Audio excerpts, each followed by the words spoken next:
complaining and start realizing what God done bless you with. The same way God done bless you with something, He can take it away from you.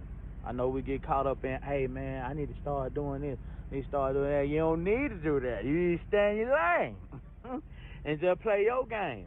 And I promise everything gonna come in the right amount of time. God don't make no mistakes. The same way you lost it, He can give it back to you in 1,000 ways, man. Stop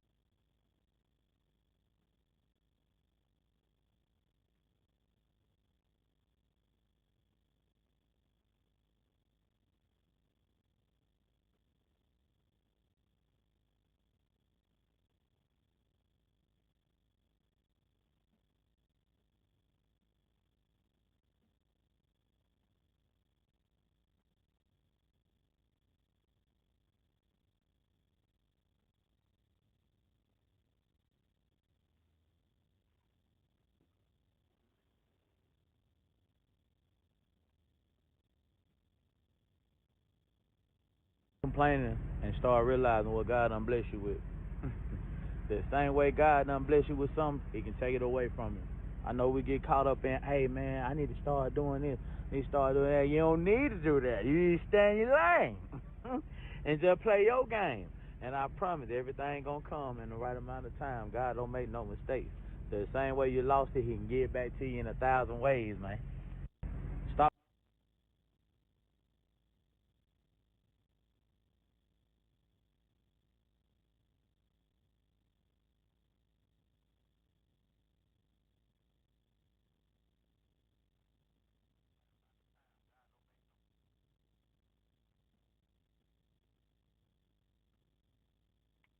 Yo, what's good with y'all? We, we, we gonna go crazy. 2026. This is day 6. There might be only one. There might be only one day. So it might be one day where I didn't stream, but I am streaming every day. I'm gonna give YouTube. You know what? I just know that my other platforms won't grow until I just focus on one. I'm gonna focus on YouTube. If YouTube is where I'm getting the traction, then we gonna get it popping. We gonna get it popping for sure. Because a lot of people just be thinking that, not knowing that it's about to be real different out here. Real different for sure. Appreciate everybody that chimes in.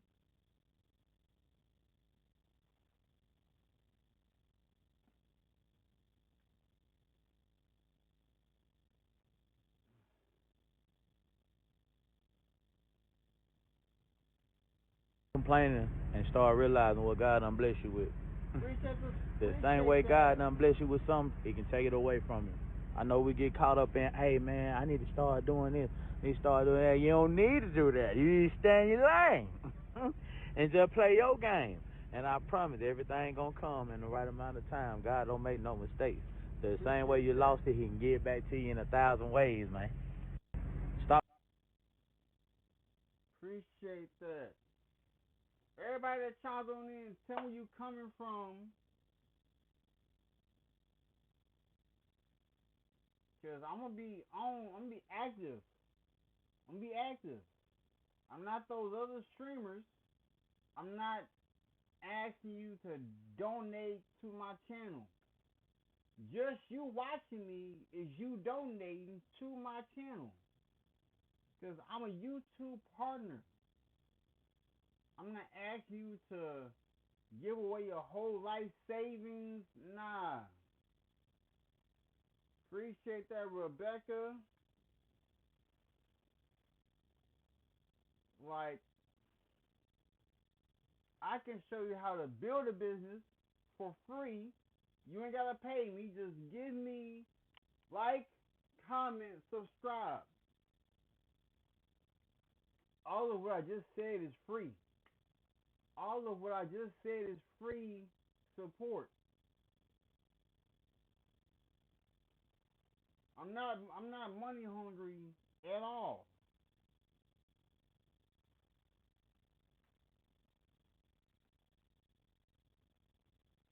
So let's get this Complaining ball. and start realizing what God done bless you with. The same way God done bless you with something, He can take it away from you. I know we get caught up in, hey man, I need to start doing this, I need to start doing that. You don't need to do that. You need to stay in your lane and just play your game. And I promise everything gonna come in the right amount of time. God don't make no mistakes. The same way you lost it, He can give it back to you in 1,000 ways, man. Stop You know what I'm saying? So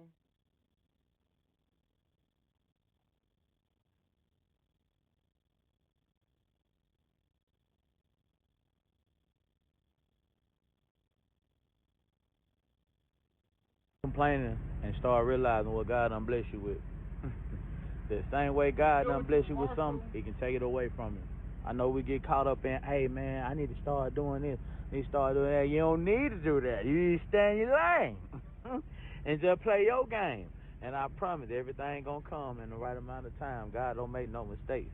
The same way you lost it, He can give it back to you in 1,000 That's ways, good, man. Marshall. Where you from? Stop. Where you from, Marshall? Where you from, man?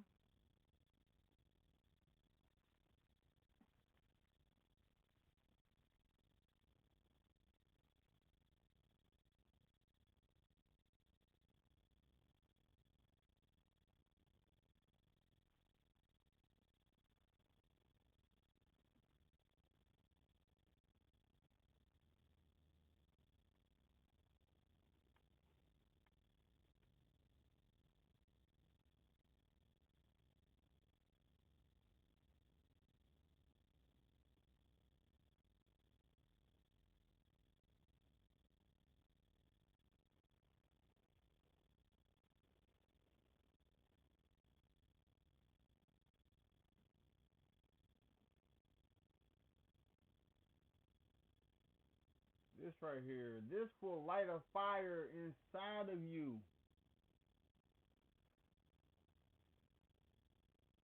Let me see some real quick though.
I will say this right here.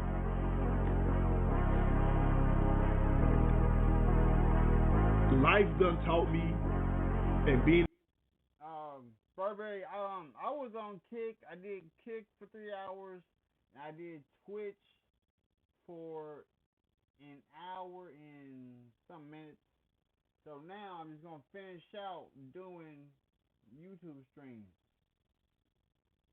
because I see that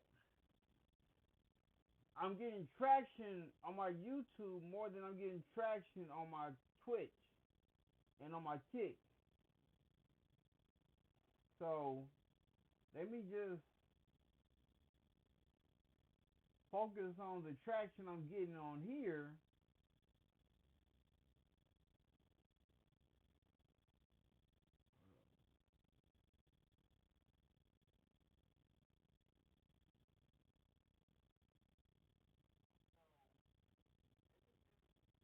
Yeah, let me focus on getting the traction I have on here. their relationships done taught me that if you feel it in your gut, you feel it in your stomach, and that feeling never leaves, 9 times out of 10, you right. Alright? Always go with your gut feeling. If you feel it constantly, it never leaves, bro. And you never can get past it, you never can get it out your head. Go with your gut and go ahead and I promise you, bro, cause like I'm telling you. Hey, look, it's better to go with your gut, get away from that situation, and later on be and end up exactly where you're supposed to be, than to stay and to have that feeling blow up in your face. And like, now it's too late, and now you fucking hurt, sitting there looking like, damn, I knew this shit. I knew this. Bro, that's the worst feeling, bro. The worst feeling is staying, and then everything that you thought that you was right about, you was right about the whole fucking time anyway. And now you like, God damn, nigga.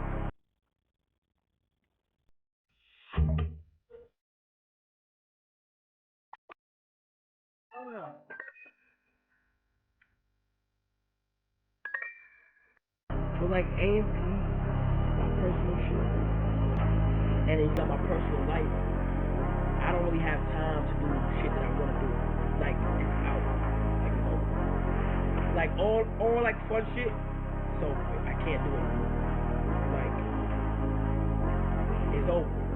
But here's what I believe in. I believe that when God gives you something, there's going to be times and tribulations to where he tests you to see what you're going to do with it. He's going to bless you enough to where you have to go a long time and maintain that blessing. And it's up to you if you want to work hard or not, or get comfortable. You feel what I'm saying? I feel like it's a calling for me to not have fun right now. I can't do what I want to do until what I have to do is finished. You know? I go by the saying from Roman Atwood. Do what you have to do so you can do what you want to do. Boy, I need to start doing, bro. Y'all need to start taking risks, bro. Start taking risks, bro. So you will never be able to say, I wish I would have did that, bro. I wonder what happened if I would have did this right here. Me, bro, I got here where I am today by taking a risk, bro. I remember when I was working at a regular job, bro. I quit. I walked out and went straight home and started grinding YouTube full time, no job, no nothing. And look how it turned out, bro. You know what I'm saying? So y'all boys need to start taking risks. If it works, great. If it don't work, whatever. Because look, like I have 6 months.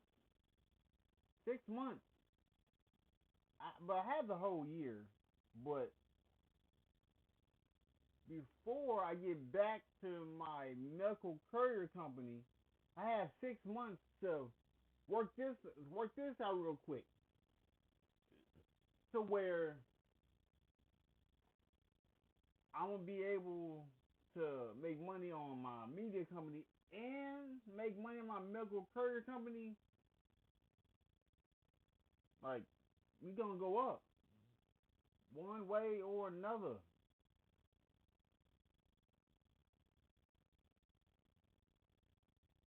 Cause just you subscribing to my channel funds my business. Like, that's it. That's all you gotta do. Like, comment, subscribe.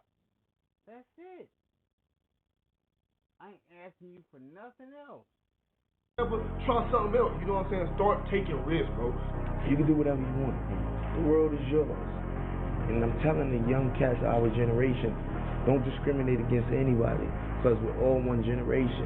And that's some important shit, yo. I mean, who would have thought a ghetto kid with gold teeth and fresh braids from the hood would be in Vogue and GQ on the same month, at the same time? Cause look,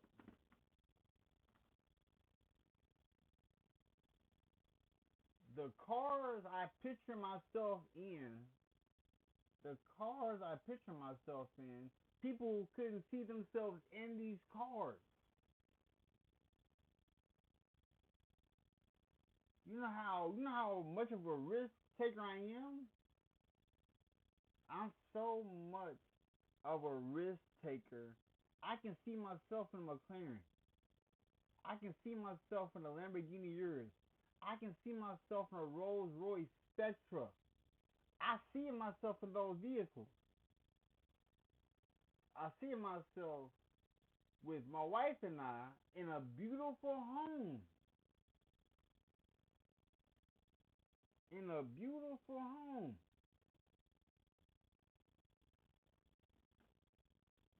About the same shit. Who would have ever thought Interview Magazine would have did an 8-page spread? Who would have ever thought Complex Magazine a cover with the gay designer Jeremy Scott, which was an idol of mine because I admired his fashion and I admired his art since late teen. Who would have thought I would have did that? You know why? Because I didn't let the negativity hold me back. And that's what's holding y'all back. Negativity, man. Straight up. That's real. Don't give a fuck what nobody say. Do what feels right to you. You know who you are. Do you know who you are and be you? And I'm me. I'm happy being me. Feels good to be me right now, man. Straight up. Listen, it's called Connect Team, and it's insane. I don't do schedules or timesheets manually anymore. I was looking around, bro. Hey, I ain't gonna count. I was looking around, fellas, and you know what I'm saying? I was 18 and I just graduated high school, and I didn't want to play football even though I had offers. I had like 3 offers from D2 schools. I didn't want to play football because it wasn't interesting to me. I get bored quick. So I was like, I was looking around and I'm like, if I don't do something, I'm gonna end up exactly like. Oh, this is how I start my life. Cause like, from freshman to senior, like, I was focused on myself. I was an entrepreneur since 2009 until now. And I'm still going.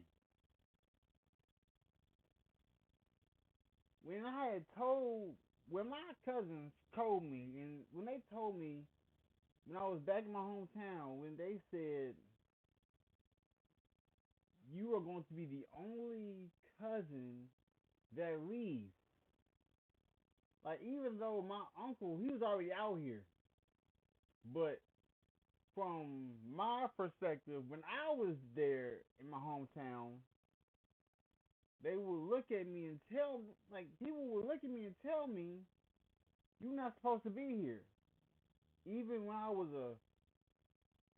an employee, they would tell me, why are you here? I'm like, what do you mean why I'm here? To make money. And then I would show them I'm doing things outside of the 9 to 5. They're like, you're not supposed to be here. You know how it feels to be a person who escaped the norm. Everybody out here, and so I didn't want to do that. And so You know what I'm saying? I got went to the Army. As soon as I got on the bus, I knew I made a big mistake, but I had to stick with it for 4 years. I spent 4 years of my life, you know what I'm saying, doing it.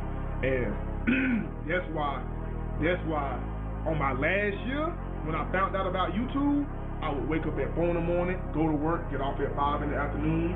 At 6 in the afternoon, I would stream from 6 to like 1, 2 in the morning, depending on the day. And then I would wake up again at 4:30 and do it all over again. I was grinding, I was streaming, I was doing 2K17 with me and Dave. We going on 60, 70 game win streaks every weekend. I've never found anyone who said no or hung up the phone when I called. I just asked. And when people ask me, I try to be as responsive, to pay that debt of gratitude back. Most people never pick up the phone and call. Most people never ask, and that's what separates sometimes the people that do things from the people that just dream about them. You gotta act, and you've got to be willing to fail. Yeah. So when I tell people I have a dream, I act on my dream the same way I act now. Every time I wake up, y'all be wondering, what are you doing? Go get a job. But y'all not realizing that streaming is a job. Like, how y'all not know that streaming is an actual job? Where all people do on TikTok is watch people. That's it. People don't be watching celebrities like that. People watch content creators. It's the proof. The proof is in the You've got to be willing to crash and burn. Hey, bro, look, check me out, bro. I done got to a point where I don't mind being by myself. I done actually grew to like being by myself. Like I. Because look, I'm an introvert. If you can see what's behind him are those plaques. Those are what I'm working for. Those plaques. Those YouTube plaques. I want to put that behind me to show what I could achieve.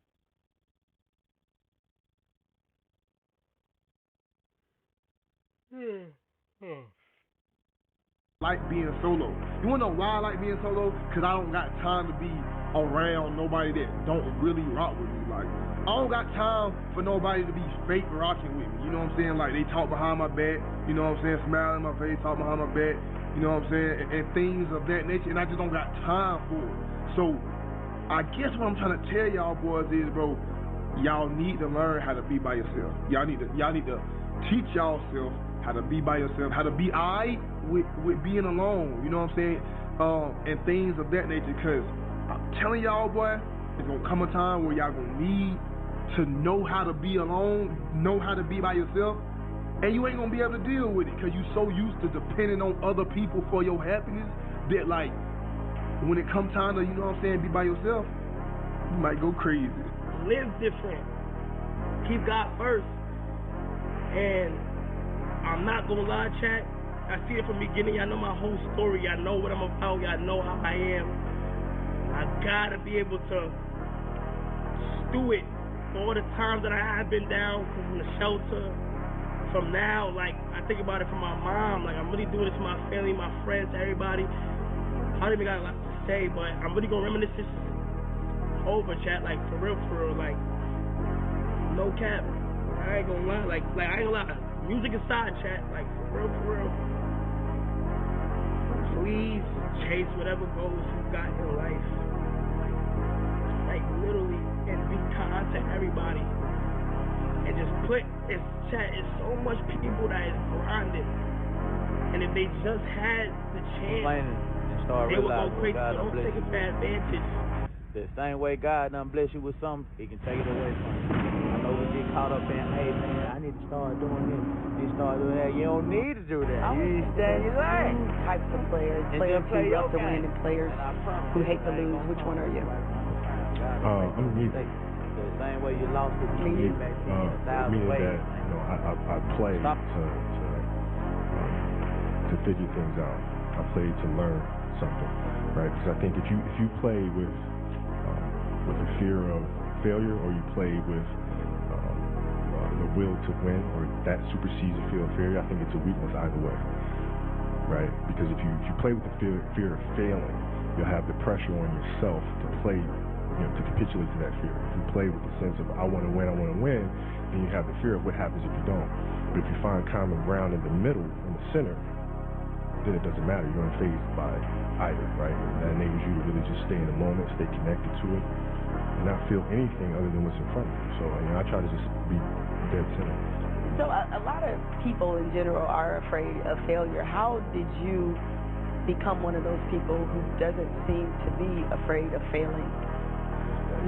It doesn't exist. It's not existent. What the hell does that mean? Seriously, what does failure mean? It's not. It doesn't exist. It's a figment of your imagination. What does it mean? You're pulling a Jedi mind trick on me right now. I'm like, no, I'm serious. I'm trying to think, how can I explain it? So, let's use happy endings, right? And then we can relate this to failure, why it's not existent, right? Everybody talks about, everybody wants a happy ending, right? Now let's go to the reality of it, right? Let's look at a fairy tale story. Let's look at Snow White. She gets a happy ending, she finds prince and whatever, she goes on, she lives happily ever after. Well, I call bullshit on that, because 2 months later, the fact is they had an argument and he's sleeping on the couch. Right? So the point is, the story continues. So if you fail on Monday, the only way it's a failure on Monday is if you decide to not progress through that. If you don't love yourself, bro, nobody else is gonna love you, bro. You know what I'm saying? So first off, it all starts with self-love, bro. You know what I'm saying? If you get to a point where you love yourself, you're gonna start taking care of yourself. You're gonna start dressing better. You're gonna start eating better. You're gonna start feeling better. You know what I'm saying? You're gonna start having confidence. And once you start having confidence, people is gonna start seeing you have confidence. The way you walk gonna be better. The way you talk gonna be better. The way you feel gonna be better. The way you live is gonna be better, bro. You know what I'm saying? Type shit, nigga. So start loving yourself, bro. Start taking care of yourself. Start taking yourself shopping and start buying yourself nice things and things of that nature, bro. You know what I'm saying? Because once people see how you love you, they want to love you. You know what I'm saying? So that's what we gonna end that off. Get off your ass and go grind, bro.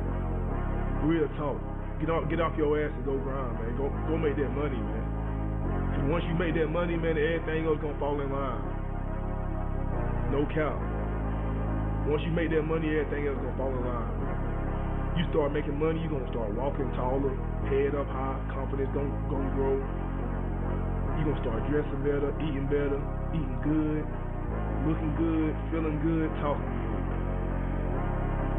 And then once everybody see that, once you look good, feel good, talk good, walk good, man, bro, you won't even, man, that's when everything goes fall in place, bro. I'm telling you, bro, women become easier to get.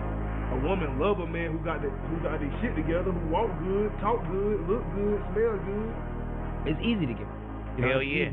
It's the easiest thing in the world to do. All right, man, I'm done. I ain't going. I ain't gonna keep going. Yeah, I don't feel like going to work. I'm done. Yeah, man. It's easy. It's very easy. But what's hard is going, yesterday I got nothing from working as hard as I could. Nothing happened from that. I'm gonna do the same thing again today, but I'm gonna try to go harder. That's the hardest thing in the world. To get up every day and give 100% and be in the same position that you were each day, but mentally know that you're trying and trying and trying. That's a real grind. And I always say that. I'm sorry I'm out of here preaching, That's why I always say it. No matter how many times you stray away from God, God will never stray away from you. I keep my Bible open at all times. Anyway, I can pass these walls, right? I'll be happy then. I'll be happy then. I'll be happy then. And I go this side of that wall, and I wasn't happy. And I got over another wall, and I wasn't happy. And I thought, Dude, I thought happiness is on the other side of the wall. But I realized that happiness is here now. Does it bother you that so many people are happy to see you fail? Absolutely not. Because at the end of the day, all the people that was rooting on me to fail, at the end of the day, they got to wake up tomorrow and have the same life that they had before they woke up today. They got the same personal problems that they had today. And I'm going to continue to live the way I want to live and continue to do the things that I want to do with me and my family and be happy with that. So, they can get a few days or a few months or whatever the case may be on being happy about not only myself, but the Miami Heat not accomplishing their goal. But, they got to get back to the real world at some point. We were able to use Google Ads geotargeting to tap into major US cities. Overall, we were getting a 15 times return on ad spend. Look, one thing I want you to promise me is that no matter how long it takes, keep going. No matter how much it hurts, keep going. So you was placed on this earth for a reason. You weren't meant to be average. You were meant to excel. You gotta understand that this grind is meant to make you who you're supposed to be, a dog. A little grind ain't never hurt nobody. Stop being soft. Let's embrace it. If you go through that fire, you're gonna come out real cold. That's what we want. Hey, bro, I need you to get back in that mode again. That mode where nothing can take you off your pivot. You were just putting in that work every single day. See, that version of you is different. You got to tap back into it. Don't be out here playing with your potential because you one of them ones, bro. You special. And you weren't meant to be a person that could have been the one. You are the one. So I need you to get back moving like it before it's too late. You will never in life meet a hater doing better than you. That's a fact. Ever. So when I realized that, and Jennifer gets so mad at the lies she hears and this and that, because it comes all through. They spew it. Yeah. I told Jennifer that shit, man. Stop. Yeah. Fucking calm down, bro. Don't stop sending me that shit. 100% factual. We were talking about in the bathroom. Mm-hmm. It was like you got a amount of bandwidth in your mind. Yep. Whatever those units are, let's call it 100. Yep. 100 of those things in your mind. The moment you start entertaining haters, mm-hmm. you start reading comments, you're stealing your bandwidth 100%. that you could apply to your loved ones, mm-hmm. that you could apply to the thing that you love to do, yep. that you could apply to making your life better. Yep. You're stealing from yourself when you pay attention. Like I was talking about, man, clearing that space out. Yeah. And that space allows you to make more room for what's important in your life. Yeah. If your mind's still cluttered, man, you can't do shit. Raise your hands, I'm calling you a liar. A lot of people have not raised their hands. I'm surprised. I'll raise both. Well, all of us have, but the tragedy of this experience is not the experience itself. It's the meaning that we usually take home with us. Because I was rejected then, I'll be rejected again. The past will equal the future. Perfect formula for misery. The past does not equal the future. Tony Robbins, one of the greatest teachers that I know, has taught this principle in a marvelous way. He said, and if you're going to take anything home from my talk, take this principle. The only thing that keeps us from getting what we want is the story we keep telling ourselves about why we can't have it. The only thing that keeps us from getting what we want is the story we keep telling ourselves about why we can't have it. Reality is, now is our reality. We can create our own story. We're all great storytellers. We have a blank page in front of us every day to create a story based on our now truth, not on our past truth. Alright, this video is for you young adults out there that are feeling kind of lost right now. And maybe it's not lost, maybe you know where you're going and where you're headed, or at least you know a general direction, but you're not there yet. And you're starting to wonder, like, is this ever going to happen for me? I'm going through a similar season. That's why I'm making this video, because surely there's somebody else out there that is feeling the same way. You know, you have a lot of drive, you have a lot of ambition. Things just haven't clicked for you yet, I guess. And one day you wake up feeling that it can all happen tomorrow, and you're on top of the world. And sometimes you're a little down because it feels like it won't ever happen at all. That's how it's felt for me lately, and I don't necessarily think that that's a bad thing. I just think it means we're aware, you know. We're aware of the current season of life we're in. And I think that's exactly what it is. It's just a season of life. That's something I think about a lot too. Like, people who have made it beyond where I've made it have probably been through this season and thought the same exact things that I'm thinking right now. What would you say to someone who's like trying to come up? Maybe not necessarily the way you came up, obviously, but in their own way. What would you tell them? What kind of encouragement? One thing I hate saying this because everybody says it, like, consistency, dedication, like, you feel me? But one thing I would say is that if I'm being completely real, like not everybody's gonna be able to, you know, make it. You feel me? Cause I think it takes a little luck. Like, I don't know. Like, I feel like it takes just a little, like, the right time, the right place. Timing. But dedication for sure. Like, dedication and, like, when at the right time, consistency. But but people don't understand that, like, slow motion is better than, like, no motion. Like slow progress is way better than just not having nothing. And I feel like today's, like, right now, people aren't patient. Like, I swear to God, I just feel like people are not patient with the blow up. I feel like people are just trying to rush and trying to hurry up and do this and this, knowing that shit gonna take years. They want to go viral on that. They want to go viral so fast. It's like, bro, like, you have to wait. And I just say play the back until it's time to play the front. And when it's your time to play the front, you go full throttle. Like, cause look, I've been streaming for so long. Complaining and start realizing what God done bless you with. The same way God done bless you with something, He can take it away from you. I know we get caught up in, hey man, I need to start doing this. I need to start doing that. You don't need to do that. You need to stay in your lane and just play your game. And I promise everything gonna come in the right amount of time. God don't make no mistakes. The same way you lost it, He can give it back to you in 1,000 ways, man. Where you been at, True? Where you been at, True? Where you been at?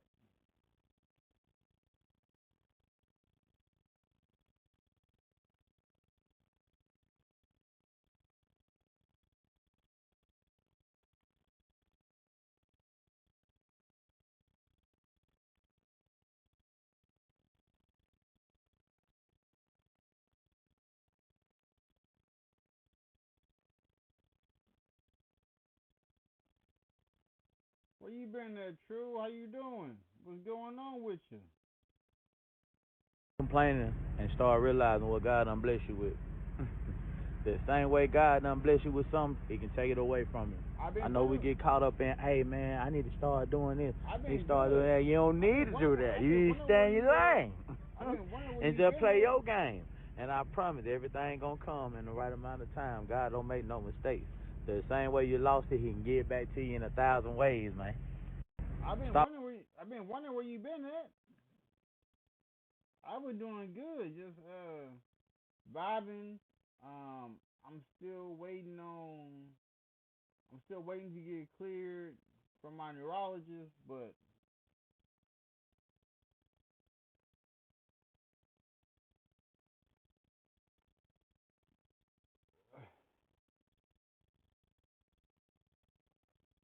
today, like, now is the time. Yeah. You feel me? That's why I feel like so much people that would be in my position would get comfortable so easy. But like, I've caught myself trying to be comfortable. Complaining and start realizing what God done bless you with. The same way God done bless you with something, He can take it away from you. I know we get caught up in, hey man, I need to start doing this. I need to start doing that. You don't need to do that. You need to stay in your lane and just play your game. And I promise everything gonna come in the right amount of time. God don't make no mistakes. The same way you lost it, He can give it back to you in 1,000 ways, man. Stop. You can I know. What is it that you like to do? What is it that you like to do?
complaining and start realizing what God done bless you with. The same way God done bless you with something, He can take it away from you. I know we get caught up in, hey man, I need to start doing this, I need to start doing that. You don't need to do that. You need to stay in your lane and just play your game. And I promise everything gonna come in the right amount of time. God don't make no mistakes. The same way you lost it, He can give it back to you in 1,000 ways, man. Stop. I'm live I'm live from when I wake up, so I take a shower. Complaining and start realizing what God done bless you with.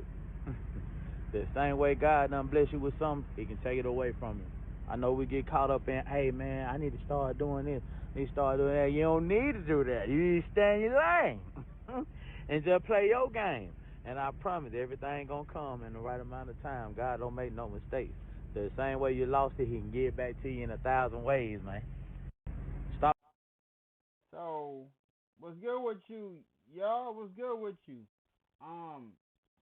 So true. I wake up, make up the bed, take a shower, eat breakfast, and then I start streaming. And I stream when my wife is at work. So that's my work schedule. I only stream when my wife is at work. When my wife is off, then I'm off. Complaining. At times. Like, I caught myself saying, nah, I probably want to go back home and just get lit real quick. Same way Or I God want to done do bless this you with and something, me He just can take it away from you. I know we get caught up in, hey man, I need to start doing this, I need to start doing that. You don't need to do that. You need to stay in your lane and just play your game. And I promise everything gonna come in the right amount of time. God don't make no mistakes. The same way you lost it, He can give it back to you in 1,000 ways, man. Stop. So, if you know that somebody called me KSI, and this is your first time in here, how would you know that? Because I've been called a lot of things.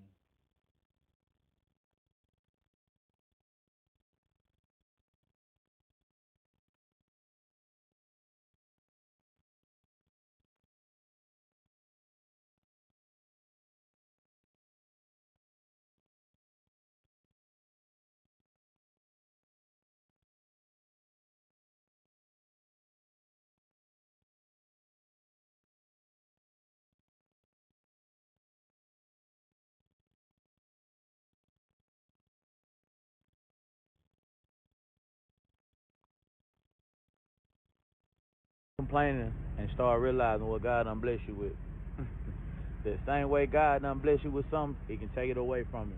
I know we get caught up in, hey man, I need to start doing this, I need to start doing that. You don't need to do that. You need to stay in your lane and just play your game. And I promise everything gonna come in the right amount of time. God don't make no mistakes. The same way you lost it, He can give it back to you in 1,000 ways, man. Stop. So for you to get your mob place back, you gotta be in here consistently. Cause I changed up my schedule, and I'm on in the morning at around I'm on in the morning around I think 9.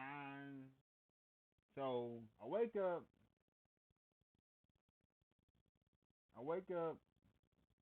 make up the bed, take a shower, get dressed, eat breakfast, then I'll turn on the stream.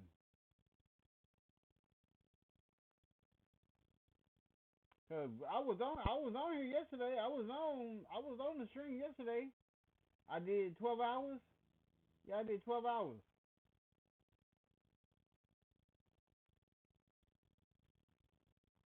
Off.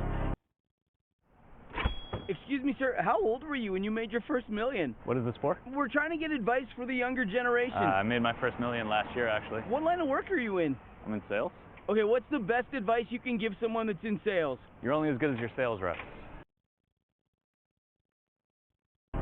Like, this might sound like cliche or whatever, but it's literally just being consistent. Like, I'm talking about 2017, I was uploading every day. I'm talking about if you can put January 1st, complaining and start realizing what God done bless you with.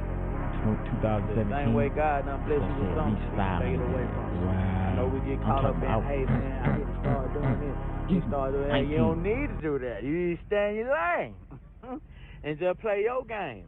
And I promise everything gonna come in the right amount of time. God don't make no mistakes.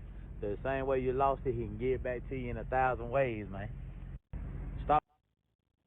My car was totaled, so I'm not able to get back to work until my neurologist clears me. And I have to be on leave for half of the year. So for 6 months, I will not be able to work outside. So since I'm able complaining and start realizing what God done bless you with. The same way God done bless you with something, He can take it away from you. I know we get caught up in, hey man, I need to start doing this. You start doing that. You don't need to do that. You need to stay in your lane and just play your game. And I promise everything gonna come in the right amount of time. God don't make no mistakes. The same way you lost it, He can give it back to you in 1,000 ways, man. Stop.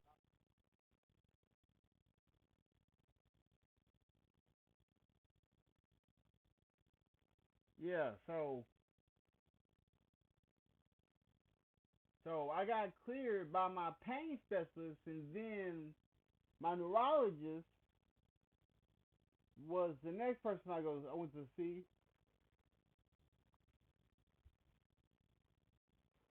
My neurologist was the next person I went to see, and he told me that I have a concussion. So I am not allowed to work outside.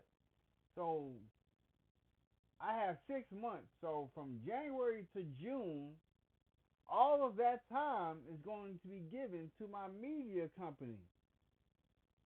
Since my medical courier company is on hold.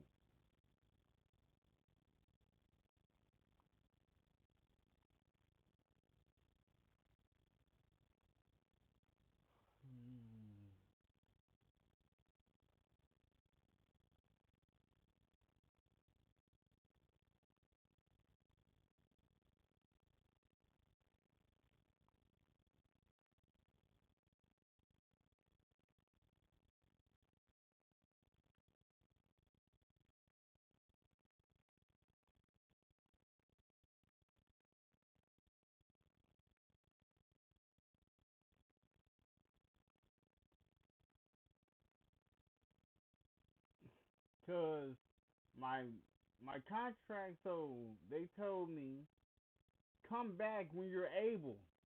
Cause I'm a independent contractor, so I don't have to worry about getting fired. Like I still have my company, I still have my contract.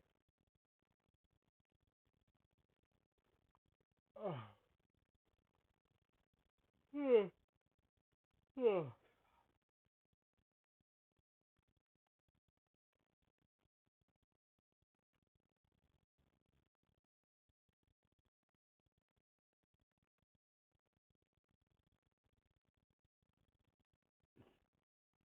Let me see something real quick though.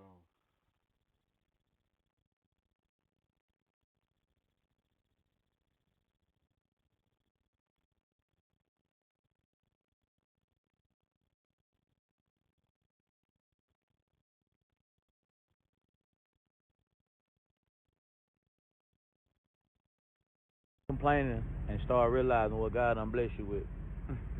The same way God done bless you with something, He can take it away from you. I know we get caught up in, hey man, I need to start doing this. You start doing that. You don't need to do that. You need to stay in your lane and just play your game. And I promise everything gonna come in the right amount of time. God don't make no mistakes. The same way you lost it, He can give it back to you in 1,000 ways, man. Yeah, Stop. and like I don't like playing the waiting game because I don't like. So I had to. I'm working on complaining and start realizing what God done bless you with. The same way God done bless you with something, He can take it away from you. I know we get caught up in, hey man, I need to start doing this, I need to start doing that. You don't need to do that. You need to stay in your lane and just play your game. And I promise everything gonna come in the right amount of time. God don't make no mistakes. The same way you lost it, He can give it back to you in 1,000 ways, man. Stop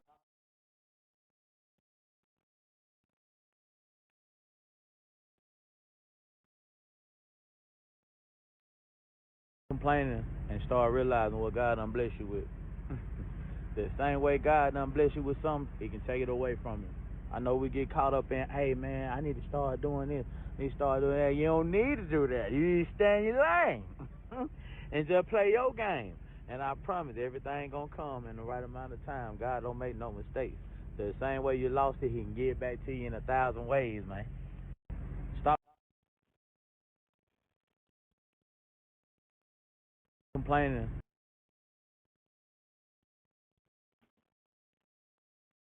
I changed it though.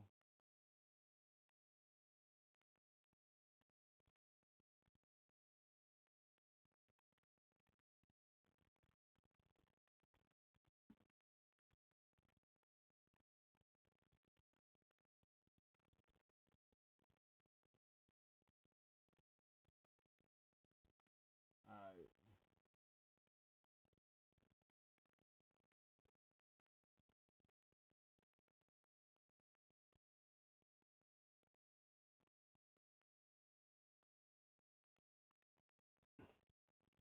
Yeah, so I've been just mainly focusing since I have 6 months. I don't have ops. I'm a grown ass man. I'm a grown man. Why do I look like having ops? We are not 19 no more, man. I done grew up. Now what I am having is a lot of motion though. New money on the way, new bankroll too, huh? But I don't have ops. They don't even look good on me. Like, I don't even look good on me. I don't have ops. I'm a grown ass man. New money on the way, new bankroll too, huh? But I don't have ops. They don't even look good on me. Like, I don't even look good on me. I disabled the chat notification. But yeah, so since I have 6 months off, so like I'm gonna get paid the 6 months that I'm out of work.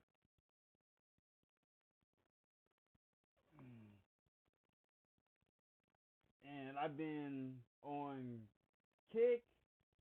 I got Kick Creator. I've been on Twitch. Let me see.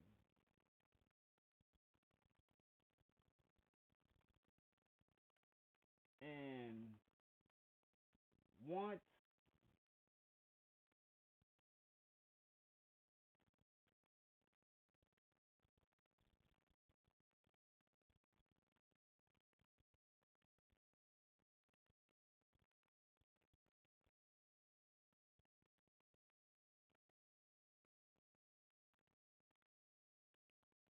I don't have ops. I'm a grown ass man. I'm a grown man. Why do I look like having ops? We are not 19 no more, man. I done grew up. Now what I am having is a lot of motion though. New money on the way, new bankroll too, huh? But I don't have ops. They don't even look good on me. Like, I don't even look good on me.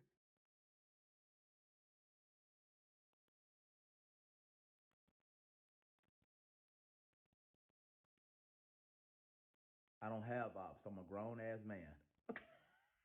I'm a grown man. Why do I look like having ops? We are not 19 no more, man. I done grew up. Now what I am having is a lot of motion though. New money on the way, new bankroll too, huh? But I don't have ops. They don't even look good on me. Like, I don't even look good on me.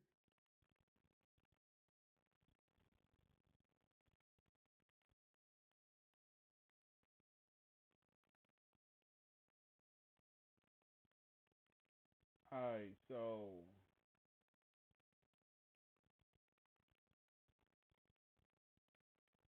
I'm trying to see some real quick.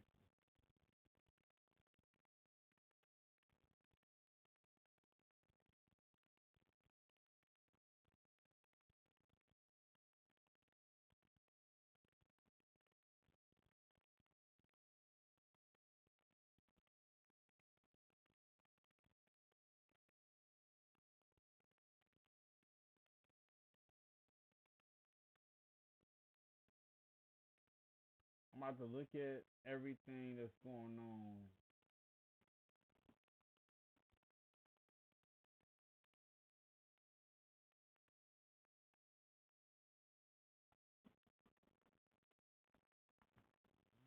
Yeah, true. He's only been coming in here at nighttime.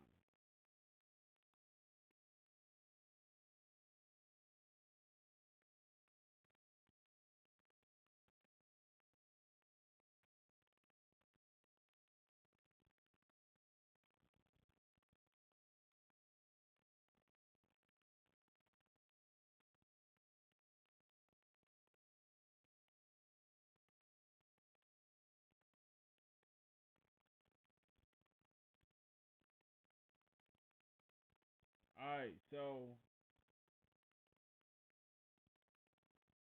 that's kind of crazy. It's kind of crazy, Burberry.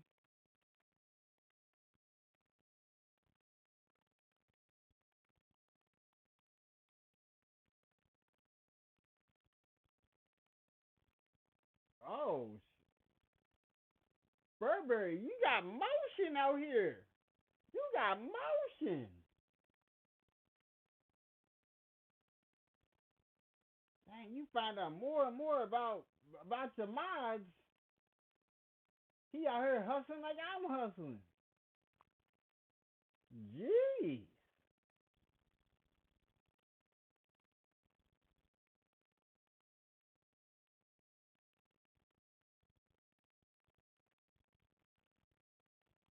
Jeez. Yeah, because since I'm not able to do my medical courier stuff, I might as well get my media company up and running. I might as well, because I don't want my YouTube channel just to be sitting here collecting dust.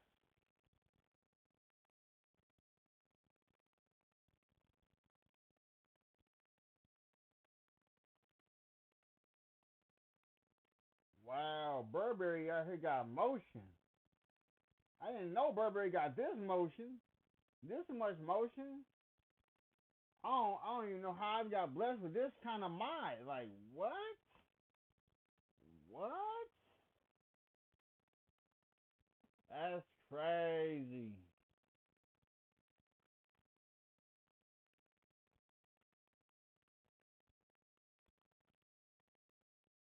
That's crazy.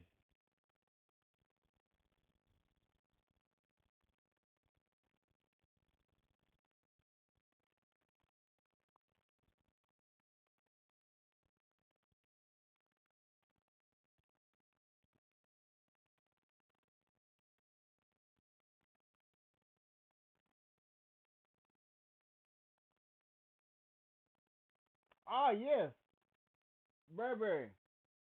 When I mean motion, it's in the same realm of being blessed and highly favored. And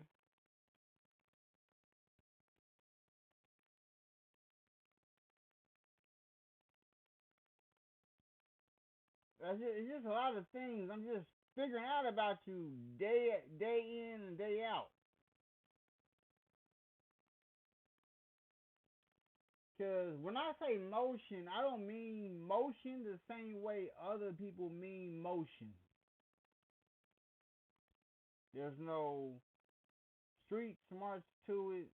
It's more of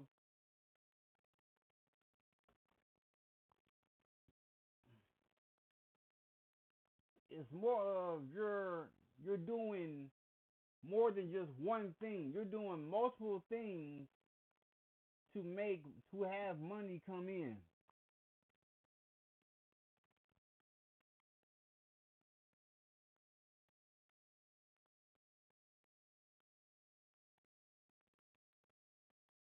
Ooh. Oh yeah. Get some cameras. Get some cameras on that house. Don't want people to be messing up the property.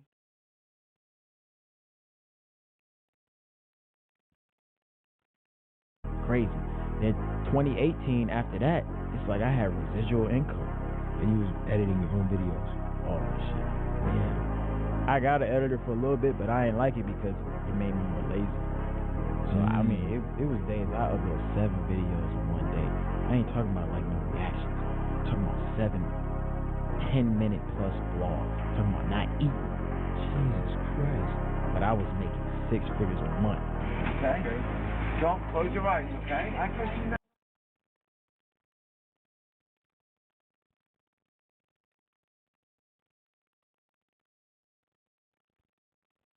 Dang. Okay.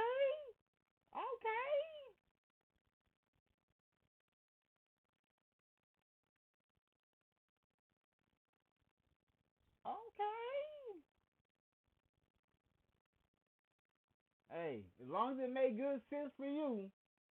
As long as it makes good sense for you. Okay. Hold on. Now I got you, okay? Follow me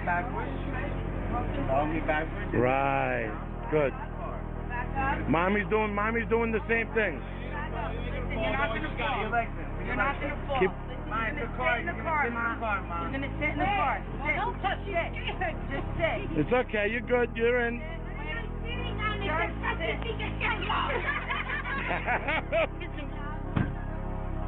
Wait. You can put one hand over here and one hand over there. Wait. 1, Ready? 2, 1, 2, 3. Bro, this is something I always wanted to do. My dad ain't here no more, so I wanted to do this certain thing for my parents. My mom is still alive. That's a blessing. So, good stuff, man. Oh yeah, Burberry. I got all the payout stuff already figured out. So when the time comes, where would you want me to send the funds? Pa, look at the steering wheel. No!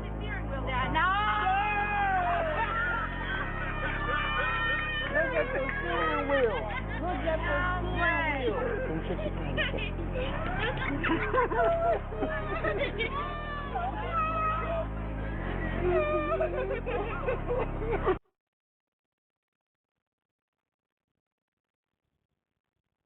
Bro, Burberry, like, it's like you don't understand. It's like I text, so on January 11th, my dad passed. I text his phone. I'm thinking he gonna say something. I don't get a response. And then I'm like, what? I'm like, I don't know, like, because in my mind, I had all the content I was going to create with my dad, with getting him the house he wanted, getting him the car he wanted, taking him on trips he never been to for real. It's crazy. Luckily, prayers that my mom, she's still here. So that's why I'm working towards making sure that this year is going to be focused on getting my media company off the ground.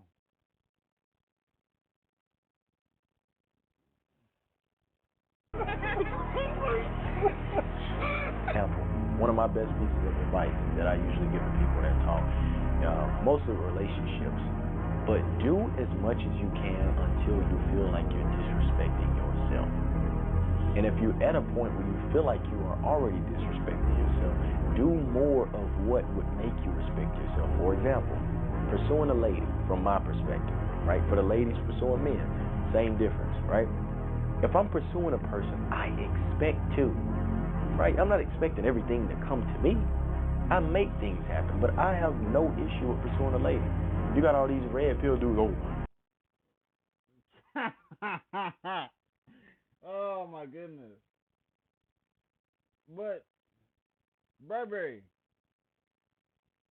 under the table, the type of money I plan on sending, I can't do it under the table. I'm not the money that you are going to receive is gonna. This man said cash at me under the table. That's crazy.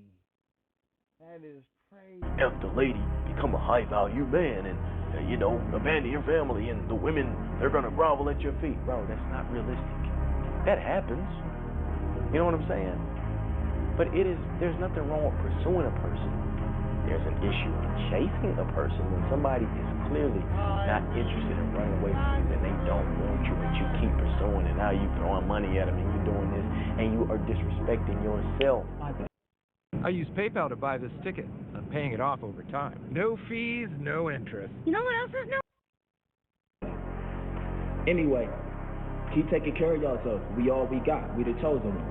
If you watching this video, if you understand anything that I'm saying right now, bro, you here for a way bigger purpose. Like I told you, it's a reason why you don't fit in. It's a reason why you find yourself questioning life and just looking at life different than everybody. It's a way bigger purpose for you. You just gotta stay focused and be still.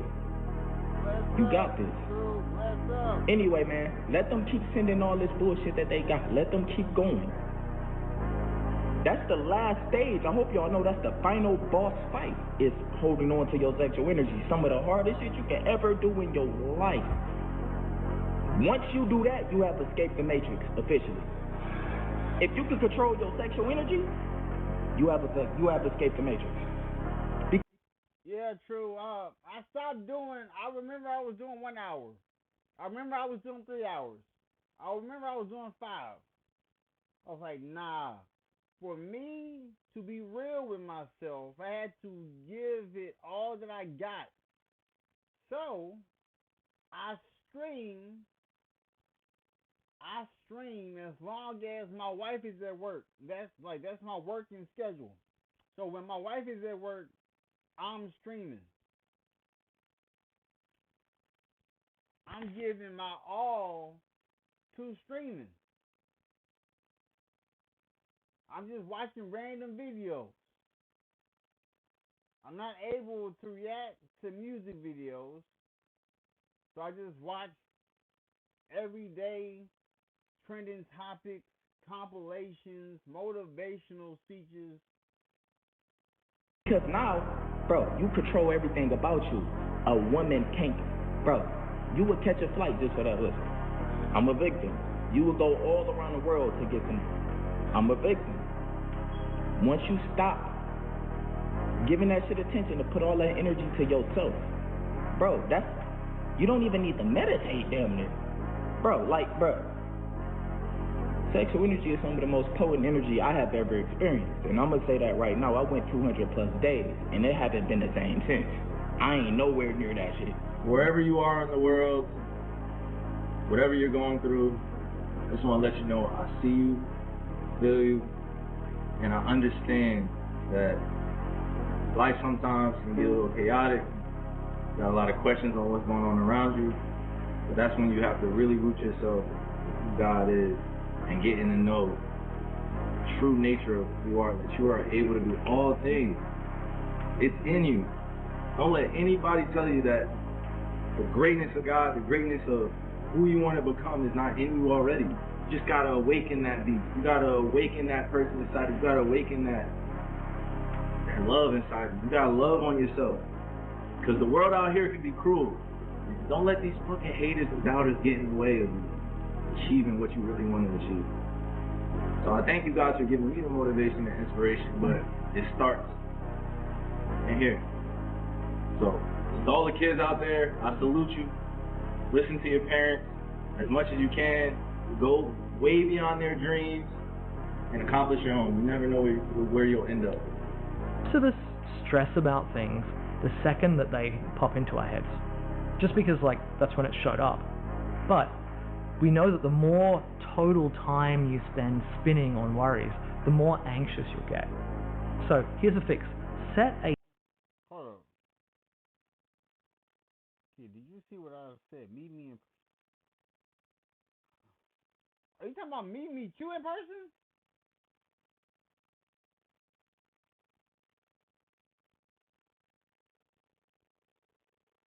I mean, I'm not that. I don't live that far from you, Burberry. If that's how you want to get paid, so be it.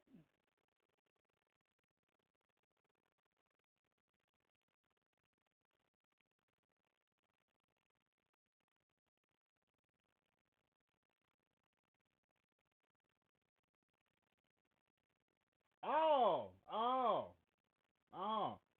See, I read past that.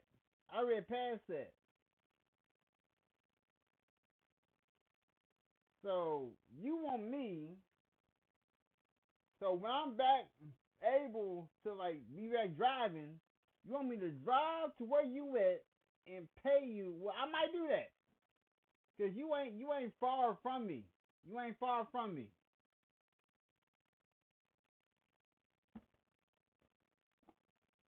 Well, but what's a little bit? I need to know the number of a little bit.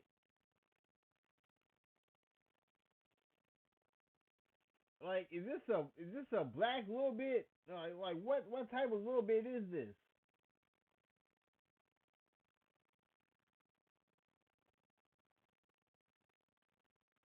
a daily worry time. Like literally, a slot in your schedule. When worry hits, don't just dive into it. Say, cool, I will think about this during worry time. You can write it down if you need to. Like, you're not ignoring it, you're just rescheduling it. And often when that time rolls around, a lot of the time it won't actually feel that important anymore. You'll be asking yourself, wait, why did I care so much about this when it popped up? Hey business owner, tired of wasting hours on scheduling, attendance, and payroll? Connecting's here to simplify. That's paid in full for y'all that don't know. I think the most important relationship that you need to have is low-key a relationship with yourself. Because it's like, how you gonna have a good relationship with somebody else, whether it's friendship, girlfriend, boyfriend, and things of that nature, if you don't even have a good relationship with yourself first? Yeah, 'cause you can send me your information to my email.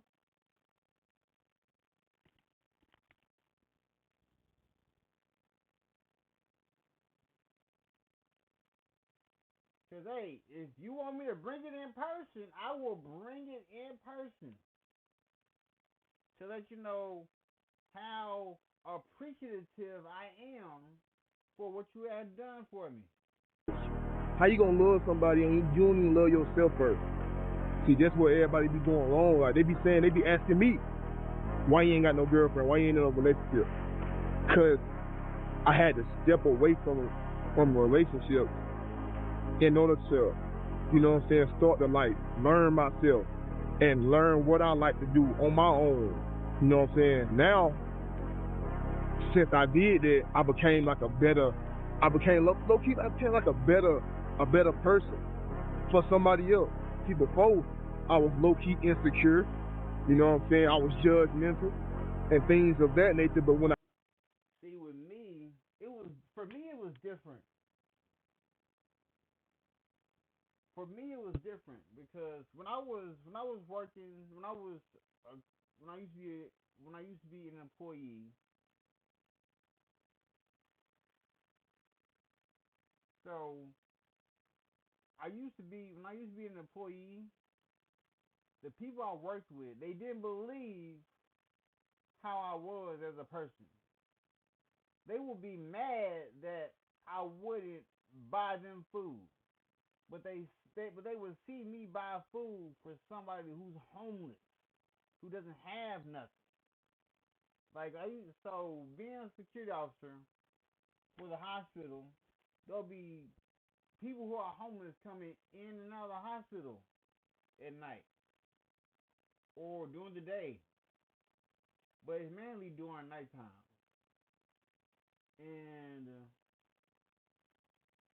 one came in, and I had got this person DoorDash. I bought it, and I was waiting for it to come. The coworkers hated so much. They hated so much to the point the DoorDasher stole it. And then the coworkers will tell me we were just hating because you didn't give us food. Well, like y'all got money. Y'all don't know what to do with y'all money. That'd be the craziest part. I stepped away from relationships and started working on myself. You know what I'm saying? And get in a better relationship with myself. Now the next time I get in a relationship, bro, I'm gonna be like the best boyfriend in the world. But I had to get away from relationships first in order to start that process. That's why I worked on myself. Like growing up, I worked on myself. Like I didn't focus on females at the time.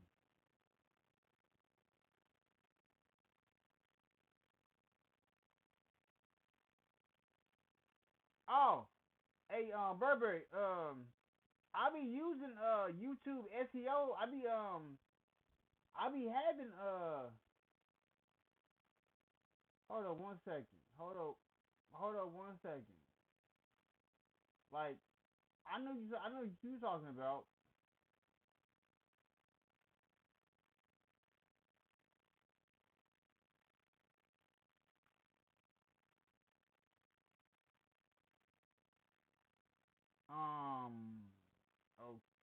Oh, I don't know how to answer that. I'm not gonna lie to you. Hey Burberry, I be using the SEO ranks and all that stuff. I be putting that stuff in. Like I go to my details. I go to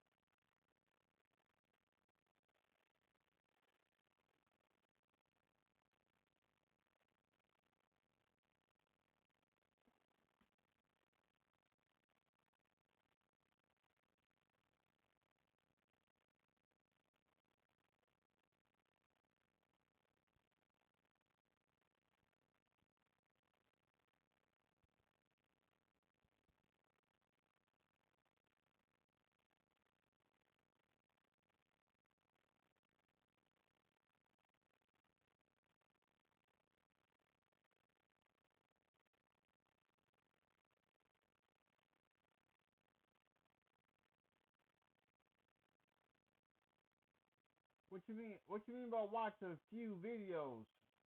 Cause I have a playlist already set already.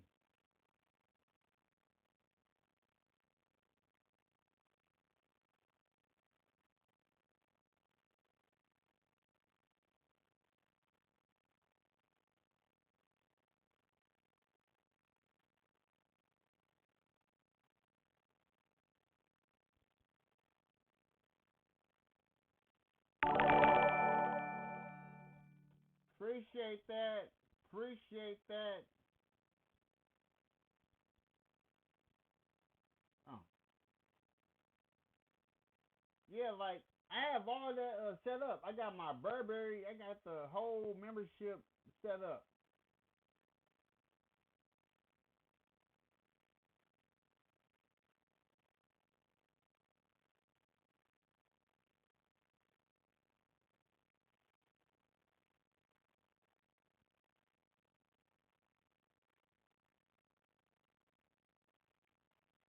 me see real quick. Appreciate that, Burberry. Appreciate that. And I be trying to tell people, like, you don't even have to go out of your pocket. You can just be the groundbreakers. Like I would wait until the 6 months. Like, I'll wait until I can give y'all the other ingredients to what I'm doing.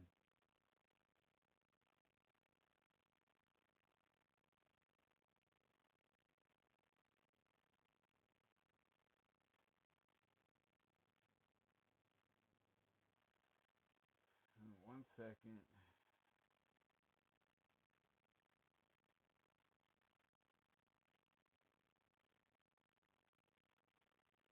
Yeah, I have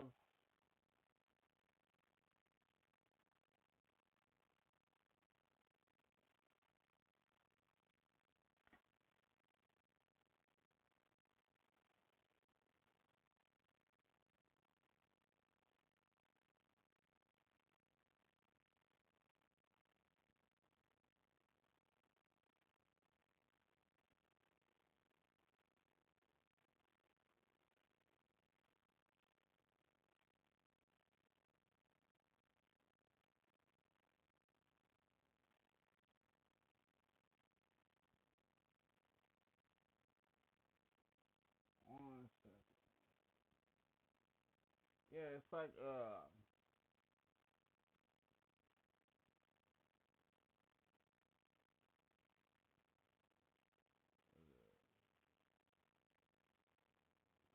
so with my, I created different levels.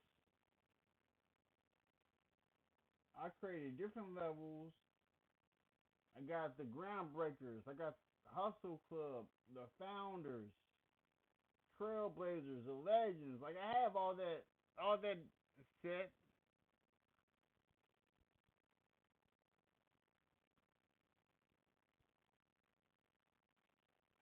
Well, let me get this all together too.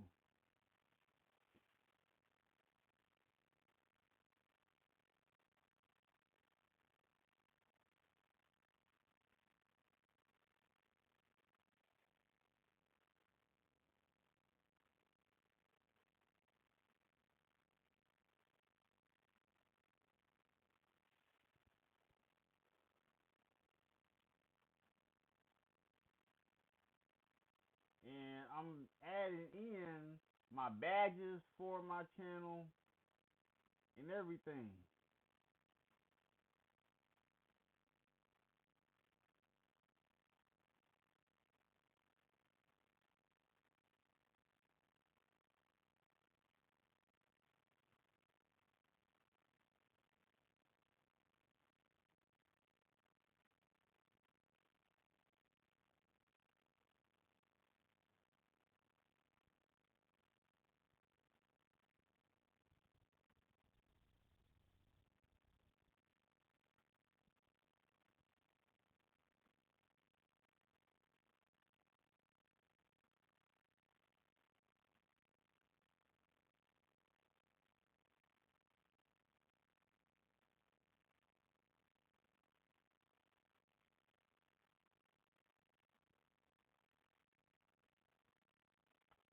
I got my own badges.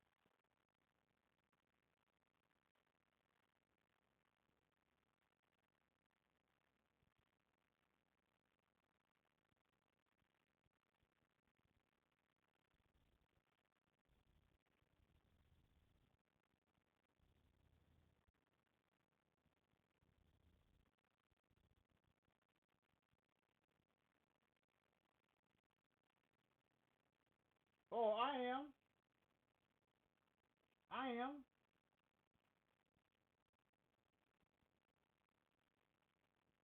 I'm about to I'm about to give don't worry, I'm about to give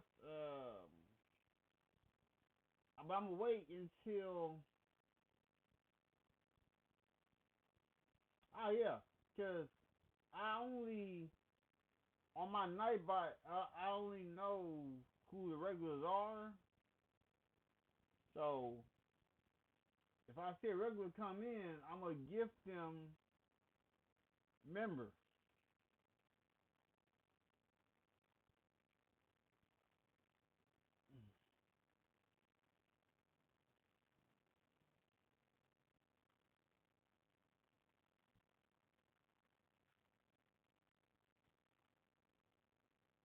I'm getting my SEO together real quick.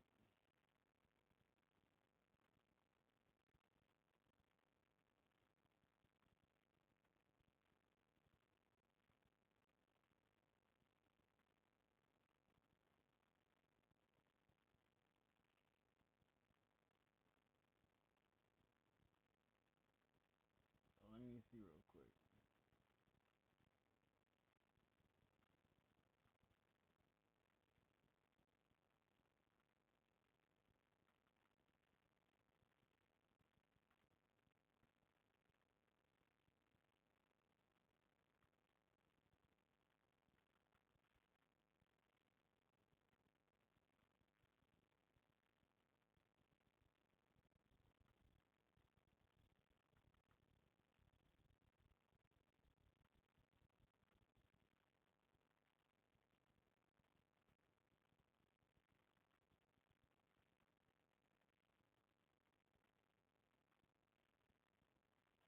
Yeah, like I put tags on all my videos.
Like I done created my own emotes for this channel.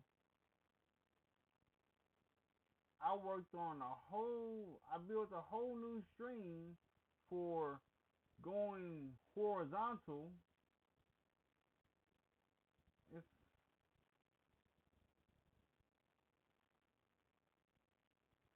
And I make my member stuff so cheap. I picked the lowest amount. The lowest amount. And all the money that I make on this channel is going to go back into the channel, because if I'm already doing good with my medical courier business, I don't really need all the money I make on this goes back into it. So anything I do on this channel goes back into this channel.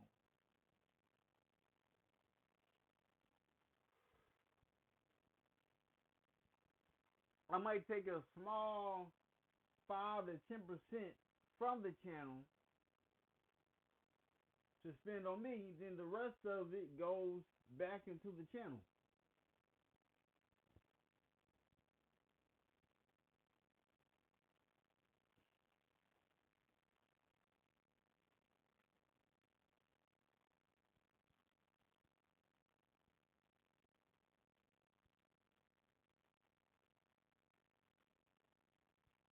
Yeah, it won't let me do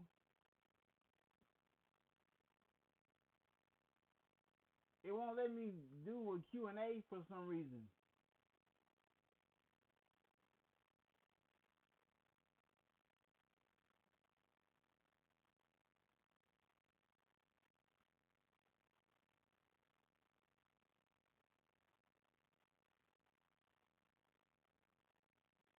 Yeah, so I can gift. Alright, so I can give 10 memberships for free to people who watch. I don't know why it won't let me do no Q&A.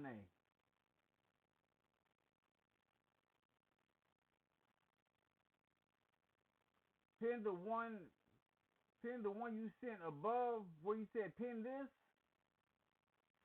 Hold up.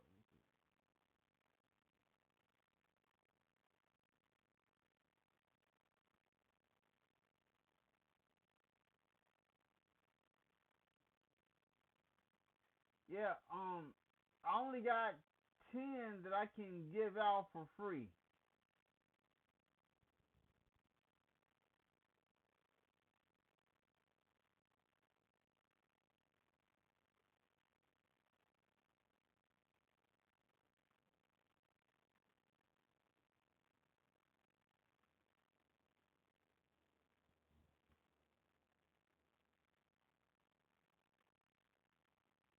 Yeah, so I might wait until I think it might be around later.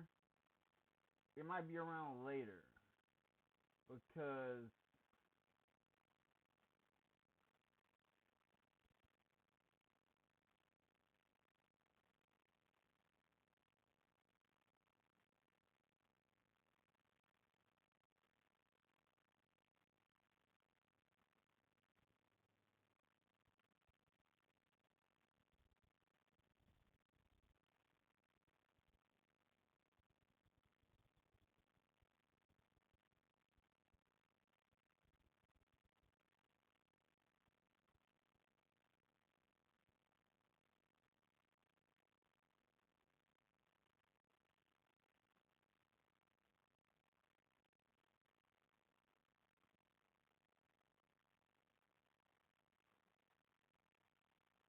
yeah, I don't know why it won't let me do no Q&As no more.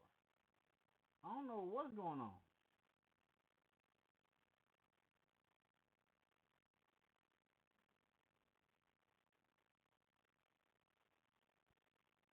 And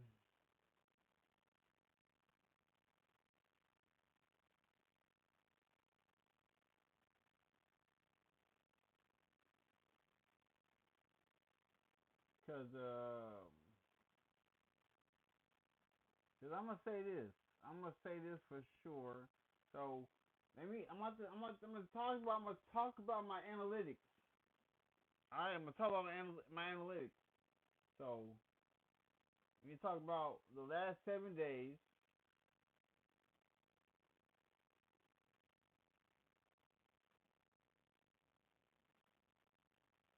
No, we want to just talk about January. We want to just talk about this month. Talk about this month. So on the first day, hold up, make sure I can read what y'all saying.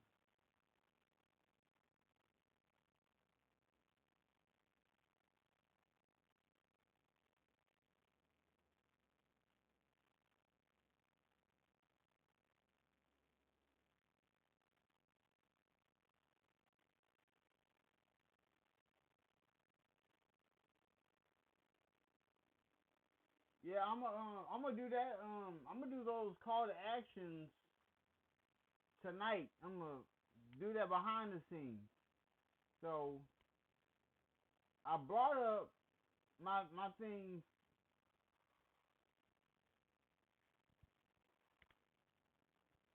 I brought up my analytics so that I can speak about how January is going. So on Thursday, on the 1st, I had 488 people here. And then, again, 433 people here. On the 3rd, 582 people here. June 4th, that might have been there. That was a short video. So my two videos,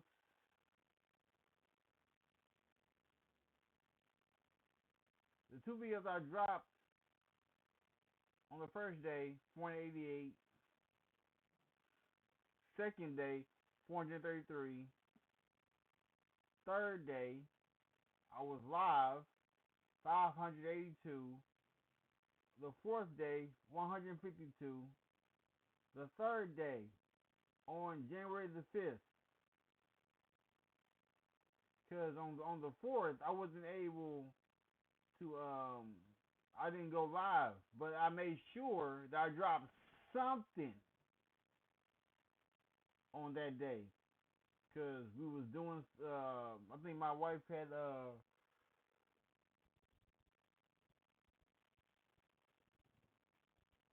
it was church, and then she had to count for church. Then on the 5th day, 532. So I have been. So right now, I have 745 views right now, starting off in January. And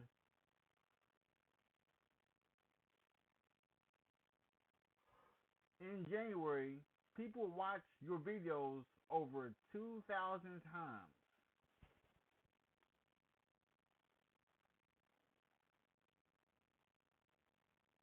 I'm gonna do those CTAs. I am lining up a storm.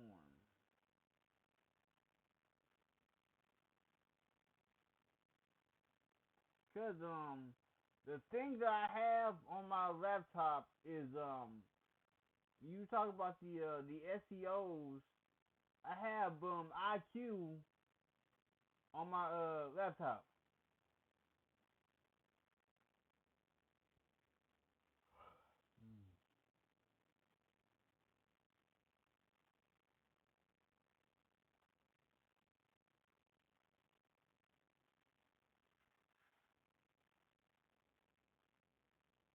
Yeah, so every time I look at my channel, I can always see my channel stats. I can always see how many views I'm getting per minute, how many views I'm getting every 48 hours, how many views I'm getting for my shorts.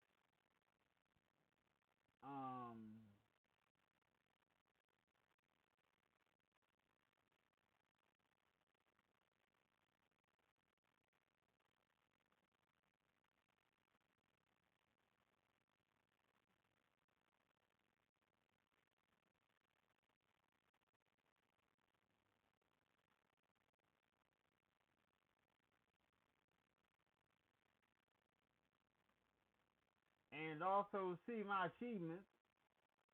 I achieved 1.1 million views December 28th.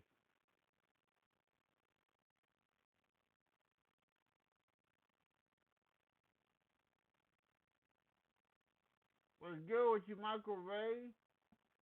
And let me see, hold up. How long? Let me see.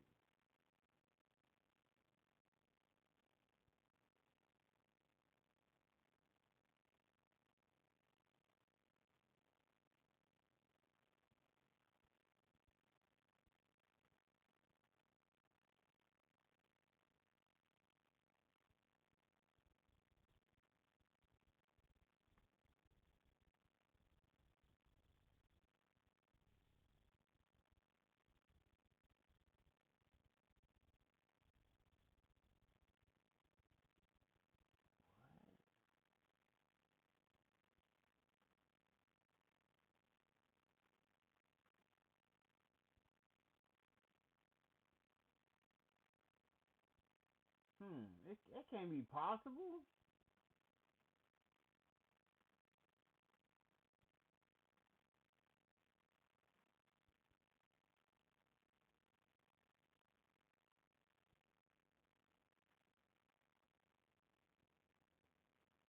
That's crazy. I'm not able to see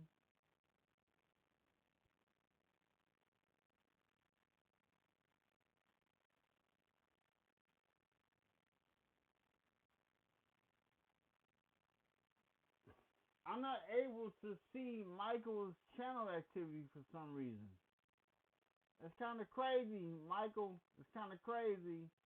I'm not able to see your channel activity.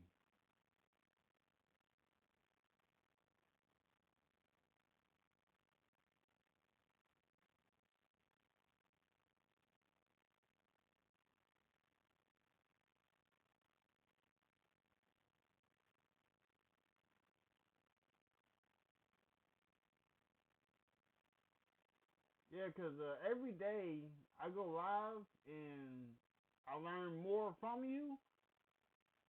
I implement it for tomorrow.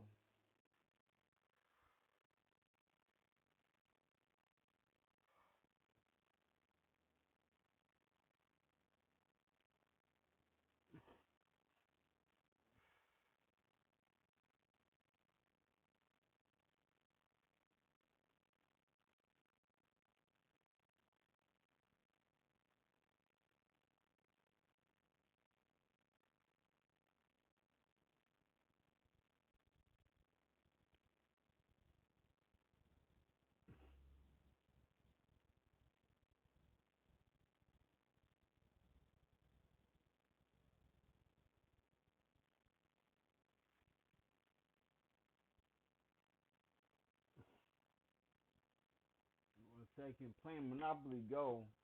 1 second.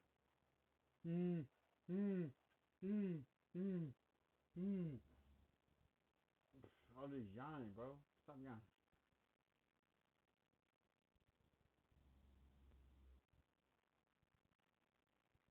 What's up, Burberry?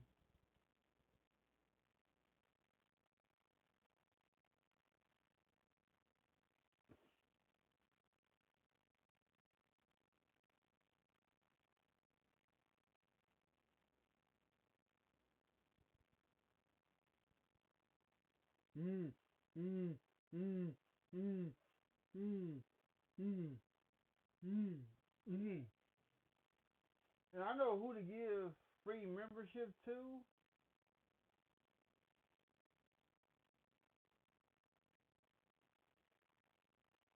Oh, my bad.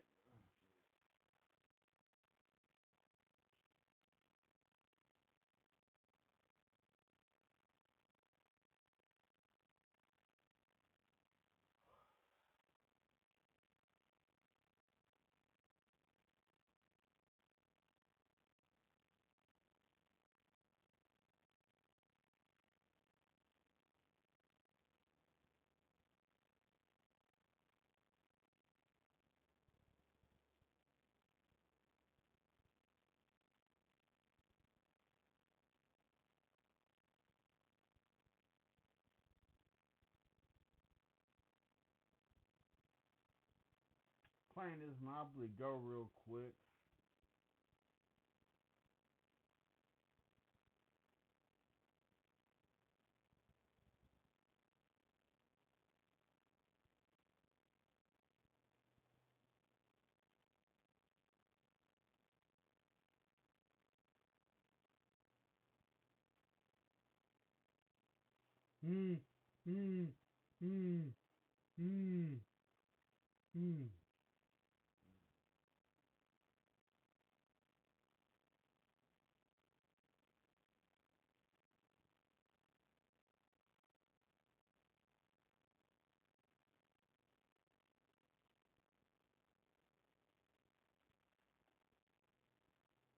Oh my goodness.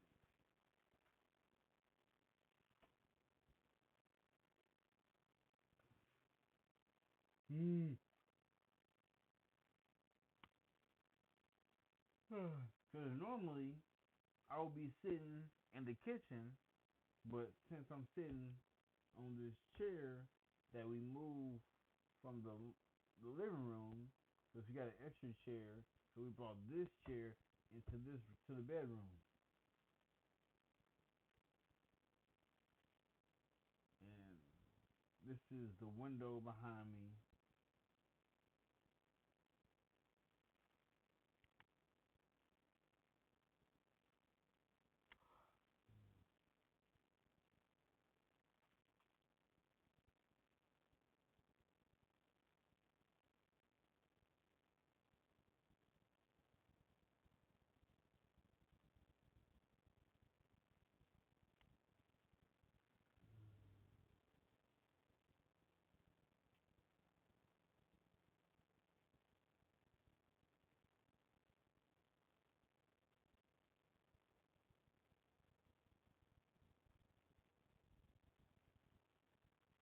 Oh, what's good with you, Michael? How you doing? Why can't I see your channel activity? You got something you hiding? Are you hiding something?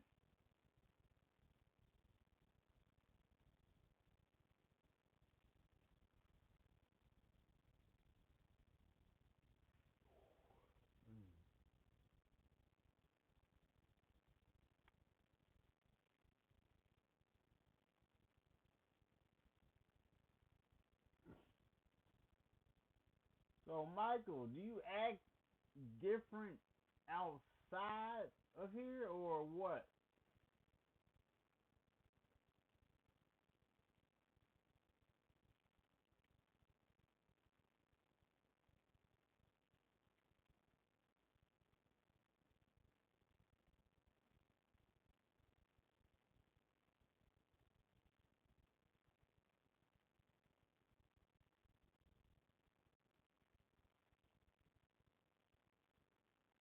Right now, I'm playing this game, Monopoly Go.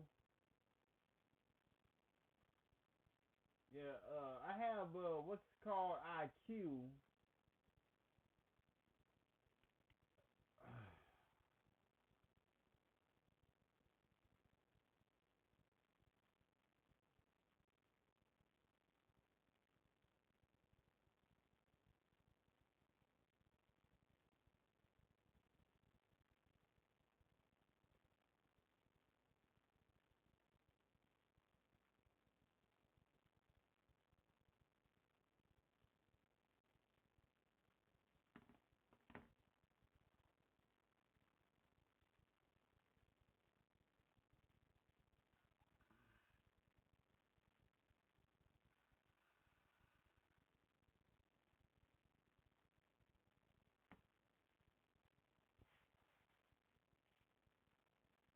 Wait, what did you say you said?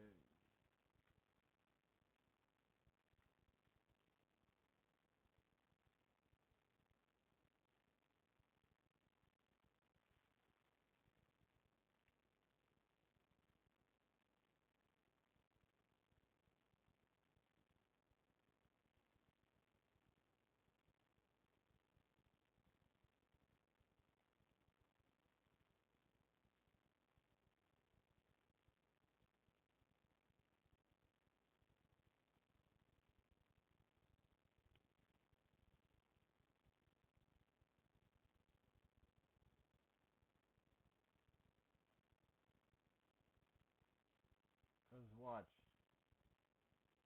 All it takes is 1 year. All it takes is 1 year for my channel to go to blow up. It might even just take the 6 months. But I know some people are tired of the content that they watching. They tired of seeing the man versus women, all the other negative content.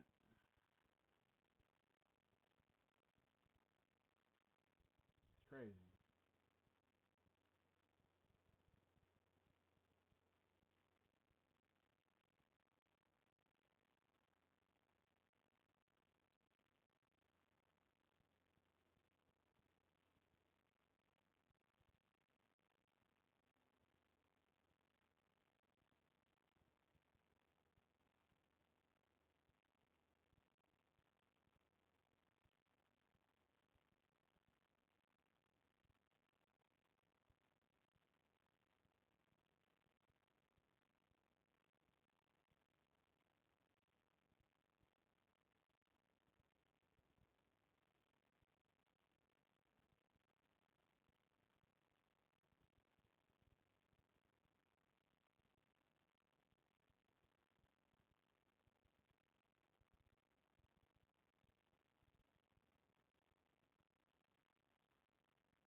I know people are getting tired of this type of content, like negative content. They want positive content, but all actuality, the world we live in doesn't want to see happiness. For that reason, I do not know. For that reason, I do not know.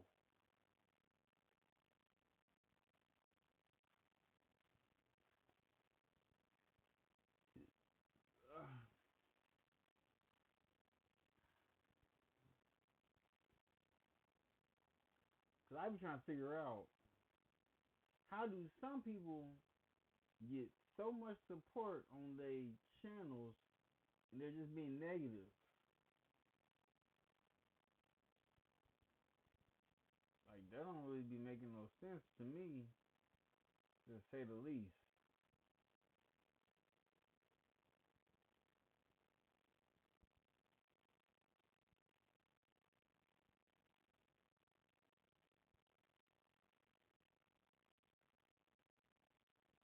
Because I try to get powerful titles. I try to create like a list of titles to choose from, and I would see what would fit.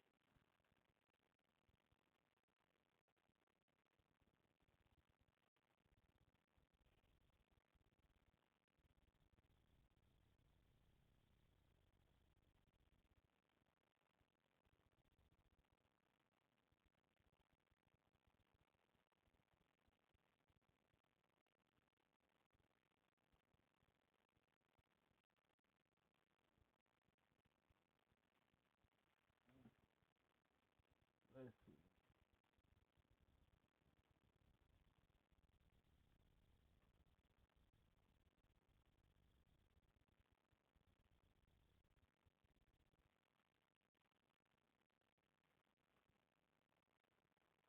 This next Sora 2 video generation is this next clip, we are watching the dark side of rejecting a man.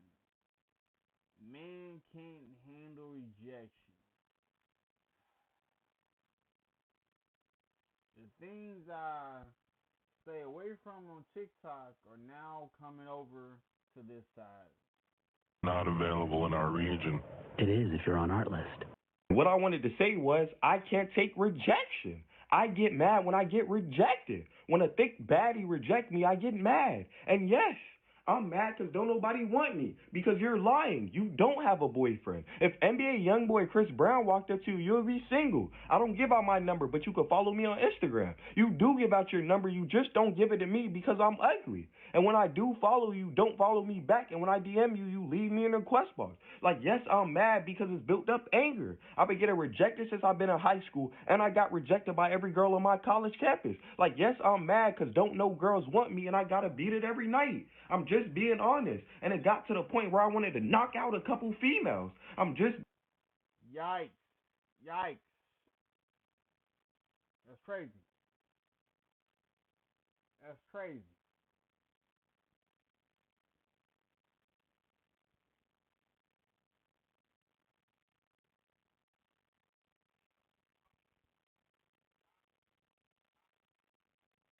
That is insane work. That is insane work. Listen. That's crazy. I am so glad I don't gotta deal with this type of stuff. Because that's insane. To be rejected like that? Being honest. Like, I'm tired of getting rejected. It hurt. So guys, in today's video we are going to be seeing the dark side of rejecting a man. The fact that most men cannot handle rejection. They can't handle the word no. And I get it, rejection hurts. No one wants to feel unwanted. But that... Man, listen. I'm not even... The word no. I remember when people would tell me no, because the word no to me was focused on what I created, what the companies I created. When people would tell me no, that would give me more energy to keep going. That's why I am glad I was blessed to find my woman. That shouldn't be a reason for you to hate on women, for you to harass women, violate women, simply because they are setting a boundary, simply because they don't find you attractive, they don't want to engage with you. And this is not about being ugly. This comes down to one thing, and that is entitlement. Some men truly feel entitled. They feel like when they want something, they must get it. And no is not an option. And that's how people end up getting hurt. That's how people end up losing their lives, because some of these men just can't take a no. They can't take rejection. Anyways, let me not ramble too much in the beginning. Let's get right into the video. I truly believe most women go to bars and clubs to reject men to kind of like have their revenge at the last man that did them dirty. I've seen it so many times. I get rejected, but I be seeing just random guys in the bars and the clubs, they get rejected. These guys ain't ugly. This is the kind of red pill, manosphere, incel content that gets pushed out to men. Instead of thinking, maybe she didn't talk to me because I'm not her type, or because she's not interested in a man right now, they think, no, before she even came here, she planned to reject me. No, maybe it's just you. I posted a video not that long ago about a man saying that single women are secretly miserable and that they cry themselves to sleep at night. They have to think stuff like that. They have to think that, oh, she planned to reject any man before she even got here. This is how they soothe that bruised ego. Some of them are so drunk off the Kool-Aid of the patriarchy that they really believe that each and every one of them deserves every baddie that they approach. They think it's impossible that they're not every woman's type. Listen to the shock in his voice when he says even handsome men get rejected. Because when women say they're decentering men, they mean the handsome ones too. No matter how many times women jump online to tell men exactly what women want, they still think they can mansplain it to us all. Good luck with that. I'm being sued for $6 million. I don't know where he thinks I'm going to come up with $6 million. I am being sued for $6 million in federal court because I did. Are you looking to start your own business? Well, look no further than busy.com. Right now, we'll complete your LLC. Didn't respond to a man's advances. It's extreme. And I know that there's going to be plenty of people who say not all men are like this. I know. I didn't know this was a thing. Like, you mean someone can sue you for rejecting them? Like, I would be for real right now. You sue me because I said no to you. Oh my God.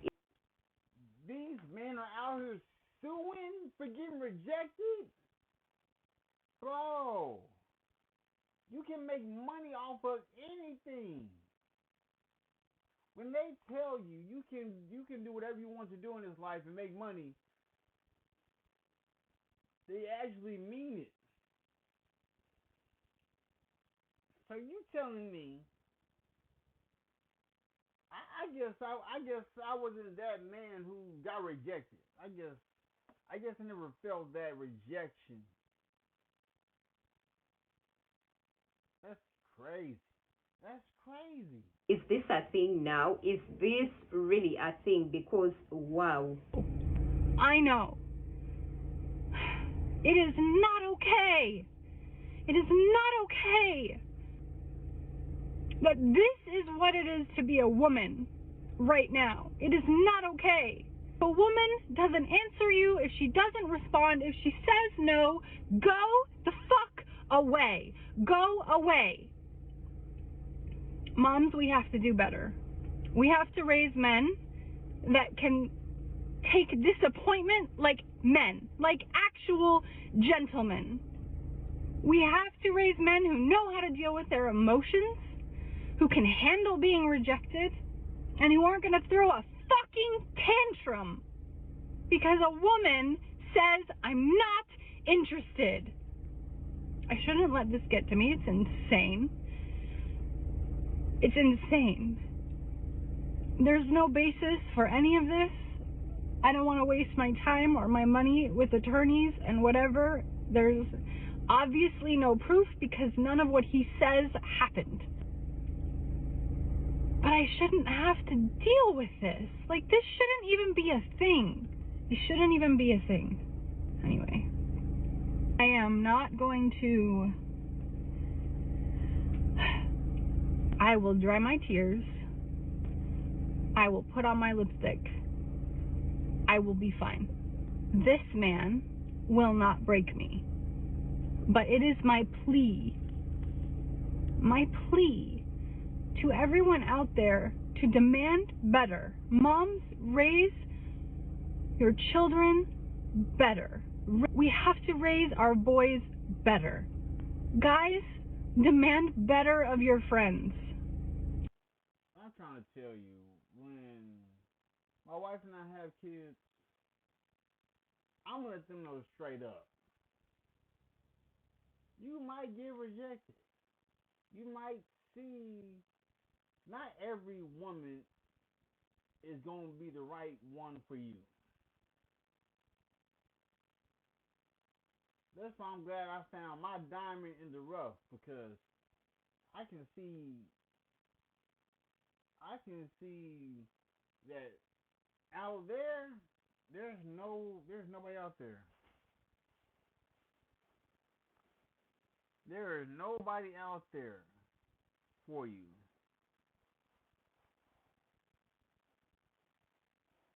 Oh, nope.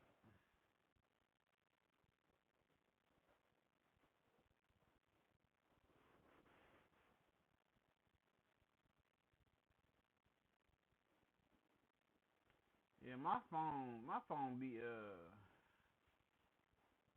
going crazy.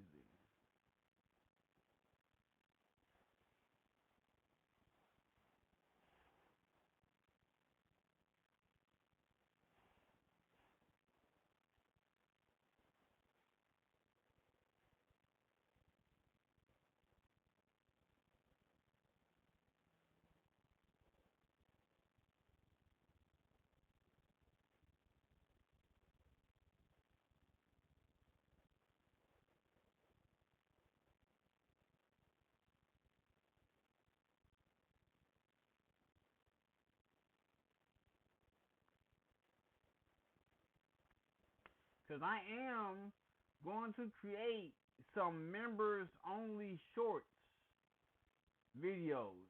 So after this stream, I will be creating members only videos to introduce what is going to be happening.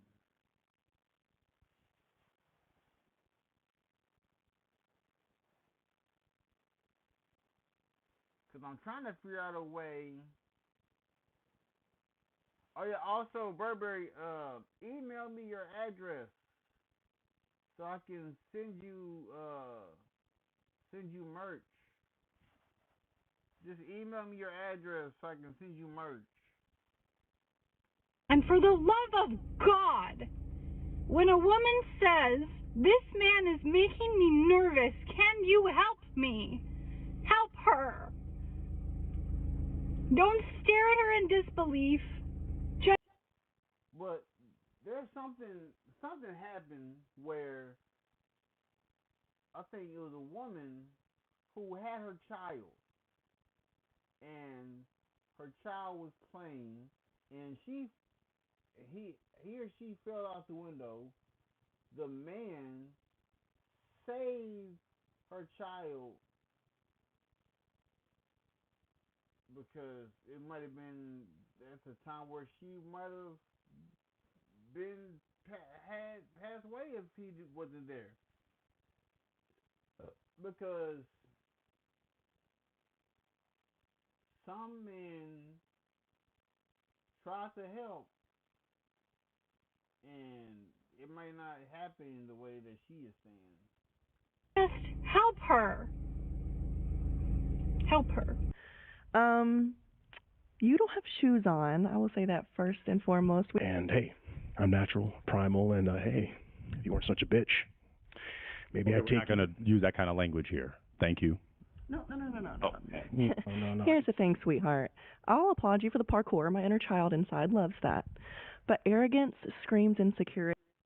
If you're looking to get a new fence with fast installation in the lowest prices of the year, right now might Pretty, and I need a confident, humble man. Yeah, so we're not going to use that kind of language. So I will wrap. Yeah, actually, maybe we're not going to use that kind of language here. Thank you. No.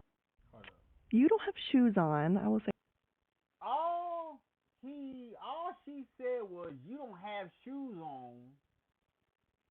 All she said was, you don't have shoes on. What? Then he went like Say that this. first and foremost. And hey, I'm natural, primal, and hey, if you weren't such a bitch, maybe I'd take you. All she said was, you have no shoes on. Use that kind of language here. Thank you. No. Oh. No. Here's the thing, sweetheart. I'll applaud you for the parkour. My inner child inside loves that. But arrogance screams insecurity, and I need a confident, humble man. Yeah, so we're not going to use that kind of language. So I will wrap. Yeah, actually, you could just kind of get going. That hairdo is killing me. That hairdo is killing me. All right. I don't appreciate that on my show. Give me the mic. Thank you. You can exit. Thank you.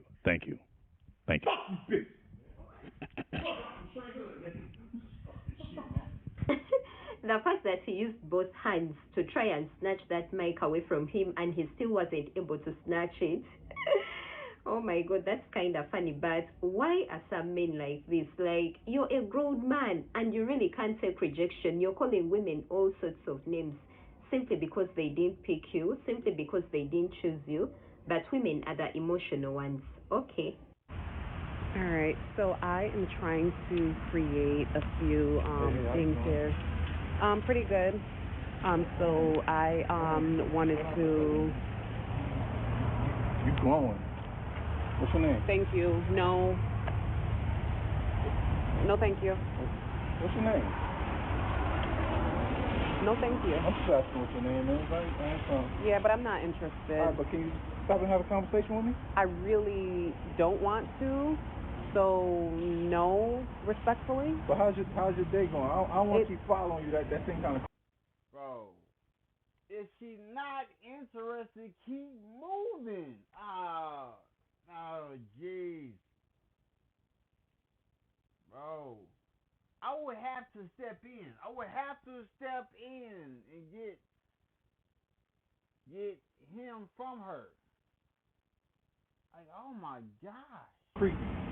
Yeah, so you can stop. Well, I'm not asking interested. What's your name? Okay, but I'm not interested, and like I'm starting to feel uncomfortable, so I just need you to respect that from me. I'm gonna step back, but if you got a man,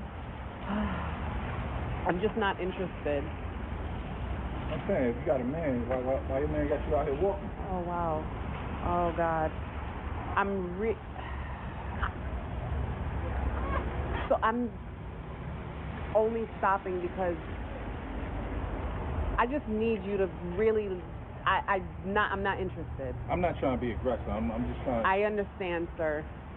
I understand. I'm not interested. You recording me? I'm not recording you. I was actually recording myself before you started following me. So but it's still going. You got your phone out though. Oh, what the fuck? Can I be honest, guys? I feel like in this day and era, when most... See, that is why I don't be recording myself. Because the camera is on her the whole entire time. Then he's saying, you got your phone out. Are you recording me? Sir, the only thing that they can hear is her and your voice.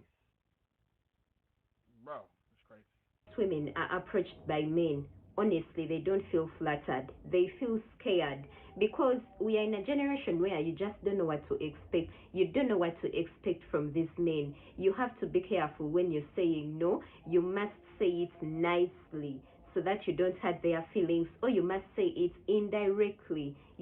Don't be so direct with it because that might make them feel some type of way. It's sad that women have to tiptoe around these men. Women have to do things they don't want to do simply because grown men lack the emotional intelligence of accepting and processing the word no. A woman could lose her life simply because she said no to a man. A woman could get violated, assaulted, all because she rejected a man's advances.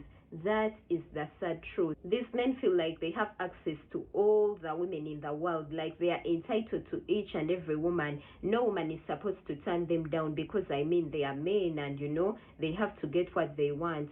I'm the higher. The only guy I DM is Harry Styles. Oh, okay. I don't know who that is, but... You remind me of my... kind of. Which one? If you're just getting into jewelry, I always say start with the essentials. The tennis, the Cuban, the rope. These chains are clean enough to be worn alone, worn together, or combined with a pendant, and they never go out of style. And as a founder, I'm going to throw in a free chain with your order only at GLD.com.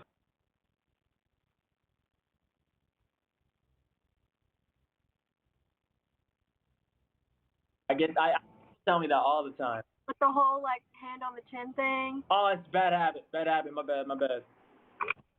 So, but listen, it's a pride thing. So, I'm demanding you to DM me. Oh, you are not going to demand me to do anything. You're demanding? Hold up. Wait a minute. He did not say that. He didn't say that. So, I'm demanding you to DM me. Oh, you are not going to demand me to do anything. Bro, demand? He got no game. Oh, jeez.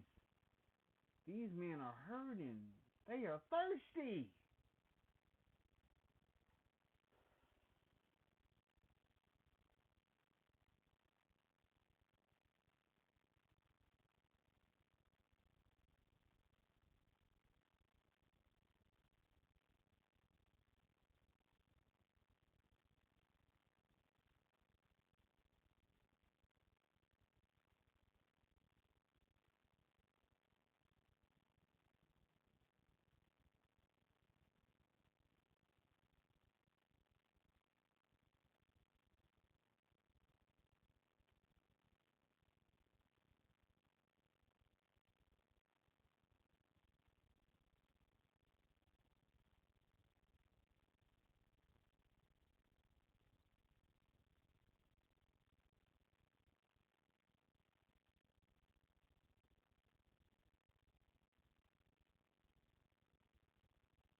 That's crazy, bro. Why? I don't take demands from strangers. Demand is crazy. I'm demanding you to DM me. Demand. Okay. Oh my god.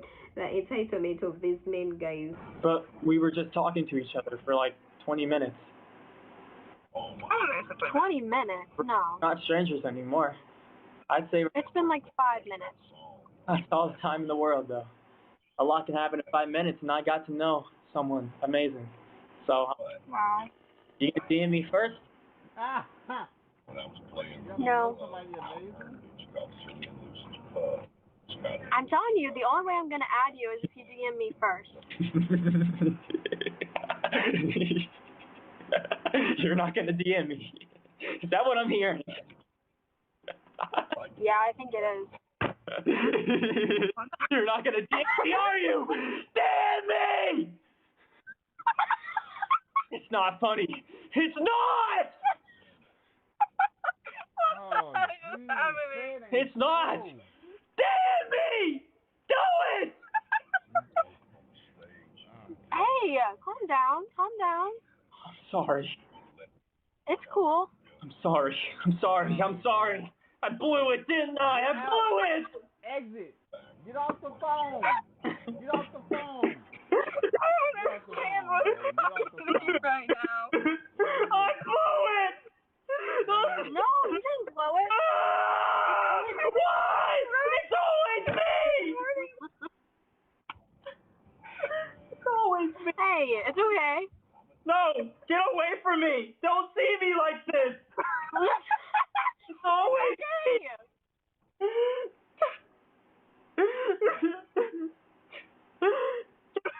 Please, please DM me. Please. Why can't you DM me? I can't do that. I want you to.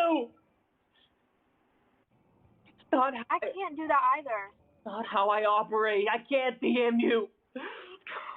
Not how I operate. DM me. DM me. I don't understand. Why is he so worked up? Like, what is the issue? Why can't you DM her first? Like, why are you crashing out? Mind you, this was on a TikTok live, and this guy was crashing out simply because the girl was like, I'm not going to DM you first. Like, what is the issue? She even told you you can go ahead and DM her. DM her first, but no, he doesn't want that. He's like, that's not how I operate. You must DM me first. I truly believe some of these men have mental issues, guys. Like, I honestly believe most men have mental issues and they refuse to go to therapy, yet they need it. Most of the men need therapy because what is this behavior, guys? What did we just watch? Like, oh my god. It was always a yes. I got a Dubai chocolate coffee. Tell me you've seen this somewhere. Hey, how are you? I saw you walk in. I just want to introduce myself. My name's Brandon. Hi, nice to meet you, Brandon. Natalia. Oh, nice to meet you. Nice to meet you. I thought you were really cute. I was just hoping to get your number. I'm married. You married? Yes, I appreciate it though. That's funny though, because I looked at your hand. I didn't see a ring on it. So I was kind of just wondering, I'm maybe I get your number. I know, it's a good excuse for women to say, oh, I'm married or I'm in a relationship. Come on, give me your number. Give it a shot. No, thank you. Oh, come on. Come on, Natalia. All right, give it.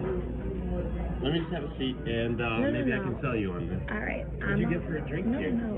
What? Don't touch my drink. I just want to sip it. Looks What good. is wrong with you? I don't know. No means don't. I said no. I said Come on. That was always a yes. Did he just say no is always a yes? No always means a yes? Like, sir, no means no. I don't understand why some men truly believe that women be acting hard to get when they say no. Like, can't you read the room? I feel like you can read the room. You can tell someone who is playing hard to get, and you can tell someone who is really not interested. Like, you can clearly see the difference. Learn to read the room. If the woman seems uneasy, she seems uncomfortable around you, like, let her be. You don't have to keep on pushing. She said no, and no means no. I just rejected a guy in Kroger, and the security guard had to escort me outside for safety to my car. Story time. Real story. That just happened. What?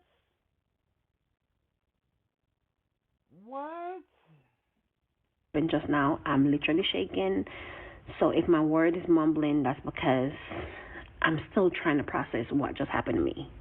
So I simply went to Kroger, minding my business, to go get some fruits and some veggies to prep my meal for me and my kids.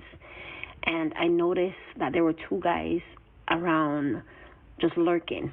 They really wasn't doing anything, but because I had my baby, my focus immediately start paying attention to their asses, and I'm like, okay.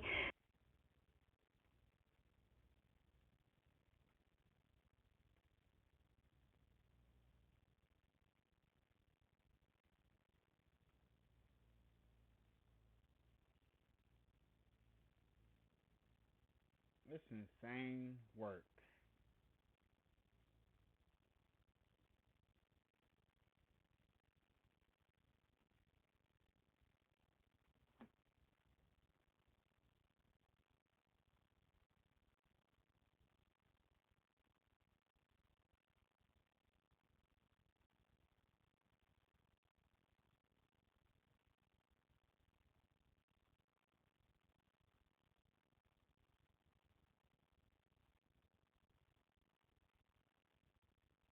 And plus, to be a member, like, I'm not even charging that much. You don't even have to climb the ladder. You can just stay the groundbreaker. You feel me?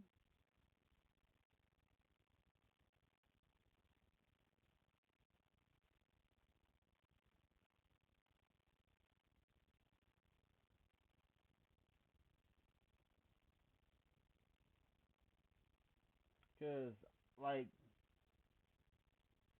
so just jot down what your birthdays are. The people who are subscribed to me. I will literally be making like short, like happy birthday videos for the people whose birthday it is.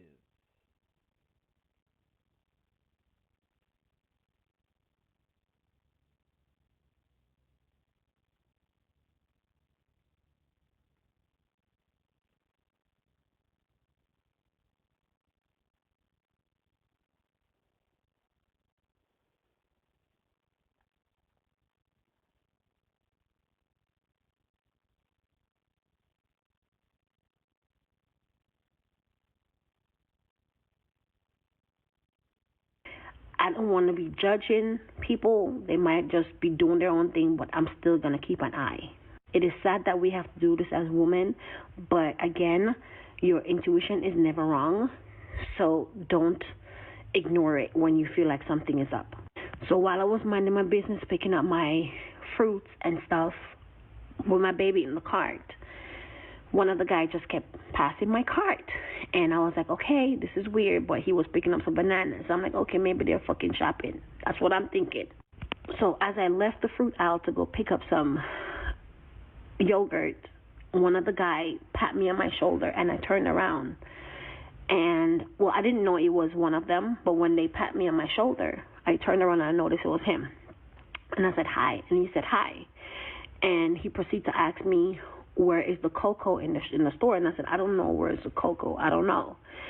And I was like, maybe you can ask somebody in the front. And he was like, so can I have your number? And I said, no, I'm sorry. You cannot have my number. And I started pushing my cart. And you know when somebody pulled your shoulder, like, okay, you need to come back. I'm not done talking to you. That's exactly what he did. So I said, excuse me, you don't touch me like that. You don't do that shit. Like, that is very disrespectful. Don't touch me. So I immediately just forget about the yogurt and everything, and I start pushing the cart towards the register. He proceeded to follow me to the register, like close to the register, and I was like, dude, what do you want? And he was like, I'm just asking you for your number. So the other guy I saw coming towards us. And I was like, okay, this is not looking good. Let me just leave this shit inside of the grocery store and head to where the security guard is.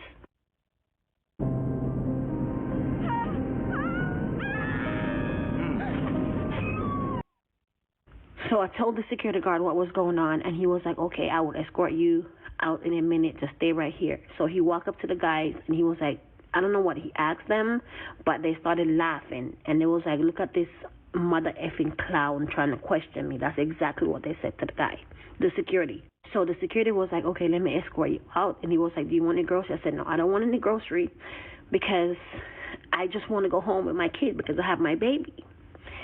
So while he was taking me to my car, the guys, they walked out the store as well, and they started yelling at the security guard. They started calling out his name, and he was like, don't pay attention to them, because if they come at me, I will be able to protect you and your kid. And I'm so grateful for that security because he didn't have to, but he did. Oh my God, bless his heart. Bless the security guard's heart, because we all know that most men don't even intervene. They will watch that man harass you and they won't do anything. So to see that there is at least a few who are still decent, a few who will still intervene, that's actually relieving. I ended up being in the car safely, and I pulled off and I drove around a little bit before I had come straight home, because I didn't want nobody to be following me, because I don't know if they was following me or not. But my thing is, why is it so hard for men to take rejection? When a woman says no, why is it so hard for you to respect that shit? Respect when a woman tell you no. It's a reason why she said no. She's just not interested. And for her to feel unsafe because she said no, it's crazy. Like, what happened to respecting people's boundaries? What happened to respecting people, period? Why do I have to think about you taking my life because I said no? I just don't understand, y'all. So please, ladies, be safe out there. And men, start acting like men now, please. If a woman says no, respect that. Respect her no. I was at the beach yesterday. I went by myself because I haven't had a long time in months, okay? It's the first time in months that my kids were not with me. So I decided to go to the beach and have a good time by myself. But I burned my face completely because I forgot the sunscreen. But anyways, so I was just sitting, feeling the water because the water was freaking cool and amazing yesterday. And this dude approached me and he goes, "Hey, let me talk to you." And I was like, "No, no." Like, why? Anyway, so he stood there for a little bit and he goes, "Bitch, let me talk to you." And I looked at him like, the fuck is wrong with you? So then I walked away and he followed me at the beach, okay? So then I see a man sitting by himself. I think he was drawing. I don't know what he was doing. And I had to approach him because the other guy was following me at the beach. And I said, "Excuse me, I'm sorry to approach you, but can I just, stand there with you for a minute just so that dude can walk away because he's following me?" And he was like, "Yeah, go ahead. I noticed he was following you. I was going to say something, but I thought he was with you." I said, "No." So then I stood with the guy for a few minutes until the other dude was gone. I started walking back. I was like, "It's time for me to head home." It was a beautiful day, but I was like, "It's time for me to head home." And then I see him a few, I would say, feet away from me again. And again, he goes, "Bitch, let me talk to you." And I'm just panicking at this moment. So I just started walking fast until I got, to my car. But yeah, I got scared. I don't understand why some crazy ass dude, like women gotta be careful. I like to go out by myself.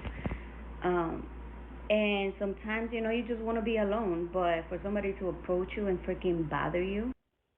And then another thing, it's kind of crazy how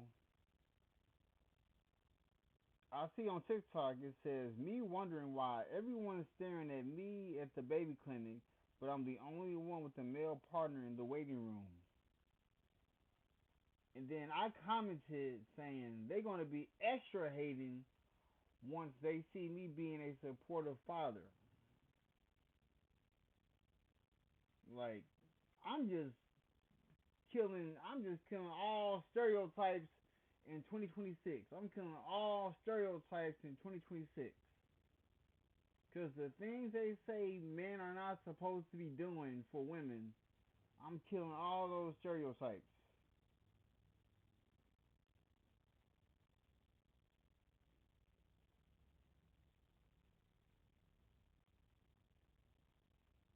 Because don't be mad at me because I'm a supportive male partner in my relationship. My wife is a supportive woman in our marriage.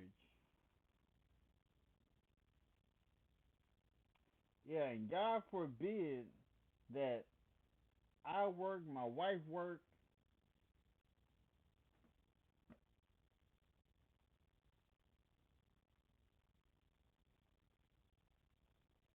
Yeah, they're gonna be real. They're gonna be big. They're gonna be so mad. They're gonna have to get a cape to be super mad on how supportive I'm gonna be at every appointment.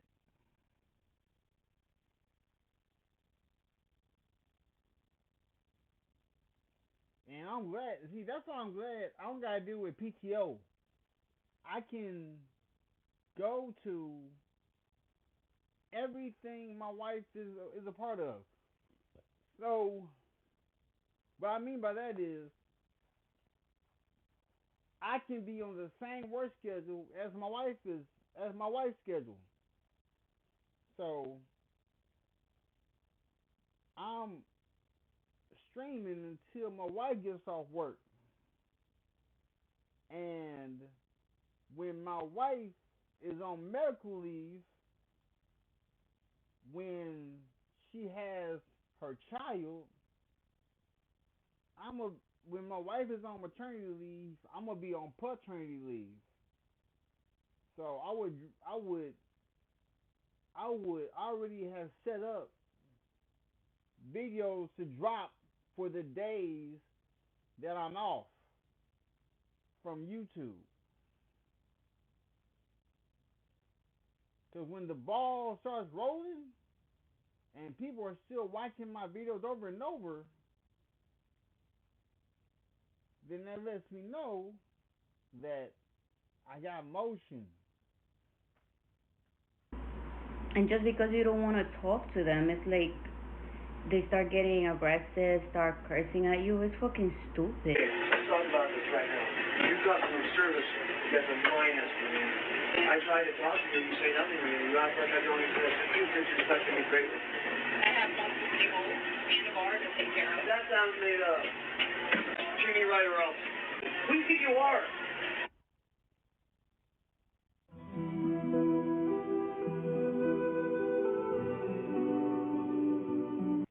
Be humble and gentle. I've made videos before where I talk about how some women don't want to be polite to men. They don't want to smile at men. They don't want to say please or thank you because it takes so little for a man to think that that's you flirting. This man is like, I feel like you're making it up. You got tables to bust. You got a bar to take care of. He's literally at the bar. If she showed him even the slightest bit of attention, this man would have thought that it meant that she was flirting. This is the delusion of man that thinks that they are entitled to women's politeness. These are the kind of men that think that if you're not sleeping with them, then you're mean and you're not being polite. If you're not flirting back with them, if you're not giving them the idea that you have a chance with me. No, sometimes you absolutely don't, and she lets you know that. And too bad if it hurts your feelings. At his big age, he doesn't know how to take rejection yet? They'll blame it on feminism and not on the fact that they don't know how to talk to women, that they don't know how to take rejection, that they don't know how to walk away when someone's clearly not interested. And it's funny how the energy is different when they approach you and after you reject them. Notice how once they approach you, they call you beautiful, they call you pretty and all that stuff. But once they realize that they ain't getting your number, once they realize that you're not interested, all of a sudden you become the ugliest woman ever. You become a B, you become the H word, like they call you all sorts of names. But I wasn't ugly when you were approaching me. I wasn't ugly before I said no. Now I'm ugly. Oh, okay. Like the way these men act, it's actually so funny. They act like little kids. They act like toddlers. A kid whose mom has refused to give a toy. The way they throw tantrums and, get frustrated. That's how most of these grown men act. I heard about this white man trying to snap this black woman's neck outside of a club because she rejected him. Not to mention all the people there did not even bother to step in and help this woman. So outside the club, he was trying to give her a kiss. She obviously didn't want to kiss him, so she rejected it. She turned it down. She was not interested, and there's nothing wrong with that. He starts bugging and trying to literally break her neck, like literally unalive her, was trying to slam her on her neck and everything. She only successfully made it out alive because she just so happened to end up being stronger than him. She started whooping his ass. I'm talking about tearing him up. People in the comments acting like it's funny. That's not funny because literally, if she was not strong or she just had the regular plain average strength of a woman, he would have successfully hurt her. And people sat around and watched that and did not bother to even intervene and help this lady. But as soon as she started whooping his behind real good and it got real dangerous for him, they going to jump in and try to interfere. No, if y'all can mind y'all business when y'all thought I was finna get my ass whooped, mind y'all business when I start whooping ass.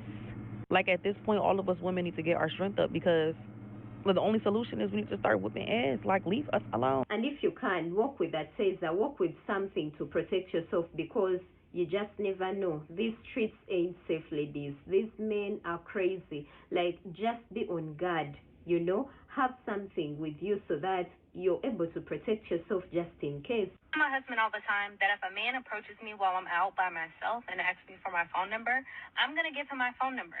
And I'm going to give him my phone number not because I want him, but because I want to make it back home to my husband and my children safely.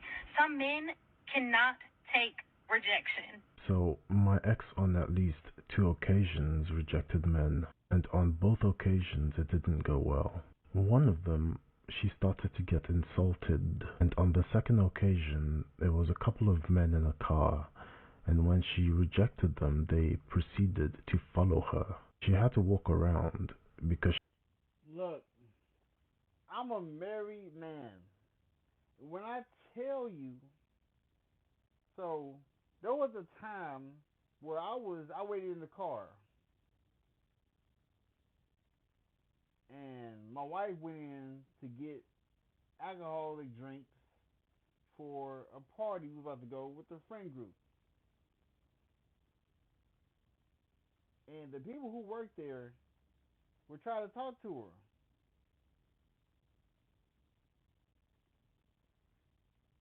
her. And she felt a type of way, so I'm going to start going in with her at places.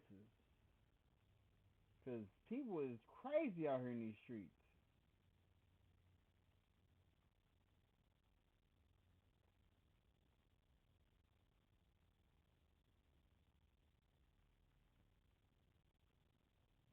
Yeah, I need to get 10,000 followers on TikTok to get the creator rewards program and have 100,000 video views in the last 30 days. Okay.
That's crazy.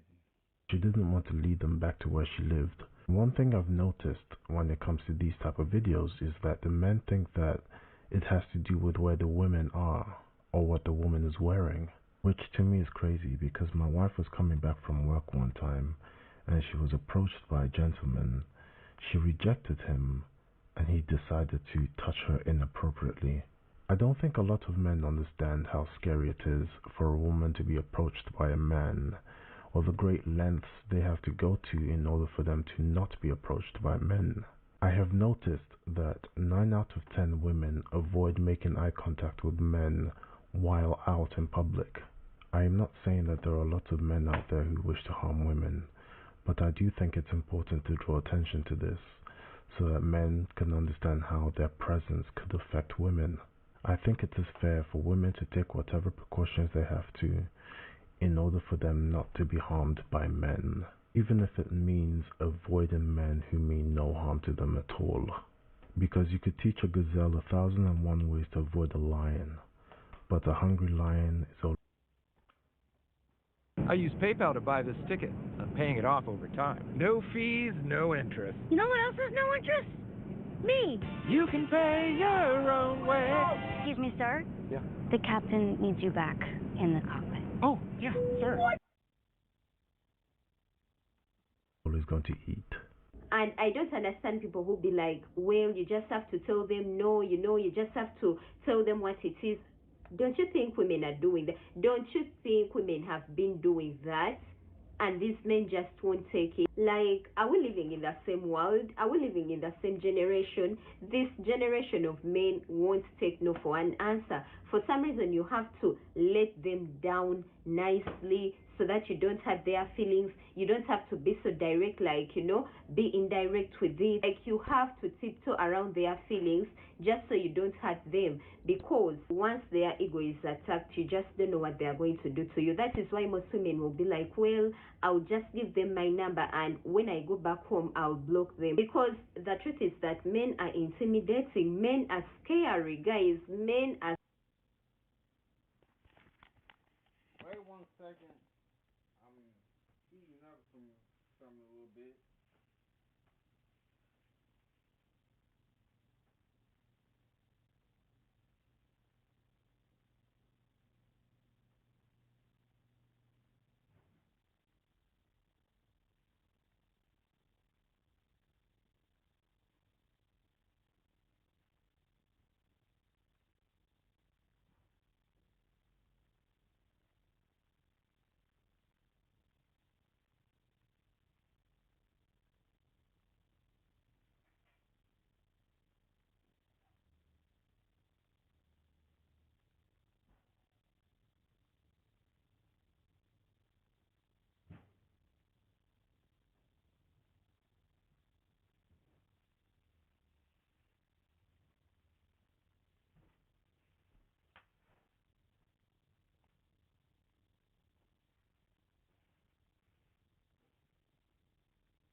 scary. You could be in a situation where you clearly know once you turn this guy down, he's going to do something to you. And the sad bit is that his fellow men will see him harassing you.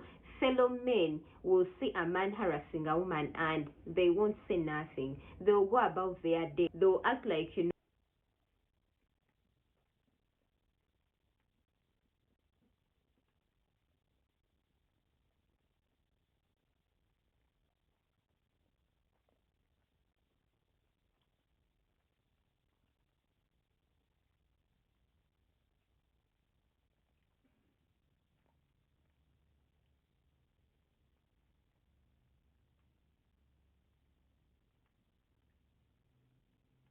no, it's something normal. They won't do anything to help that woman. That's why I feel like in some situations, some women decide to opt for the route of, you know, just giving in for the sake of making it home safely. It just seems like as a woman, you cannot reject men because this happens. Matter of fact, yeah, let me get out and take your phone, bitch. Take my phone. You got me fucked up. Why you recording me? Stop recording me. Get away from me. Get away from me. Get away from me. Get away from me. Get away from me. Get away from me. Get away from me. Get away from me. Don't record me, bitch. Get away from me. Don't record me. Get away You got from the me. right to record me, ho. Get away Stop from me. recording shit. Get away from me. Get away from me. Dumbass bitch. Get away from me. Dumbass bitch. Get away from me. Bringing Get away awareness. from me. This is awareness. Get away from me. Stupid ass black bitch. Yeah, okay. Bringing awareness. Yeah, okay. Because she rejected him. This is what he I does. wish you would. I wish you would. Dumbass. Hit me if you want to. You on video. Get away from me. Get away from me. Get away from me. Get out the street, bitch. Get away from me. Weird ass bitch. Get away from me. You weird ass bitch. Yeah, okay. That's why your hair fucked up. Yeah, okay. Face front, you broke ass.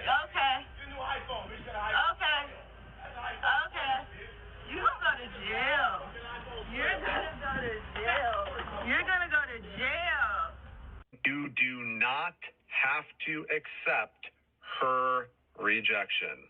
I'm a professional dating coach, and I teach guys how to understand the female mind. Now, here's an example. I was talking to a girl, and she said, oh, you know, I'm not really interested. And I, instead of just going, okay, and then just turning away, I did this. Why would you not be interested in me? I'm the best. Absolutely the best. And she's like, oh, how? I'm like, well, you'd have to come over to my house to find out. And you'd also have to be okay with kink, and you'd also have to be okay with my mash.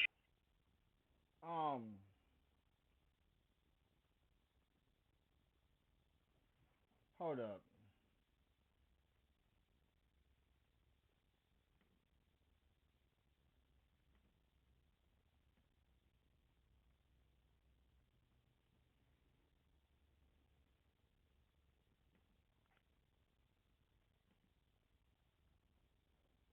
Hold up. Hold up.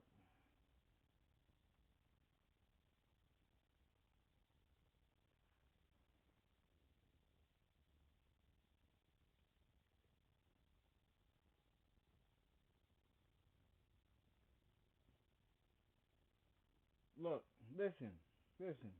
Before I press play, we are going to go back.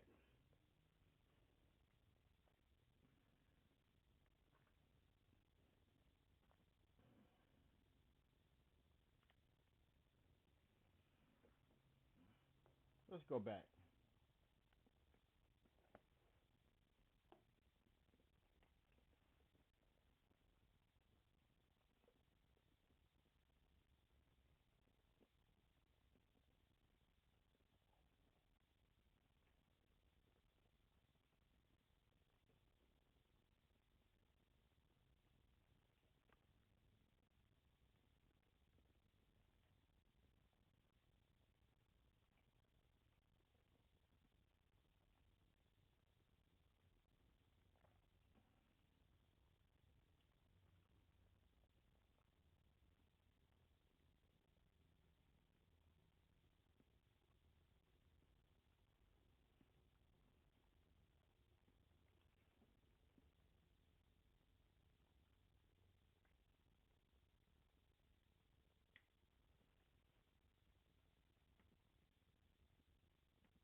Cause listen,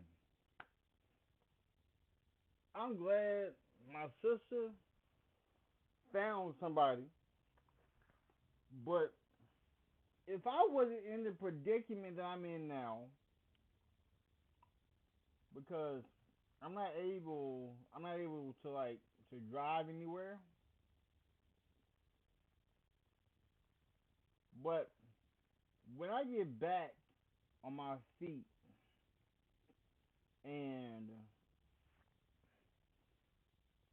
I'm so blessed that my sister got herself a man and everything, but if I heard from my sister that somebody was harassing her, because I know where all my other siblings are.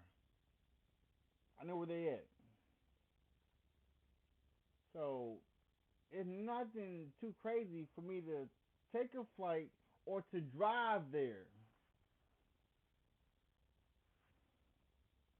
To jail. You do not have to accept her rejection. I'm a professional dating coach, and This dude say he a professional dating coach.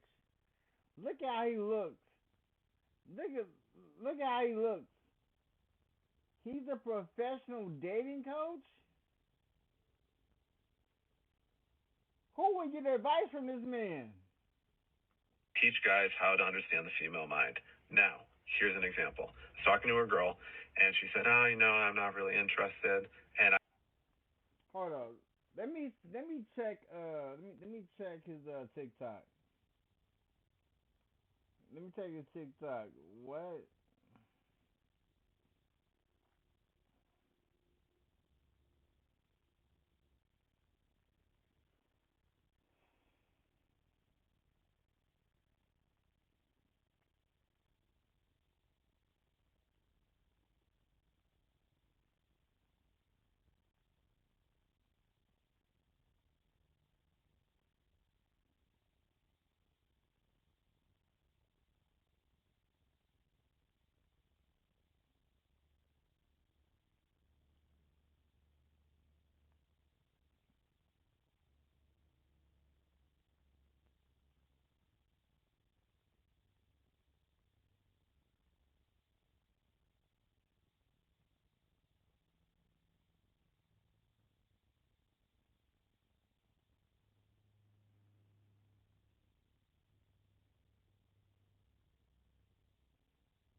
This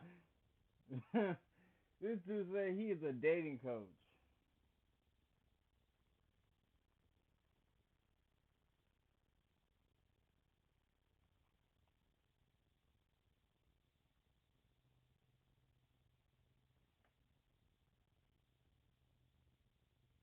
instead of just going, okay, and then just turning away, I did this. Why would you not be interested in me? I'm the best. Absolutely He said, "Why would you not be interested in me? I'm the best." the best. And she's like, oh, how? I'm like, well, you'd have to come over to my house to find out. And you'd also have to be okay with kink, and you'd also have to be okay with my mastering of ropes and the fact I have multiple women. And actually, maybe not. Maybe you wouldn't be the best for me. You want to know what I did with her later? First of all, you do have to accept women's rejection. Consent is real, and if someone says no, it means walk away. It is not an invitation to try harder. I actually get an instant urge to cover my drink when I see that man's face. And it's obvious that he only gets women to say yes by making them too uncomfortable to say no. And he talks about teaching a class for men, but that video is only teaching women what kind of men to run away from. He's not in a position to tell anyone how to interact with women. Any woman's lady bits would die a death of 1,000 paper cuts from that man's overgrown fingernails, so let's not act like he's hooking up on the regular. But he's also teaching people how to be predatory. Think about it. That story obviously didn't happen, but if it did, then she told him she wasn't interested, and he told her that she needed to come to his basement so that he could show her why she should be.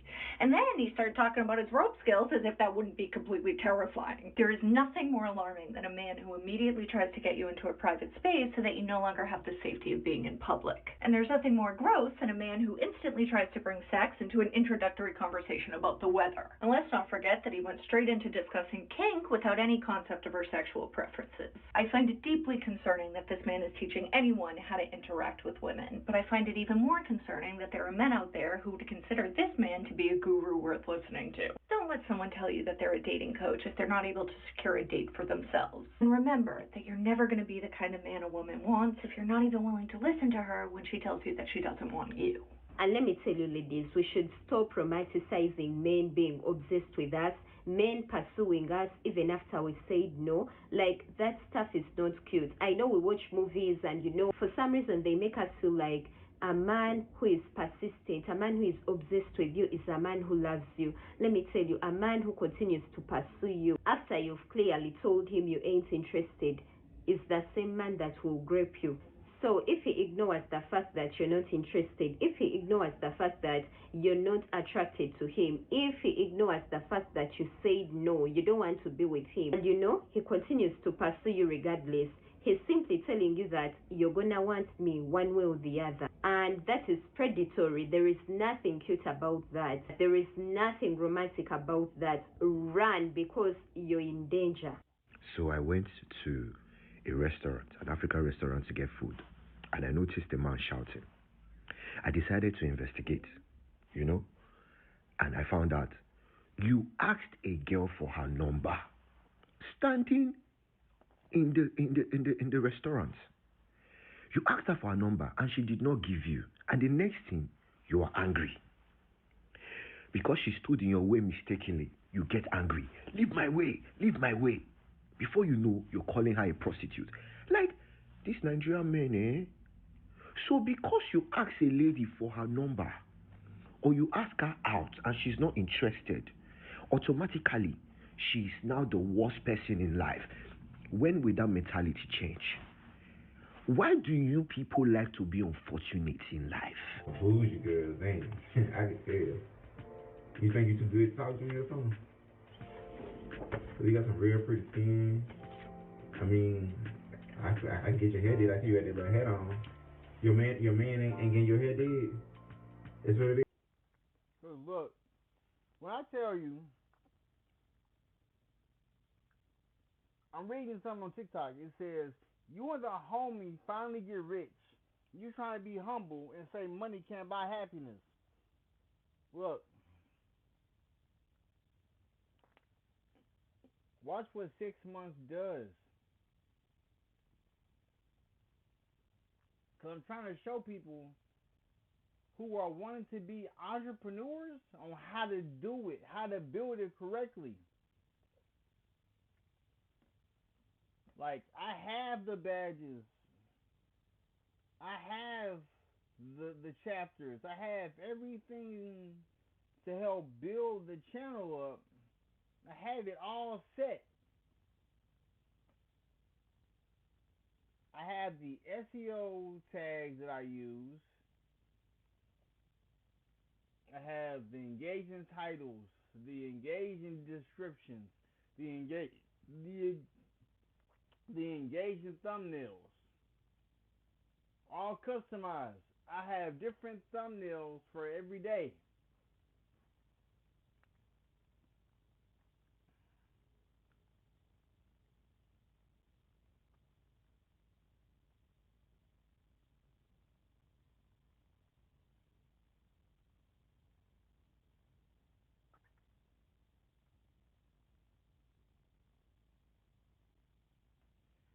Because messing with a dude like me. You just want to bother somebody today. I mean, you missing your blessing. I'm trying to help you out. I mean, I get your hair did, your nails did, get you some lashes. I already told you I no can thank say you you. bad after. No thank you. No thank you. Listen. I'm a man that I know what I want. You play.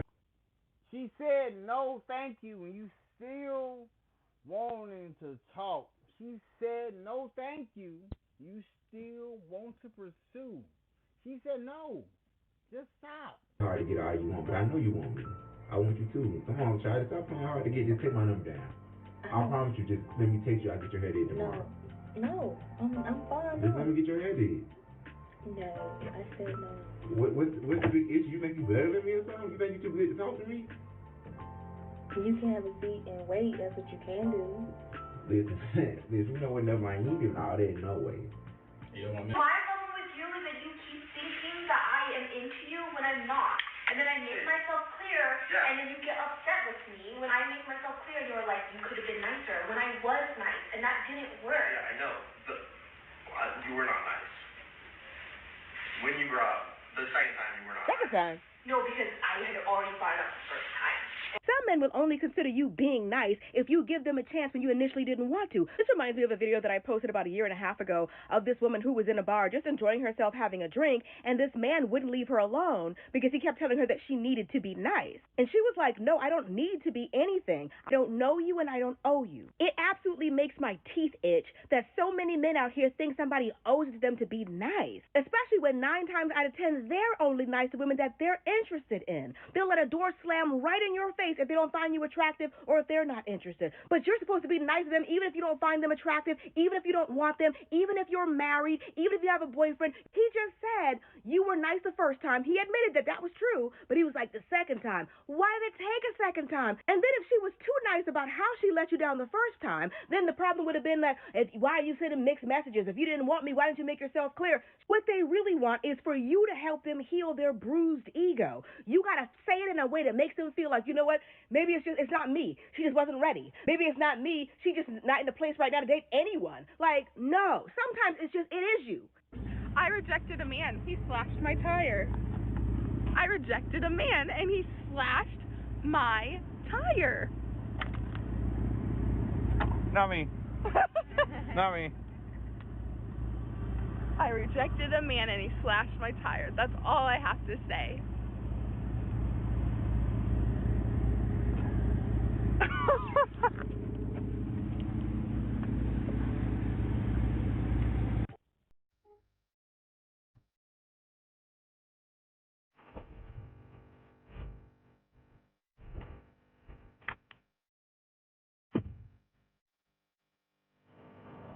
Men have to get over killing people because they're getting rejected. Like men, that can't go on. Like that is like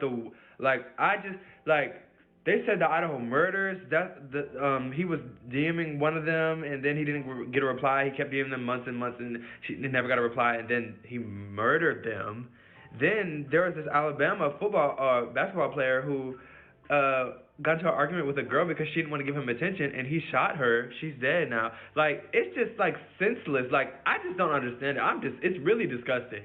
Like, it kind of makes me mad. Not even kind of, it does make me mad because it's just like, you're so like narcissistic that you can't take rejection. This one's more of the scarier ones for me because I'm sure we've all heard stories of how guys have killed a woman who was trying to break up with them. And even more scary, I know currently there are some women I know who have said, I've broken up with a guy, but he's not accepting it. He's carrying on like it's normal.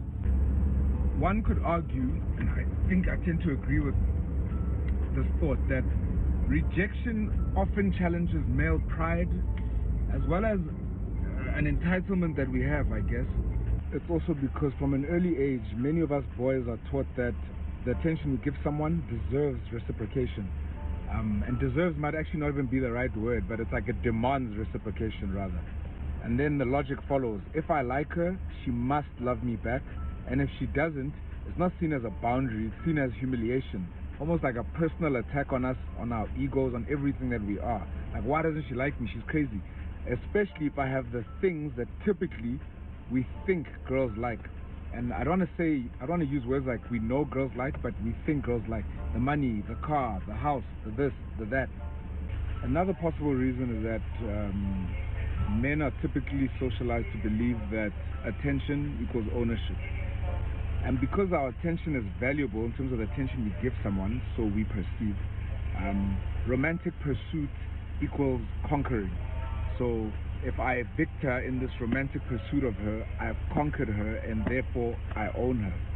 And when this prize that I've worked so hard for says no and rejects me, this immortal being that is a man who owns the world, I feel absolutely robbed of something I've earned, or at least I would think I earned, and it's mine. And we're all aware to a certain extent, I hope, that girls are typically more emotionally mature than guys. So because we're emotionally undeveloped, rejection can only equal rage because we don't have any skills in emotional regulation. If a man has never had to learn to process hurt, or just in general has never learned to process hurt, then I'm afraid rejection feels like war, all out war. And that's not because rejection is a violent war. And all of this starts with both men and boys, because it's not like all men were taught all about this, how to deal with rejection, insecurities, etc., etc.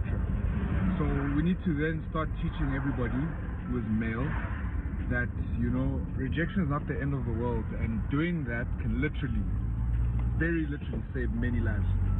Because a man who can understand that no does not mean you are worthless, you're a useless piece of shit, and could arguably mean not this time. That's all. Just not this time, or just not me. Could go a long way. We talk about literacy in the sense of everything that leads to a material outcome, like financial literacy, but we never talk about emotional literacy. Teaching emotional literacy could be the difference between a man walking away safely and a woman never walking again. So yeah, no woman should ever fear dying just because she turned a man down, or a male down, because some of the shit y'all do is not manly. It's as simple as this. Let's just raise boys who can hear the word no and still feel like a damn man. I truly wish men would come to realize that women don't owe them a thing. Women don't owe them their numbers. They don't owe them attention. They don't owe them their Instagram. Like, they don't owe you a thing. A woman has a right to say no. A woman has a right to reject you. Maybe she doesn't want to date. Maybe she doesn't want to date you. That should be okay. As a grown man, you should be able to take rejection. Like, which type of a person are you if you're going to hurt someone simply because they said no to you?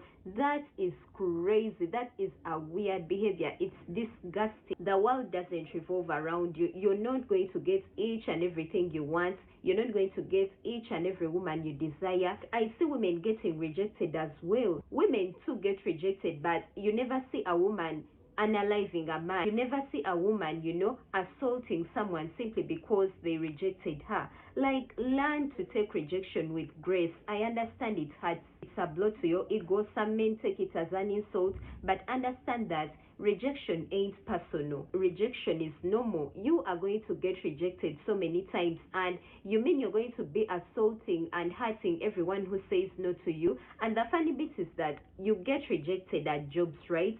You get rejected by your fellow men. Maybe you ask for something and they say no. Why don't you throw a fit? Why don't you assault them? It's because you're a coward. You are a coward. You can't do that to your fellow men. You pick on women because you think they are, the weaker gender. That just shows that you're a coward. A real man knows how to handle rejection with class and grace. If you're the type that is going to harass women simply because they turn you down, you're a boy. You ain't qualified to be called a man. But anyways, guys, tell me what you think about this topic in the comment section below. And yeah, don't forget to like, share, comment, subscribe if you haven't already. Hit the notification bell so you get notified each and every time I drop a video. Till next time, I remain Lisa. Peace and love. I love you. Bye. What's new with Google Ads? Google AI powers campaigns that work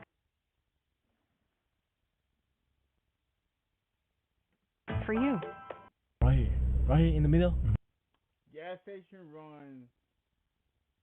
Ray has got a Lamborghini Urus. A Lamborghini Urus. I bet. Nah, it's different. Look, I'll never hit it. I'll never hit something again. Look, you got 360. If I still hit it, yeah, I can drive. I need to open my eyes. Yo, this like mad itchy because I look at this car, it's like sexy as God, bro. Damn. Damn, nah, I gotta record. Let me record it right now. Yo, what did you talk about, like, the vlog? Some motivation. The punk right here, man. Now you gotta come right here. You gotta come right here, man.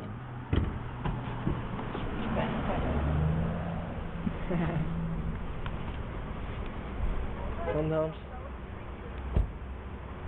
if you want to do something, just do it, bro. If you want to something, just bro. If you want to be bro. Look what I did, bro. Look what glazing got in your life, bro. Look, bro. The damn truck, bro. Sometimes you gotta take a risk in life, and sometimes. Let me wait. Okay, yeah. Let me finish my sentence. You gotta take that risk in life, and so. Hey, how you doing?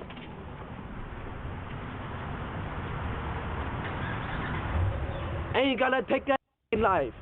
If you wanna take a risk, take that 50-50 this side, feel me? Like, you know what I'm saying, bro? Now look at this, bro. You gotta take that risk in life. Facts. Woo. Sexy, right? Yo, I was broke as shit, bro. I remember I was broke as shit, but I asked my dad for like I asked my dad for like $10 a week, bro. Not $10, like shit. Like $50 a week, bro. I used to ask my dad $50 a week, bro. Look what I got right now, bro. Damn. Yo, should we get some food? I'm not even that hungry. Huh? Nah? If you don't get food, you get that QT. Yeah, I guess it's go QT, bro. I think we finished our order from, bro. Wait, Dad, check. Who the f go to Penny's Finesse, bro? I mean fitness, bro. Check, who the f go to that weekend? Check, who go to that and work out? Like who, bro? Alright, bro. We out. Lame. Yo, I can't wait to put a BBL, bro. Bad. Got Popeye. Oh wait, Popeye got a agent and Rikai bundle, right? Or some shit.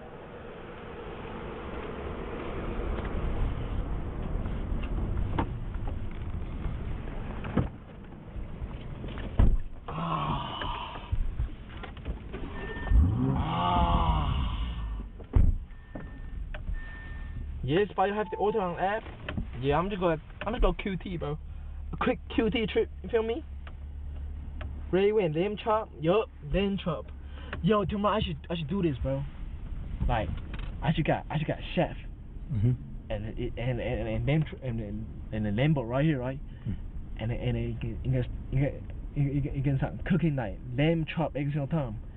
Got people pull up to eat and shit, sitting in Lambos. But don't get dirty though. If you got dirty, you might should I even risk it? No. How's you gonna cook in here? Just eat in here. I just get somebody like will be careful, like agent gonna be careful.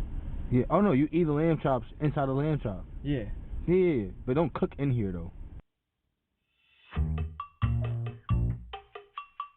We were able to use Google Ads geotargeting to tap into major US cities. Overall, we were getting a 15 times. Yeah, hell yeah. Oh, I thought you were saying cook in here. Yeah. Yeah. Agent can be the first guest tomorrow. Huh? Agent can be the first guest tomorrow. Yeah. All you gonna do like first gas, second gas? Yeah, it's like that. Damn, how many damn trucks need to eat? A lot. That's good. We keep going. Alright, bro. Should you go to Pet Mart? The one kick us out? Flex on her? Yeah. Yeah. Nah. Park right in front of it and rev the car. Yeah, Chashi, go to a pet mart. Nah, that's too much, bro. Yeah. You know what? We're gonna leave them in 2025. Huh? Let's just leave them in 2025. Yeah, Chad, let's just leave the pet mart shit in 2095, bro. You feel me? Nah, yeah, bro. In 2026, let's be, feel me? Let's be positive and let's be, how do I say a word? Like, let's be positive and grateful, motivate. Grateful, motivate, bro. The big 26, Millie. Facts. Yes or no, bro? Alright, bro. Wait, Chad, is my guest on the left or right? Hold on, I don't know. You say? It says it right here. Where's the gas at? Oh, right. Yeah. Oh, right. Sure. Oh, it's in my super. Hold on. QT got the best gas. Chat, which gas station got the best gas, bro? I feel like QT smooth. QT shit smooth.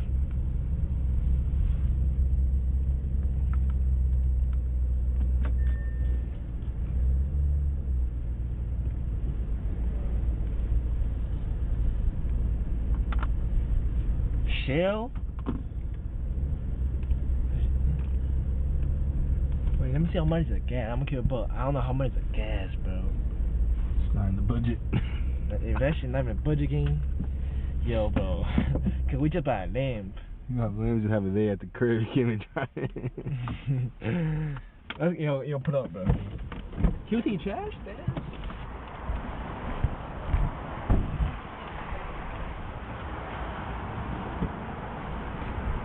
Oh, wait, put up. 2.6,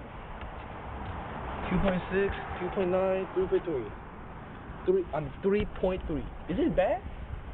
It's cheap, right? Yo, compared to y'all state, wherever y'all from, this is not bad, right? 2.6, 2.9, 3.3. State Farm is watching? Dash? You have to get premium? I know. Yo, how much? Oh, wait, how do that? Oh, I didn't know. Top of it, the top part. You can lock. Oh, you can lock the. Yo, you can lock the door like this. That's tough. $2 cheaper than where I live. That's. It's carry damn near $5. Wait, chat, you can carry $5 for what? 87 and 89.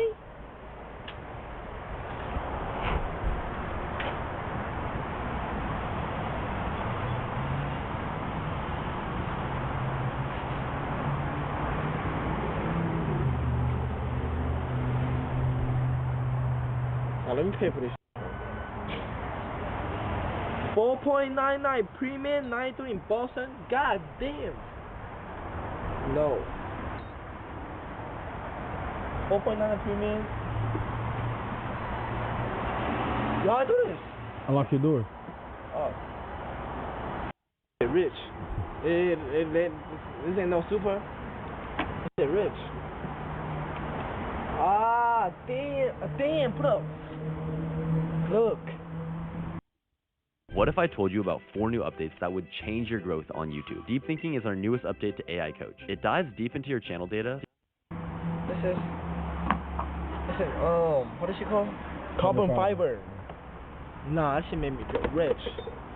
Yo, should I put my car over here? I want to get some food. Yeah.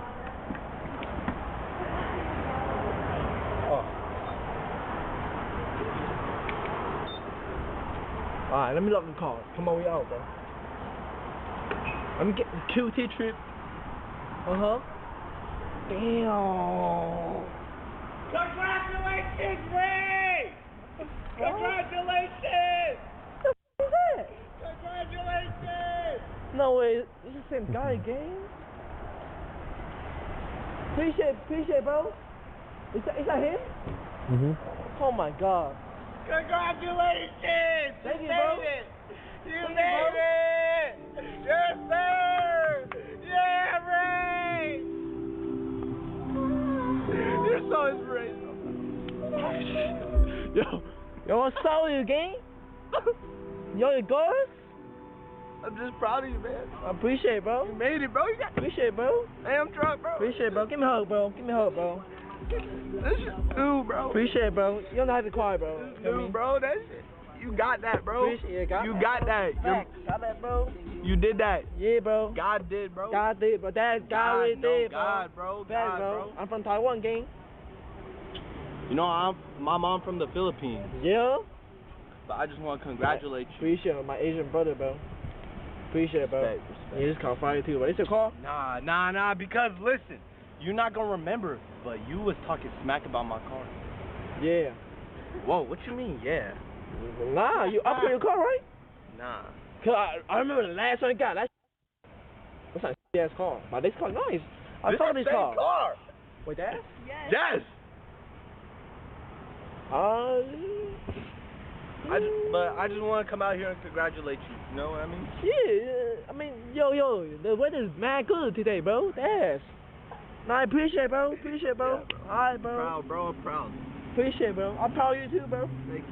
For being a good supporter, bro. Yeah, you know, I always gotta come out and support, man. Hell yeah, bro. Alright, bro. I love you. Yeah. Happy New Year. Have a good day, bro. Alright, bro.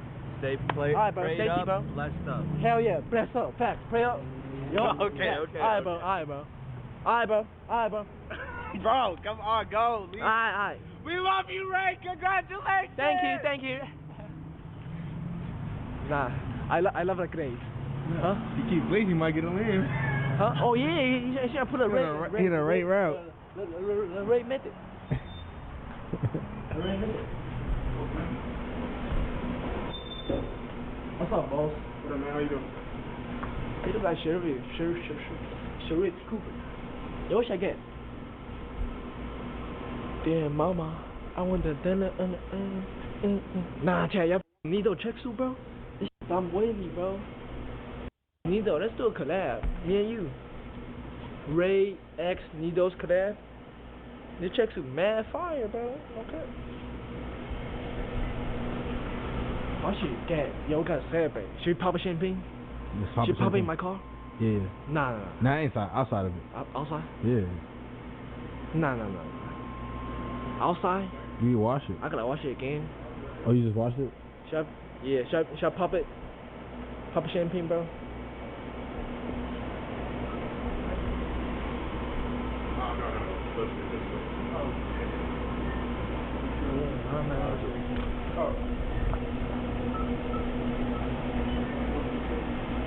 I know what I get. Yo, the QT grease is mad good, bro. I don't know what it is about nose, greasy, like this OD. Like look at that big ass thing. I mean hot dog. It just smell mad good. Oh, it smell mad good. Oh, it's so warm.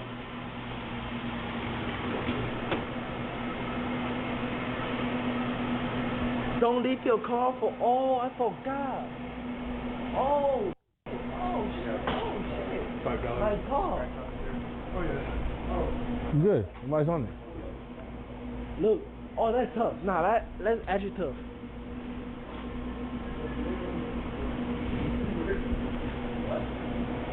That's tough.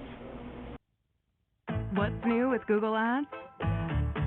Google AI powers campaigns that work for you. I don't know why the camera angle is tough. Zoom in. So I might be the only streamer that's on here really thugging it out.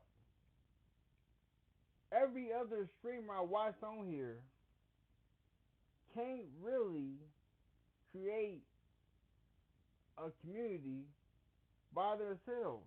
Because every other video has so many other people.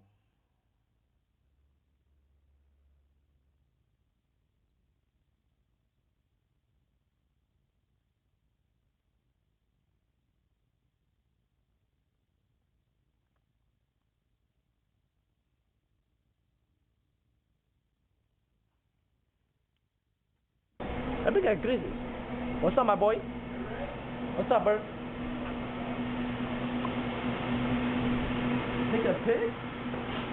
What do you mean take a pic? Flick up later. I got my shit flick up, you heard? When I buy the car, I flick up.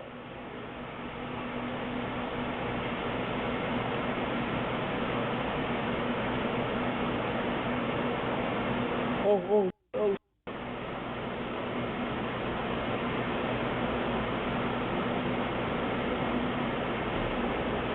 Nah, you ain't catch me.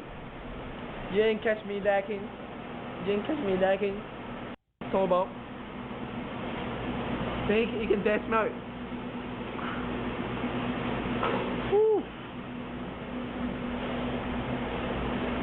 Yo, when I tell you Q, he got the best sausage in the world. Not in the world. One of the best. What's up, boss? Good, brother.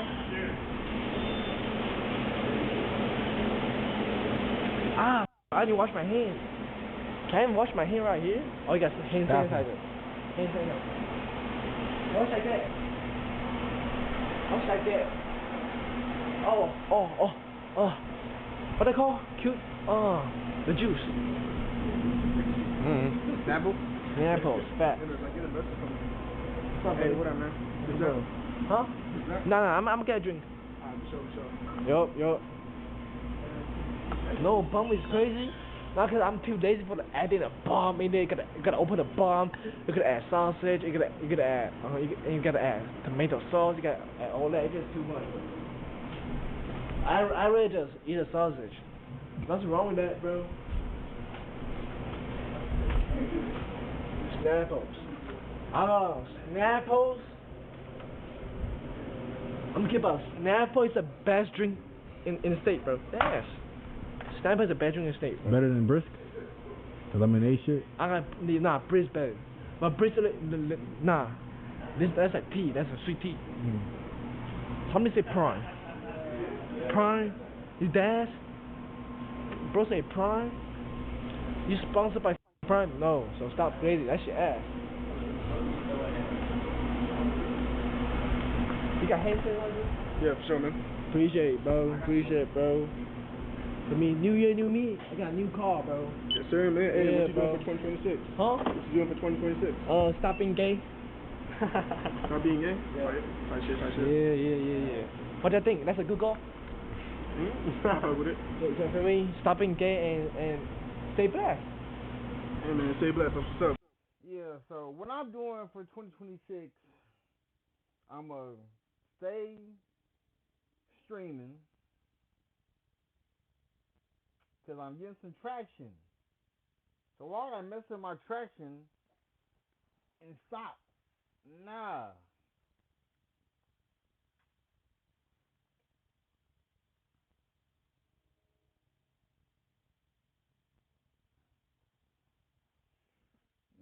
Bro. Hell yeah, bro. Hell yeah, man. What you goal in 2026? Wait, what? What your goal? What's my goal? In 2026, like goal. Oh, goal? Oh, shit, man. So, like, I want to get my art account out there, and then I want to be, like, an air traffic controller. So keep it going, bro. Yes, How about sir, you, bro? Air Force? Get more. Yeah, well, yeah, try and go to the Air Force. Wait, that be Air Force? Look, military? Yeah, but we're both in aviation. Fast? Yes, sir, man. Shit. Shout to, how do I say that word? Welcome in. Thank you, For service. Yeah. Okay, fine. Hey, appreciate you, bro. Maybe, I got the military in Taiwan. Shit, kind of different, but like, yeah, we still kind of do it for the country. Yeah. Yep. Sure, man. Yeah, boys. Safety, bro. Yeah. Safety, bro. You have a good night. Hey, see you later, man. You too, bro. Keep chasing your dream, bro. Yes, sir. See,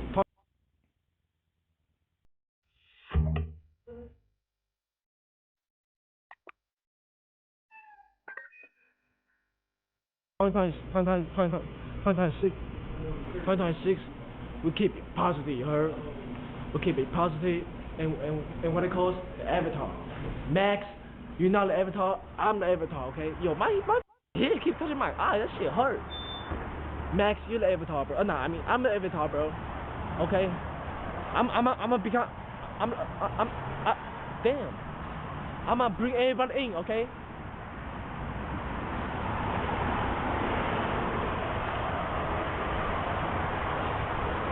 Wait, what? Only $25? That cheap? There's no way, bro. Was it empty? Huh? Was it empty? No, it's not an empty but it's like three. It's like, how do I say it?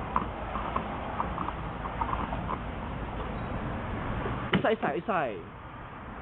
this is like 2, 3 left. Yeah, I know what you're talking about. Shit, this shit cheap? You probably gotta do it again or something. 3/4. Yeah, 3/4. Wait, is that normal? Chad, is that normal? Is that normal? Does Leia have a small truck? Tank. What the fuck? Oh. Is that normal? Still paying 2K? Yeah. I don't know. Go in the car and check. Oh yeah. Okay. Oh, hold on. Like this. Uh-huh. Thumbnail, Chad, thumbnail pic. Hold this. Chad, we're gonna same shit as this. We're gonna straight copy. I'm gonna 2026 with dick riding. Alright, ready, bro?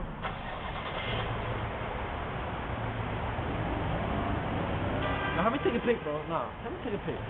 On the phone. You just keep clicking that shit. Same way as thumbnail or regular? Regular ain't thumbnail.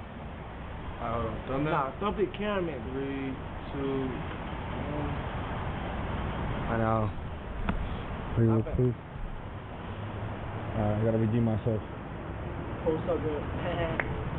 Got a good angle, bro.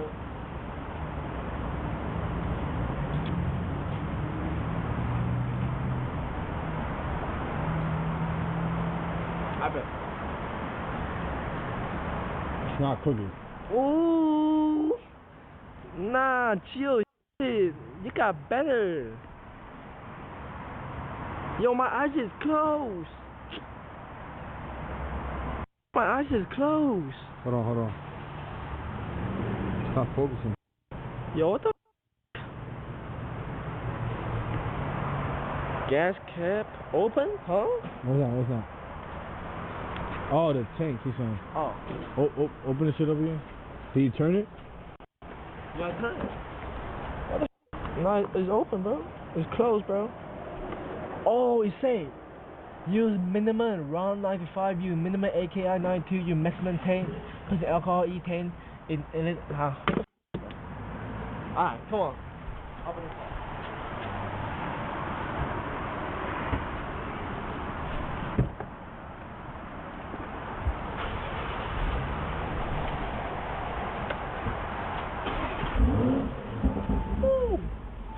Yeah, cause I will be doing some. So when I am able to be back driving, I will be doing some food tours. I will be driving to other food trucks to show y'all what we eating. So I would write on my board behind me every food truck we have in Kentucky, and I'm gonna circle them, and I'm gonna make a video of me going to these places.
Yeah, I gotta start buying games where it don't have the ads in it, so I can like play the game without dealing with the ads.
Well, this shit not full.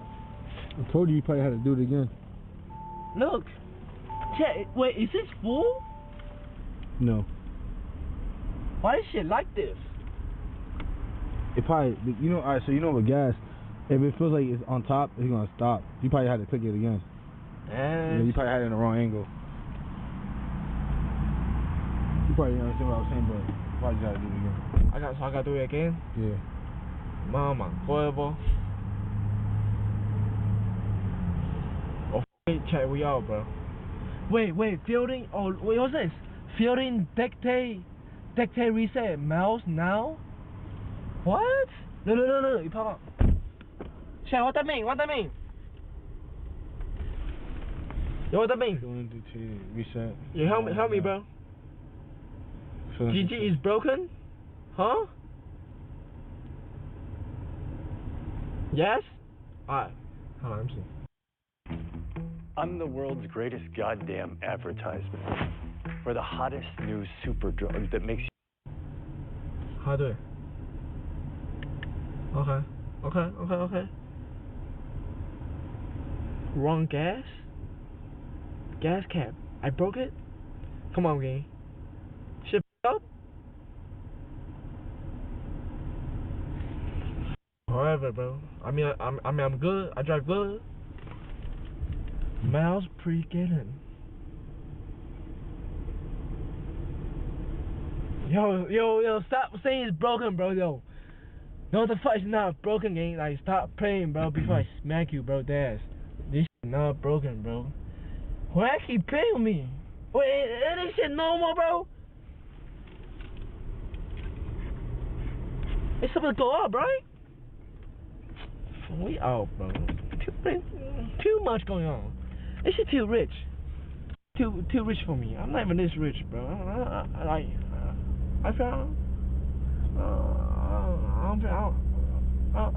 don't even feel like it's real. Cause like this shit too rich, gang. Like how the fuck I got Lambo, bro? Like how, bro? That's how I'ma be. Cause like I'm not gonna be able to realize it if I get to this point in my life to where I'm making this kind of money. I'd be like, how did I get here?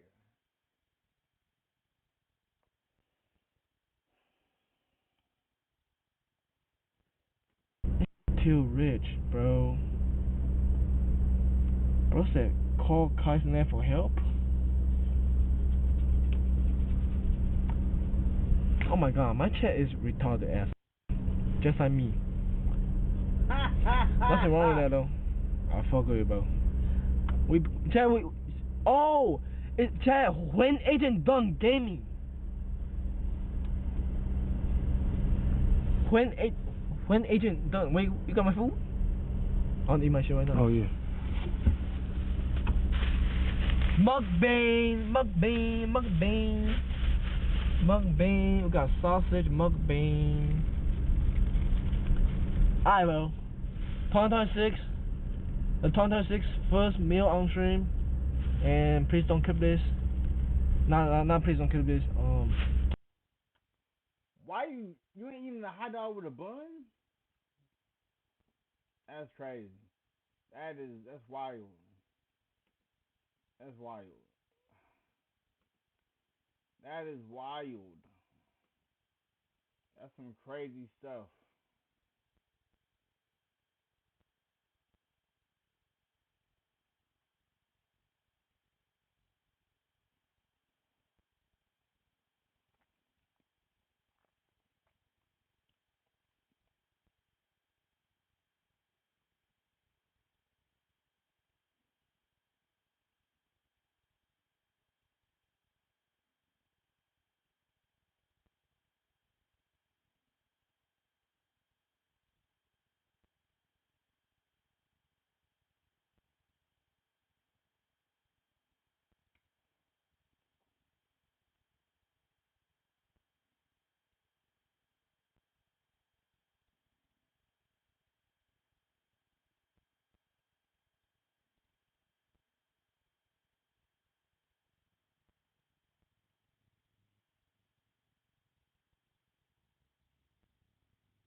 That's all you got?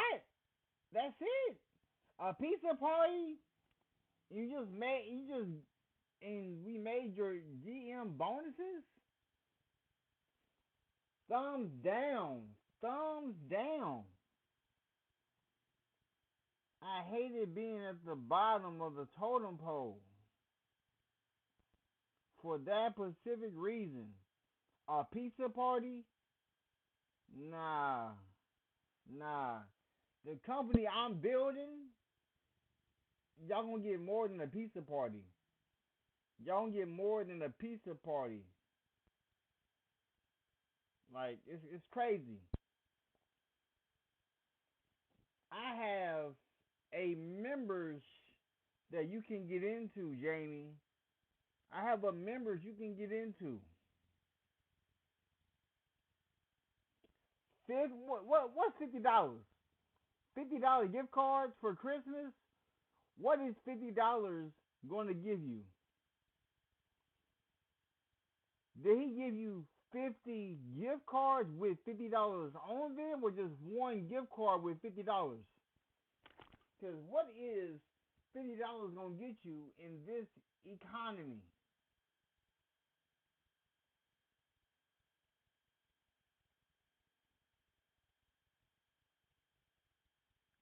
The way I see my channel growing is you'll get more. That's crazy. That's crazy, Jamie. That is crazy.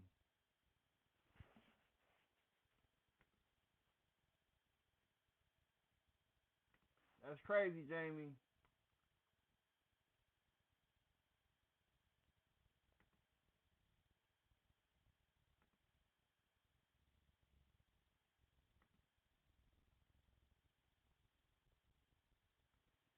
That's crazy, Jamie.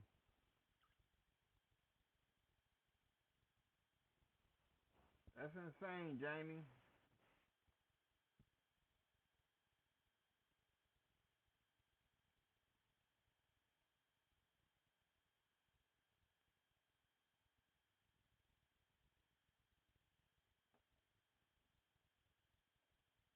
What?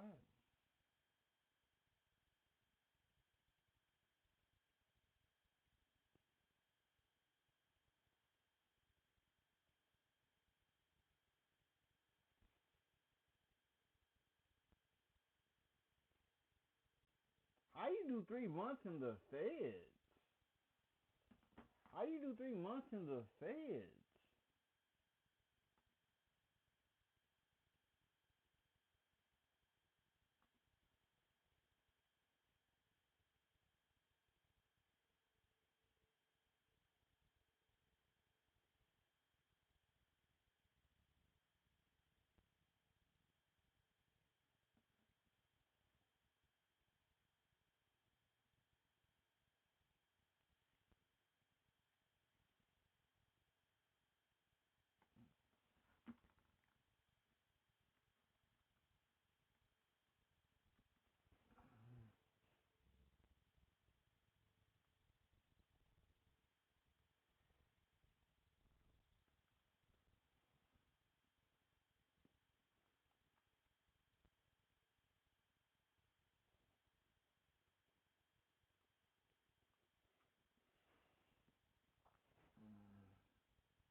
You need more than just that, bro. You need more than just that.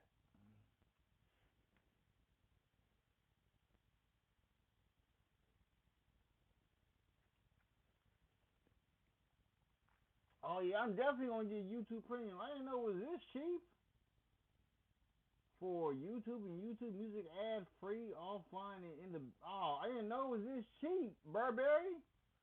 Oh yeah, I'm about to get. I'm about to get this. I'm about to get this for sure. About to get it this month.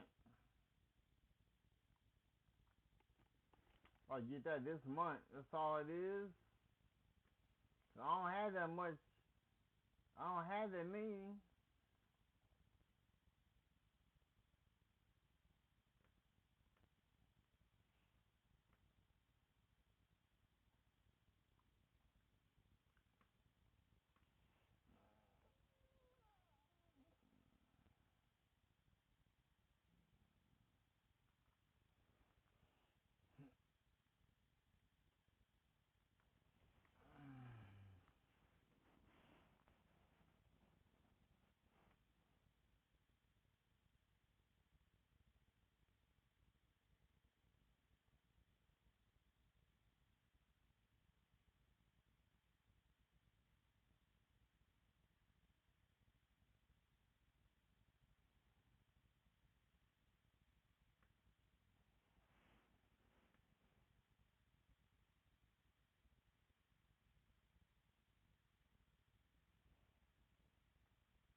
So my achievements,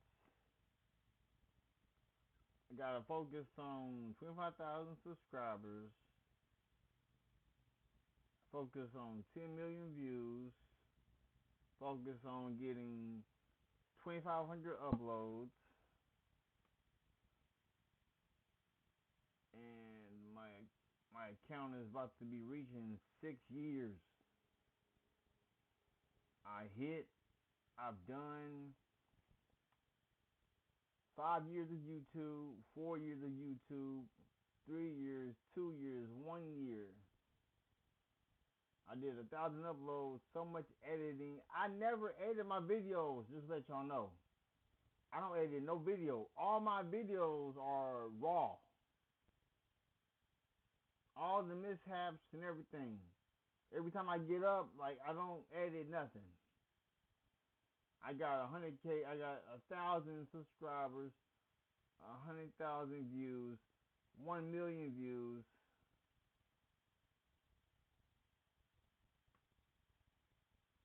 It's kind of crazy how life can change in minutes.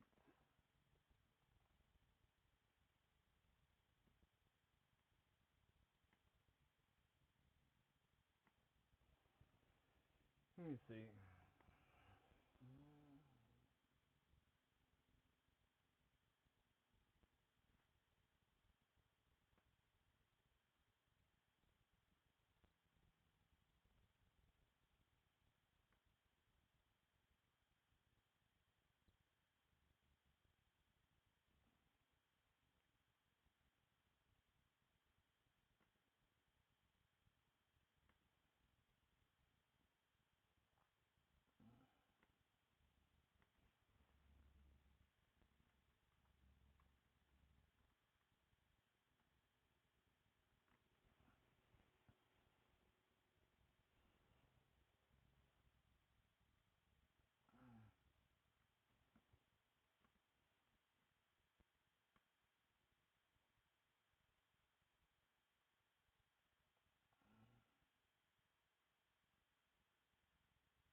I started this business in the closet of my mom's house. Now we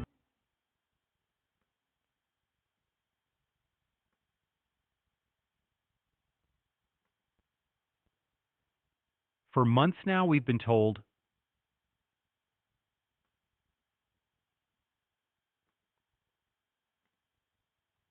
Alright, 1 second, bro.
second, man. Just getting up, cleaning up.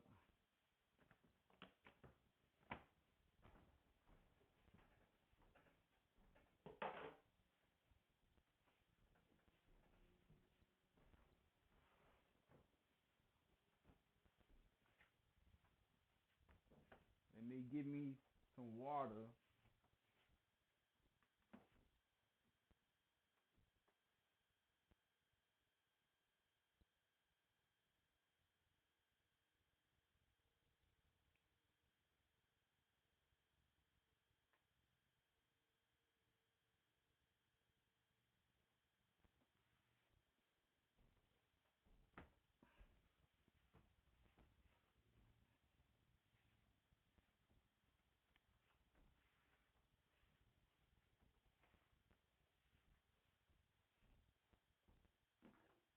Tell them how, Luna.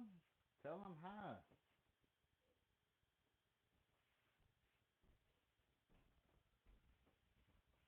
Because if I had my TS on, there would be a lot of people in here. If I had my TS on, there would be a lot of people in my stream right now.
Alright, so give me a minute. I'm about to give my mom a call. About to call her and talk to my mom. Prayers for the ones who were not able to talk to their moms.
2026 is going to be something different, bro. 2026 is going to be something different. I'm trying to tell you. Like, I'm reading about, I am literally reading about this title. It says, unemployment is about to rise fast, and most people aren't ready for what comes next.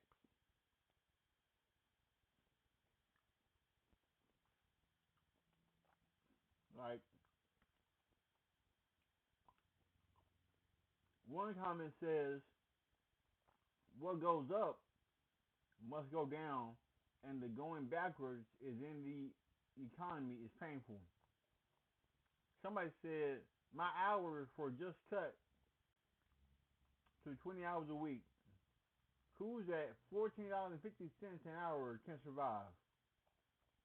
I remember getting paid only $8 and something an hour. Y'all having problems making $14.50 make sense? They say we're in a depression. The government lies whenever they open their mouth. Nobody on earth should ever trust in the U.S. of A. Citizens included. Good luck in 2026, everyone. It's extremely questionable if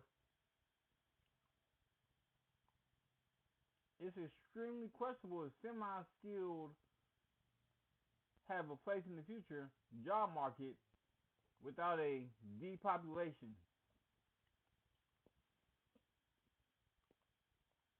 Oh my gosh, it's here. It's here. Recession 2026 hitting hard.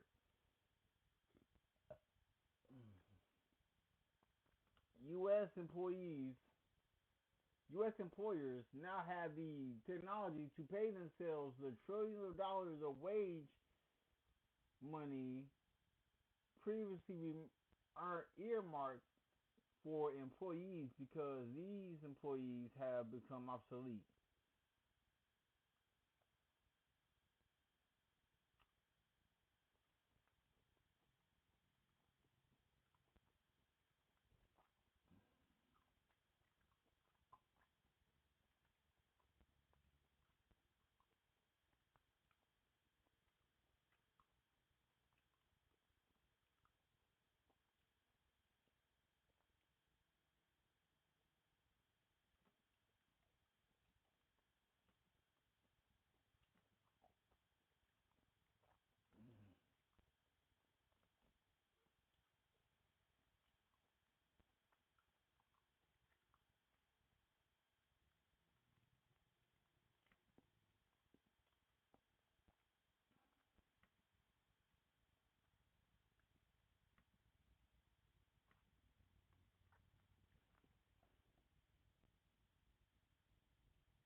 Bless you.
A Twinkie and a lap dance.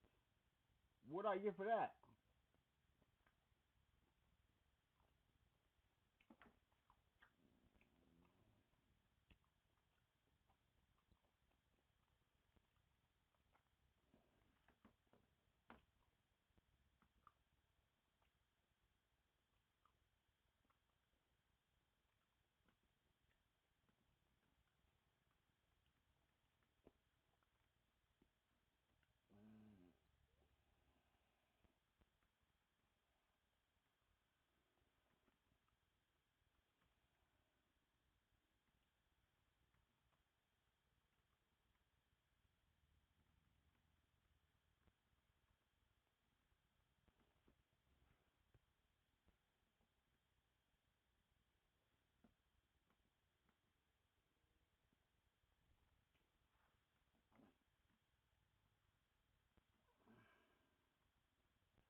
We're good with you.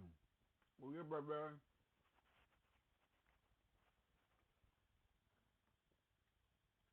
Hold up. I'm choosing a better one. Choosing the better one. Got to change the title and everything.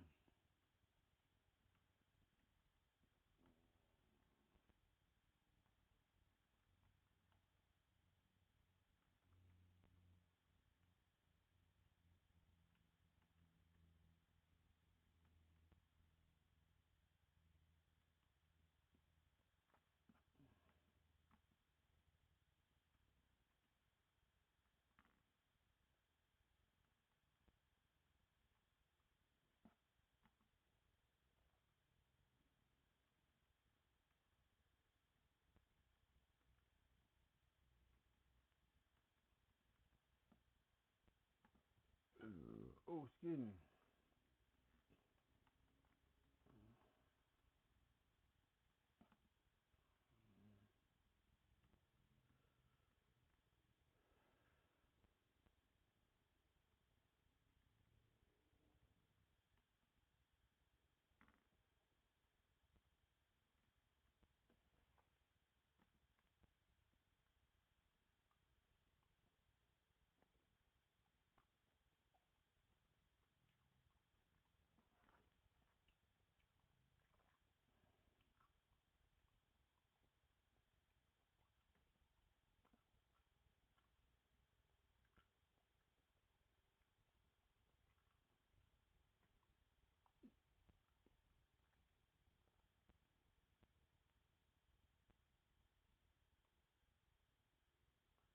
So,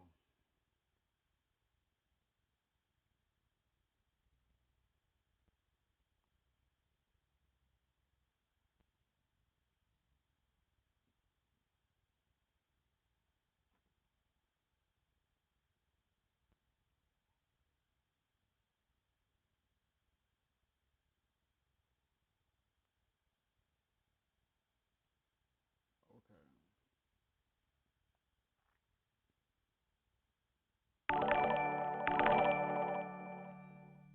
What's good with you? Appreciate the follow. Appreciate the follow.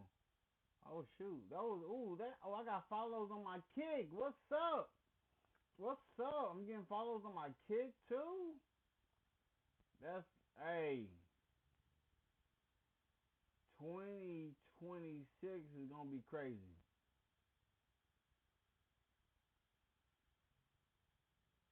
2026 is gonna be crazy. I'm letting y'all know now. Y'all better hop on the train now.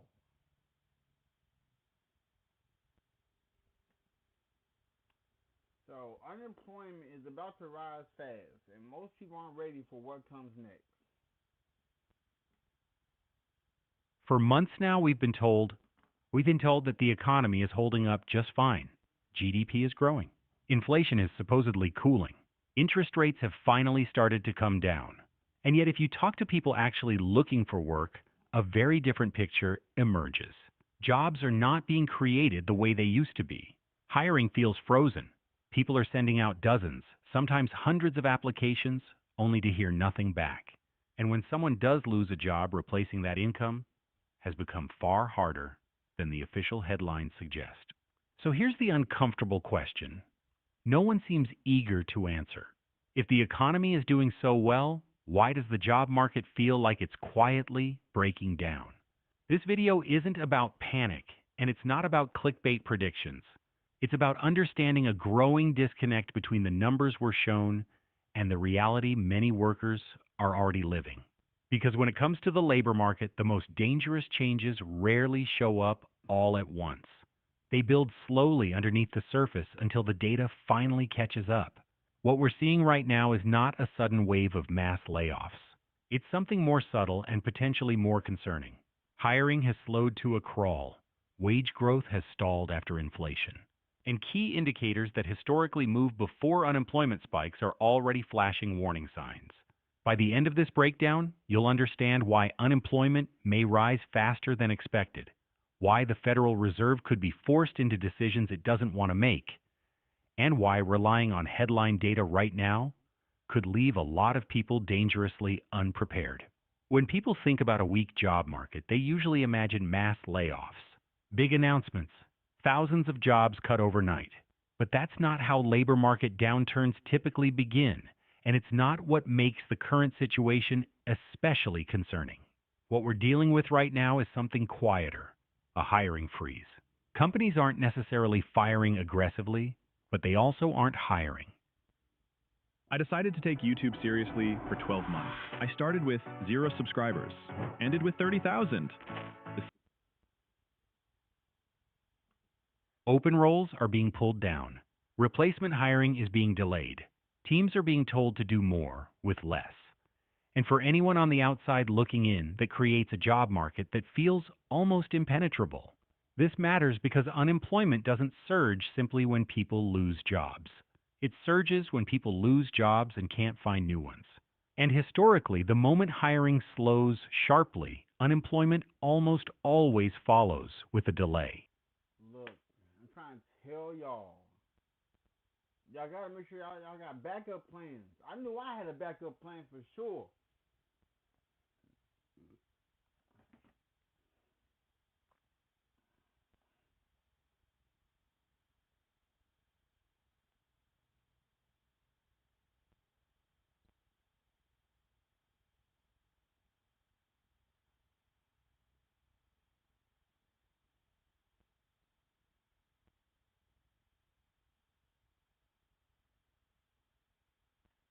I know I became the best investor when I invested in myself. One of the clearest warning signs is the collapse in hiring momentum.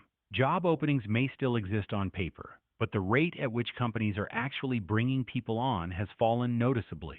Many of these listings function more like placeholders than real opportunities. They stay posted, but interviews stall, offers disappear, and decisions get pushed further into the future. At the same time, wage growth has lost its power. After adjusting for inflation, real wage gains have flattened. That means even people who are still employed aren't moving forward financially. When workers feel stuck and companies feel uncertain, both sides pull back. Employees stop switching jobs. Employers stop expanding payrolls. The entire labor market begins to lock up. This kind of freeze is dangerous because it doesn't show up clearly in the early data. The unemployment rate can stay relatively stable for months, while conditions underneath deteriorate. People remain employed longer. They delay resignations. They burn through savings. And those who are laid off often sit in limbo, waiting for a market that never quite reopens. In previous cycles, this is the phase where policymakers and commentators often get complacent. Layoffs are manageable. Claims are contained. The headlines say things are cooling, but not breaking. Yet history shows that once hiring stops, it rarely restarts smoothly. When confidence cracks, it tends to crack fast. And that leads to the next problem, because even now the official unemployment numbers may be telling us far less than we think. One of the most misleading aspects of today's job market is how calm the official unemployment data still appears. On the surface, the numbers suggest stress, but not crisis. And that's exactly why so many people are underestimating what's building underneath.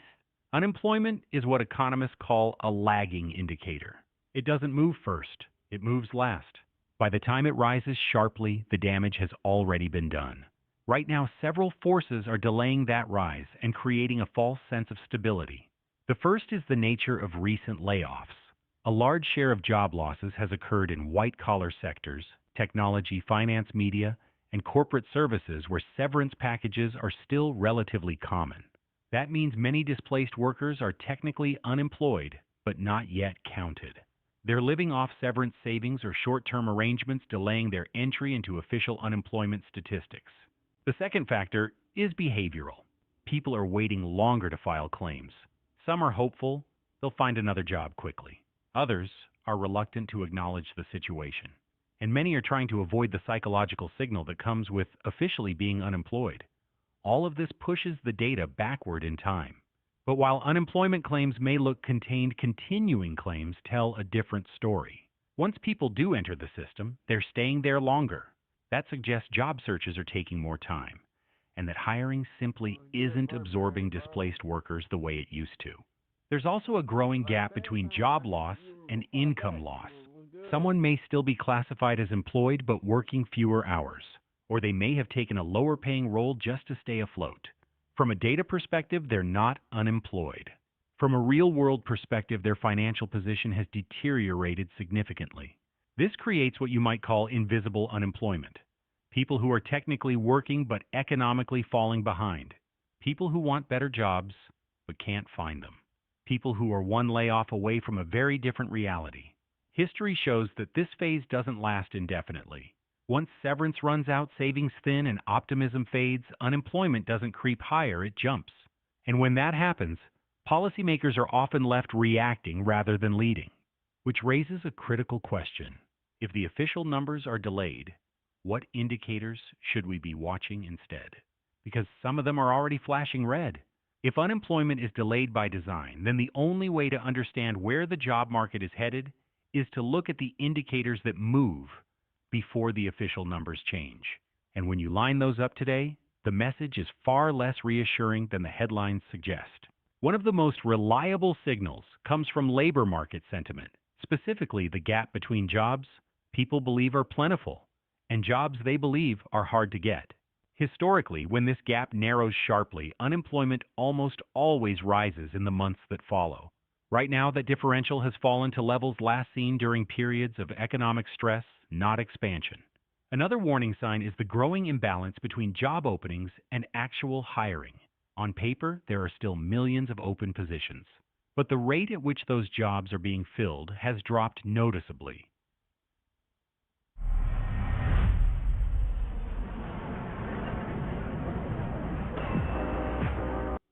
This tells us that demand for labor is weaker than the raw openings data implies. Employers are cautious, budgets are tighter, decisions are slower, and in many cases companies are keeping listings active without real intent to hire.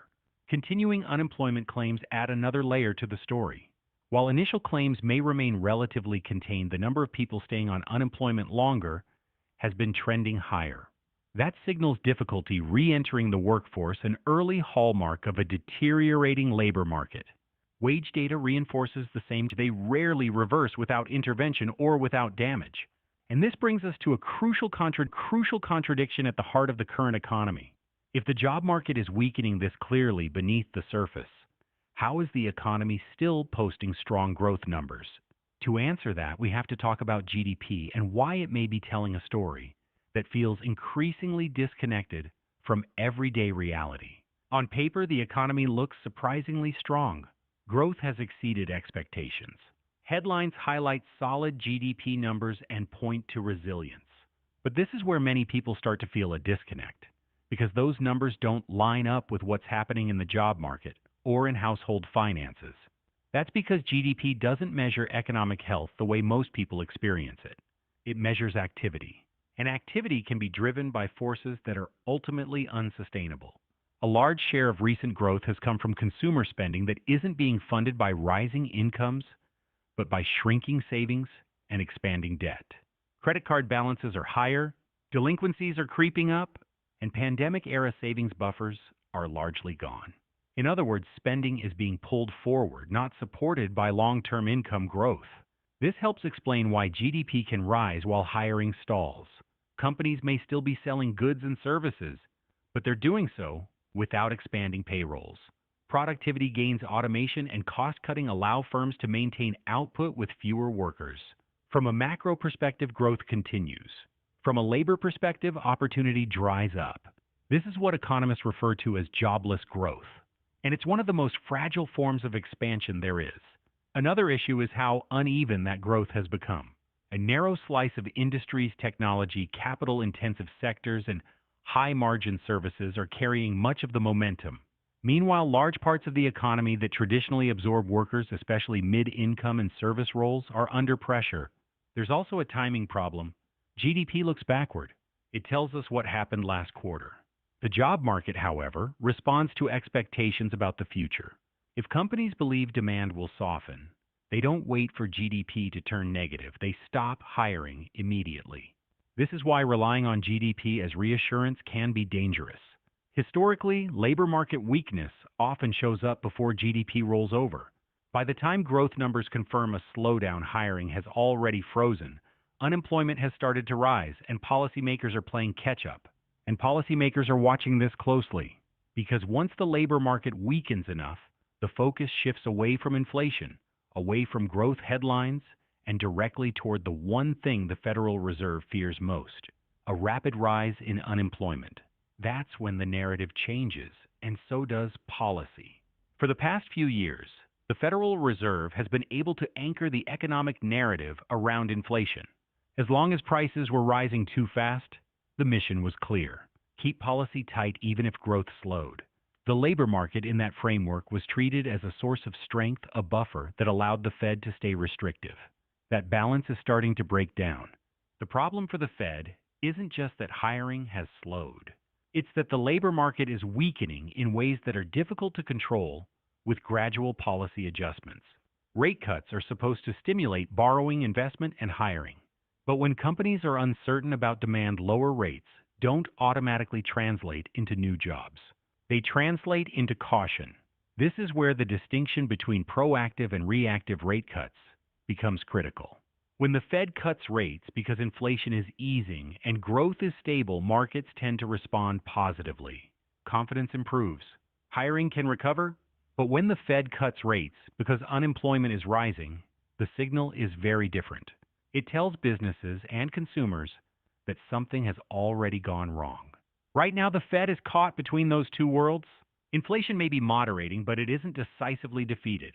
At the same time, the labor market is showing signs of stress that are hard to ignore.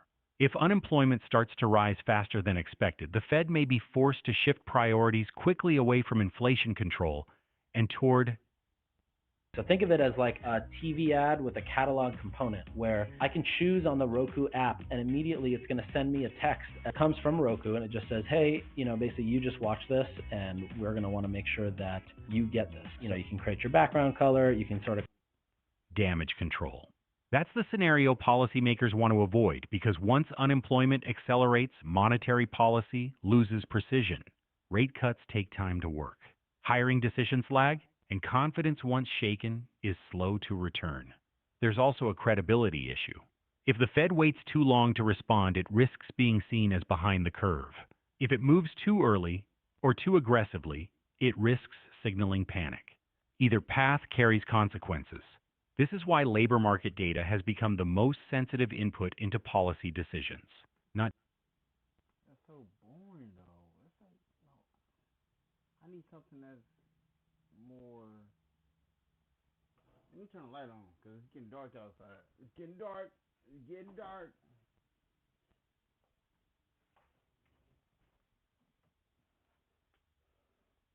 It's getting dark. Oh.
Alright, bro.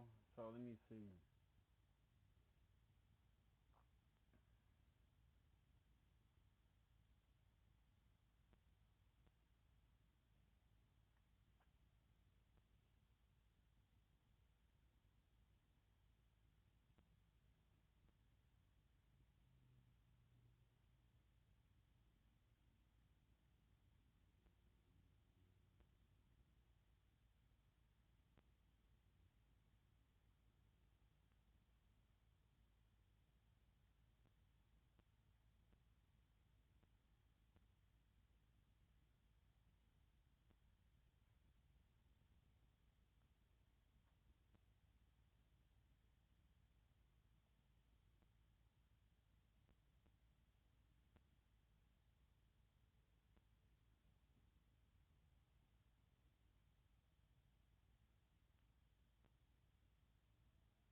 goodness. Crazy stuff, man. Crazy stuff.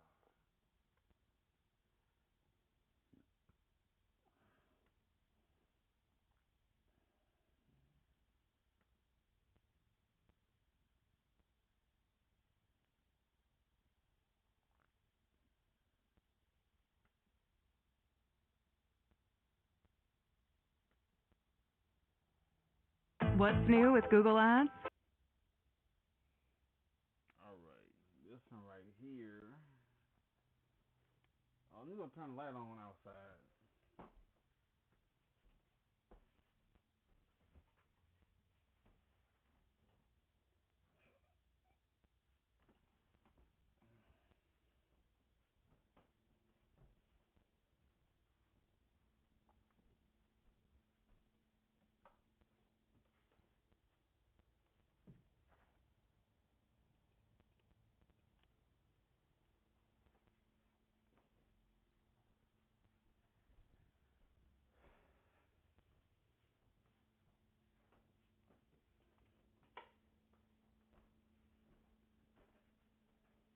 About to get some dinner.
Yeah, what's good with y'all?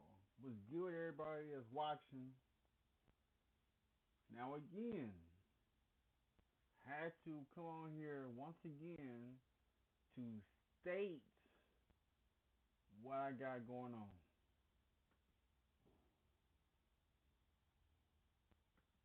Cause I don't know what's going on outside. Doing too much. Doing too much.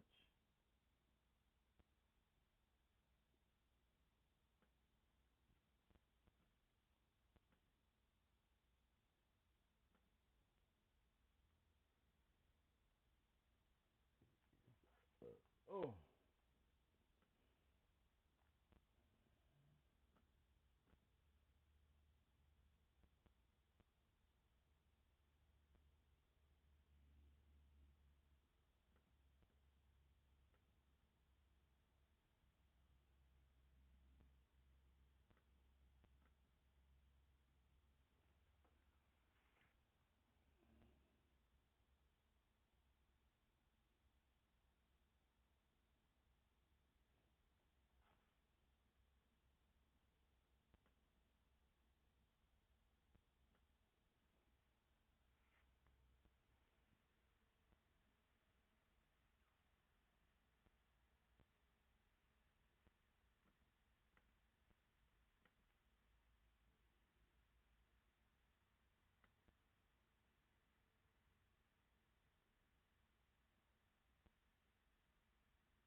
And I'm gonna eat around after 6 because I gotta get my cat's food together too. So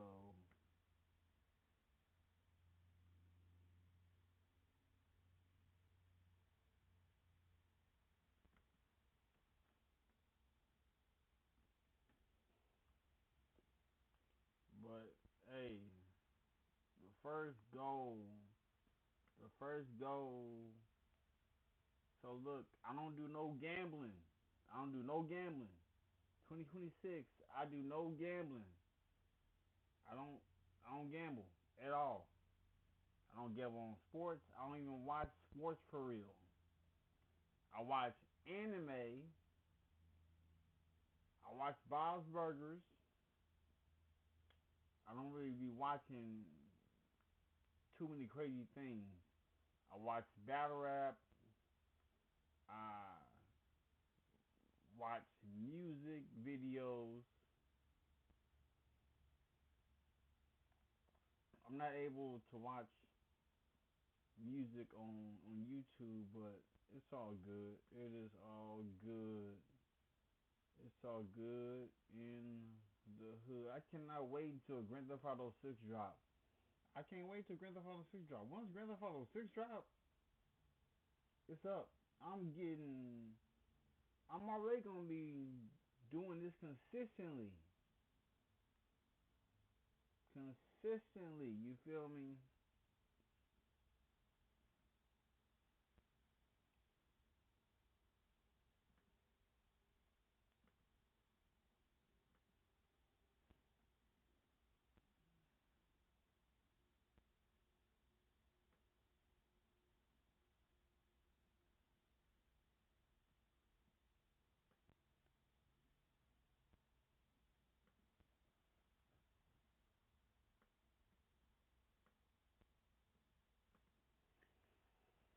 It's either I'm on IRL or just chatting because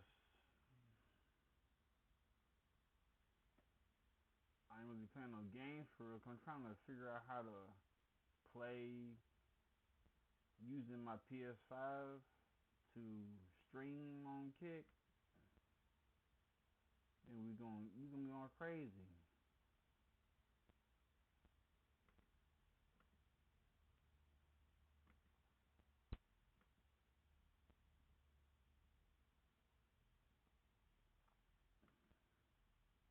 But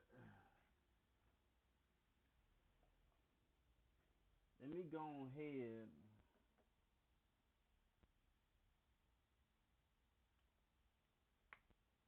because it's about to be time to.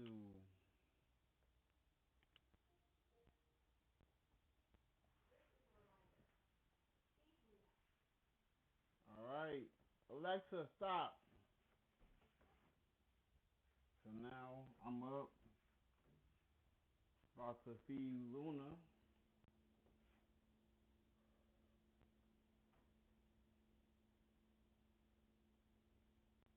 That's our cat.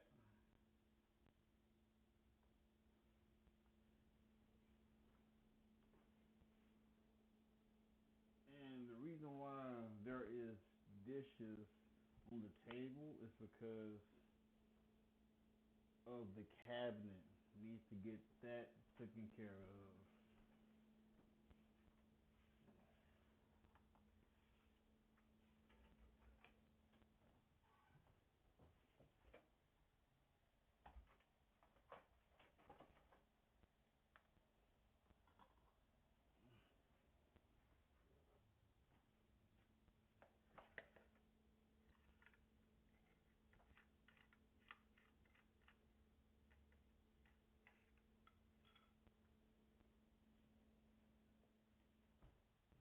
You start following my every move, G?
What's good? Who's ever watching? What's up with you? How you doing?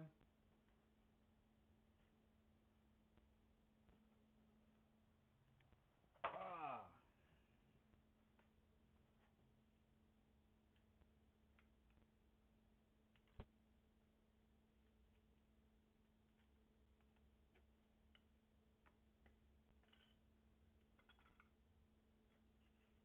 Get off my feet, don't it?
cause Kick, I'm more discoverable on Kick than on YouTube and Twitch. Even though I am making traction with YouTube, and I'm also making traction with Twitch. I just gotta, you gotta pay to play. You know what I'm saying? You gotta pay to play.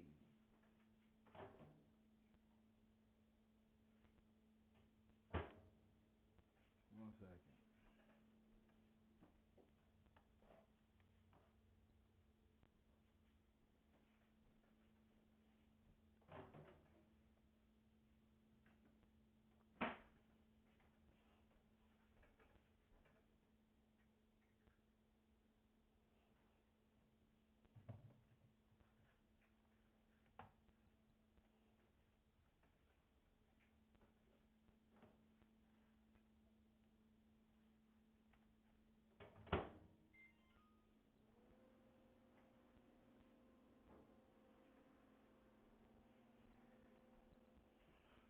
What's good? Everybody that's watching, appreciate you watching, appreciate you tuning in.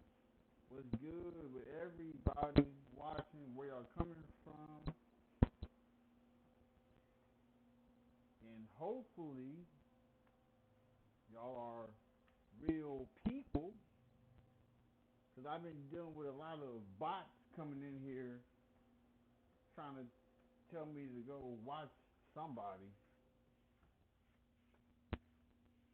Because I'm not a person who's into any of that shenanigans. You know what I'm saying? So,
I already got something to drink. I got water. What am I doing? What you doing?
Let me look at this.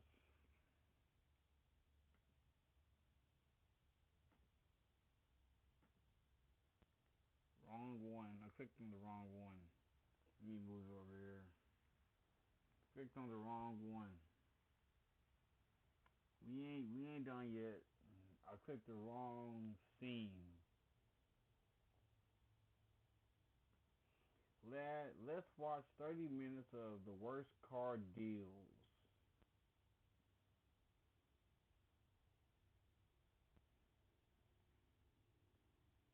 And just to let y'all know, I am also streaming on Kick. I'm on Kick as well.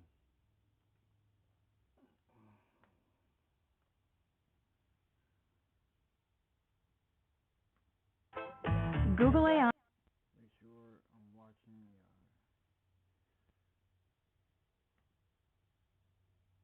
powers campaigns that work for you. Your ads multiply. Yo, it's 6 owners, 3 accidents, man. And you owe how much? I owe 60,000. How much negative equity do you think we're going to have here? Oh, 50,000. Oh, man. Dang. His payoff is higher than the MSRP. Yeah. All right, so I just ran the credit. This might be the worst credit I have ever seen. I just want you guys to see this. Okay, so today is going to be a fun one. We're going to be taking a look at some terrible car deals in this video. Story after story with people making pretty questionable financial decisions when it comes to purchasing a vehicle and then having to pay the price down the road in various ways. Could be negative equity, it could be destroyed credit, so your next loan will be awful. And like I always say, if you could genuinely afford the price of today's cars, along with the maintenance, the insurance, everything else that goes along with it, then fine, buy whatever you like. But it's become increasingly more apparent that most people cannot afford the vehicle they purchase, and it turns into the examples we're going to see today. We have a ton of stuff to go over along with comments from you guys from previous videos, so if you want to be featured on a future video, leave in the comments down below. But let's start off with somebody trying to trade in a 10-year-old Mini Cooper. Calling a customer on her Mini Cooper she wants to trade in, and she has 2 previous repos. So let's give her a call. Hey, how are you? This is Yusuf at Charlotte Auto Center. Hey, Yusuf, how are you? I'm doing good. I'm just calling up on reference to your interest in our 2017 BMW. Yeah, 2015 Mini Cooper. I think like 109,000 miles on it. It's a 4-door hardtop. Okay. Just a Pictures, I know you're still at work, so if you can send that when you get a chance. So, yeah, I got it. as far as trade-in for that, right around 5,900 to 6,200, depending on condition and mechanical. Do you owe any money on it? I still need to pay off about, I think like 19 or 20. $20,000 on the 2015 Mini Cooper? Yeah, Oh, wow. Okay. What's your monthly payment on that? right around 600. $600 a month? Yeah. Do you know your credit by any chance? I've been working my credit and it's about, I've gotten it up to like 5 now. She wants to be in a 2017 BMW. She's already paying. She pays $600 a month for the car. Then she owes still on the Mini Cooper. That's crazy. 500. 500, okay. And have you had any repos in the Unfortunately 2.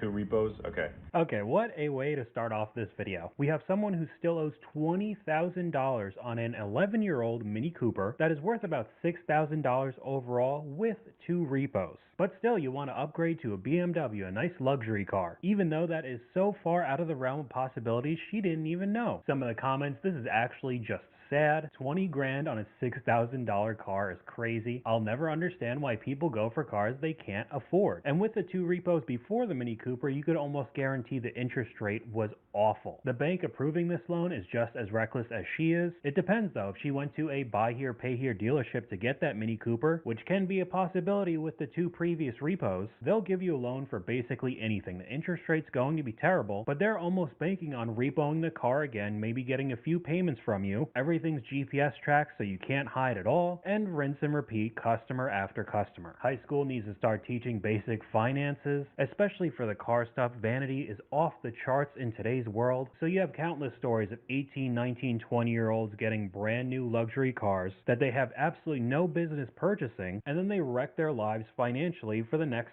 several years. I asked you guys in an older video, do you know someone who's underwater on their vehicle? Majority of the people that I know, it's just sad. My brother-in-law bought a Bronco, and he doesn't need a Bronco, but he bought one because it looks really cool. He owes $50,000 on it still, and the car's worth $10,000 less. Not to mention the amount he already paid on the loan. That's probably one of the best examples over the past 5 years. The Bronco is incredibly popular, very expensive as well. I like the way it looks, but I'm not getting one. And on top of it, if you paid over MSRP in 2020 or 2021, you're in an even worse situation. And a comment from you guys says the exact same thing. Pretty much everyone who bought a new car in 2021 or 2022. I have a 22 Hyundai Santa Cruz that I'm about $16,000 underwater and owned for about 2.5 years. Well, at least in comparison to the next clip, $16,000 isn't that bad. Style starts with the details. The difference between mid and next level, a real gold chain that hits. Life.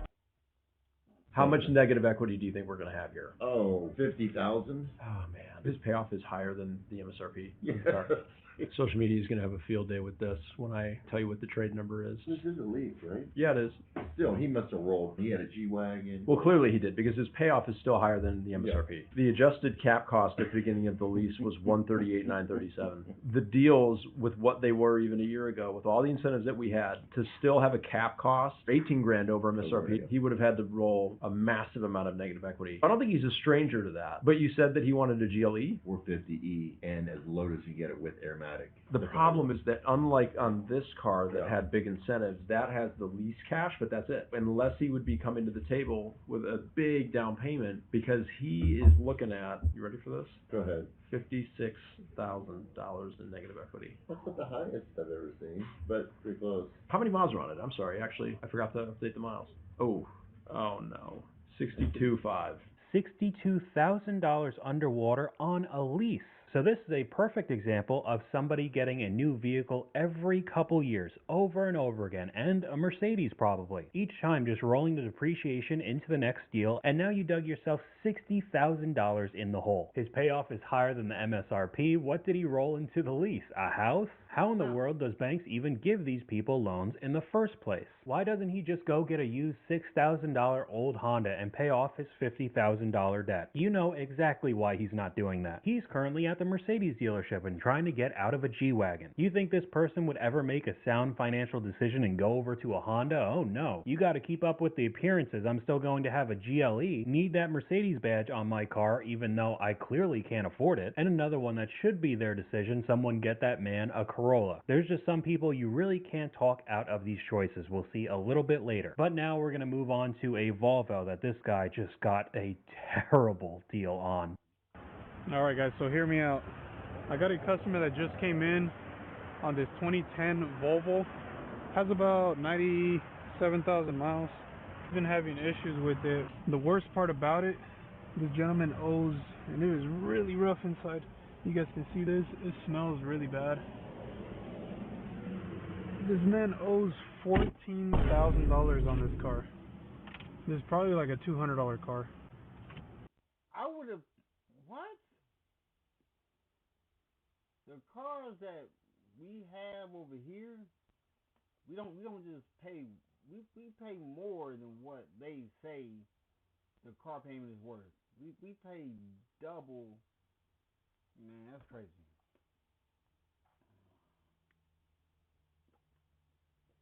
Man, this is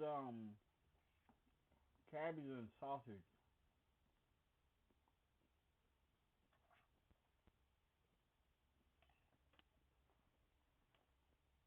Oh my goodness. It has 95,932 miles on it. There's a total loss report on the Carfax. I mean, this is as bad as it gets.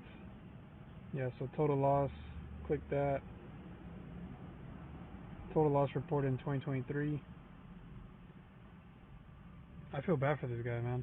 Even with the inflated prices on both new and used cars right now, $14,000 could still get you a used 2015 Civic that's in pretty decent shape and will last you quite a while, and he still has that owned on this Volvo that's starting to break down on him. That is a total loss. It's a salvage vehicle. $14,000 left. What is he paying? $42 a month? The creator responds saying that they were paying almost $500 a month for this thing. $14,000 on a salvage vehicle. And funny enough, there's a comment talking about a 2015 Honda. My Honda's worth about $5,000, but I owe around $10,000. I'll be driving it till the wheels fall off. It's just crazy how insanely common this is. Now, this next example is definitely very odd, wanting to impress other people with what you're driving around, even though you can't really afford it on paper. This guy seems to have the cash for it, but just a very shady situation. All right, we're going to be cold calling Terry back because I found a car that's more in his price range. I don't know how he's going to react to it, but it's worth a shot. Hey, brother, what's going on? Hey, man,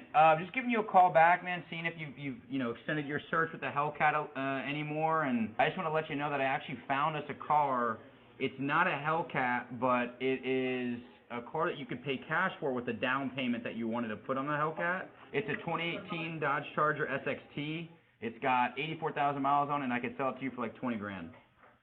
I'm sorry, Alex, you said it's a SXT? Yes, sir. It's a black SXT, and it's only $20,000. Look, brother, I mean, I don't know what to tell you. First of all, you really don't know who I am, brother. I mean, I'm not going from no Bentley to a retired cop car to a rental car. I'm not going to be rolling around in no $15,000 car. I told you the price ain't really an issue. I can come up with that $10,000, $15,000 easy. I have that cash with me. I just took out a loan to cover the down payment pretty recently, so I was ready for you to get me some. You don't seem to have the money for the car. You just took out a loan.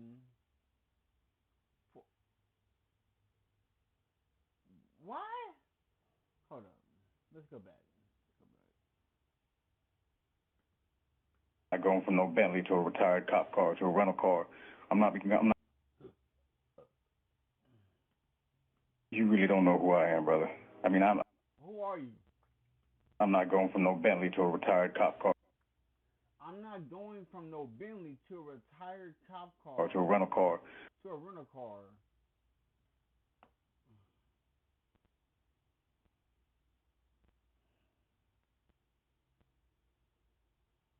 That's crazy. I'm not going to be rolling around in no $15,000 car. I told. You're not going to be rolling around in a $15,000 car.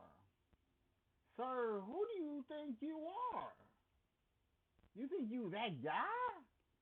He thinks he's that guy. What's good with you from Italy? What's good with you?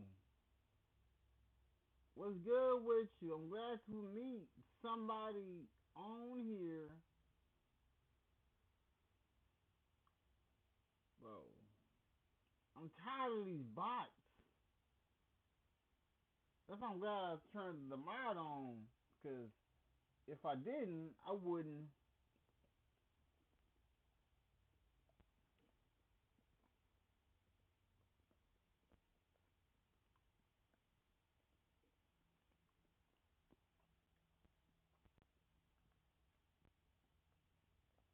My English?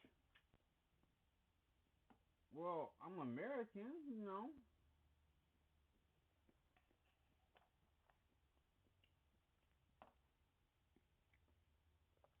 I pronounce very slowly and everything. My apologies. I talk fast? No, so when I would talk slow, people will tell me to talk fast because they don't like when I talk slow. But when I talk fast, people want me to talk slow.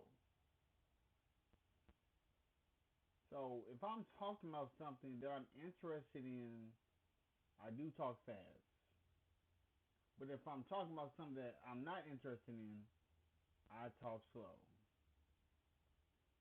Let's focus on the topics that I'm more. The price ain't really an issue. I can come up with that $10,000, $15,000 easy. I have that cash with me. I I just took out a loan to cover the down payment. You can't have your money if you took out a loan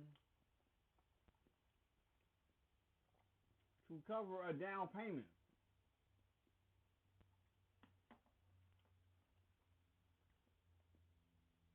That's crazy. That's crazy. Pretty recently, so I was ready for you to get me some info on that Hellcat, but here you are. What do you trying to diminish me to get an even cheaper car? That's not what I'm looking for. What do you Trying to diminish you? He's trying to help you better your life. Hold up. I can come up with that $10,000-$15,000 easy. I have that cash with me. I just took out a loan to cover. You have the cash with you, but you just took out a loan, so you don't have the cash. You don't have the cash. You took out a loan to cover the down payment. Okay. The down payment pretty recently, so I was ready for you to get me some info on that Hellcat, but here you are. What do you trying to diminish me to get an even trying to diminish you? Cheaper car? That's not what I'm looking for. What do you mean you took out a loan to cover the down payment? Yeah, with my local credit union. I bought cars like this before all my life, and I'm not going from a Bentley to a retired cop car. You really don't know who I am, and you're lucky I ain't coming down there to get that. To do what?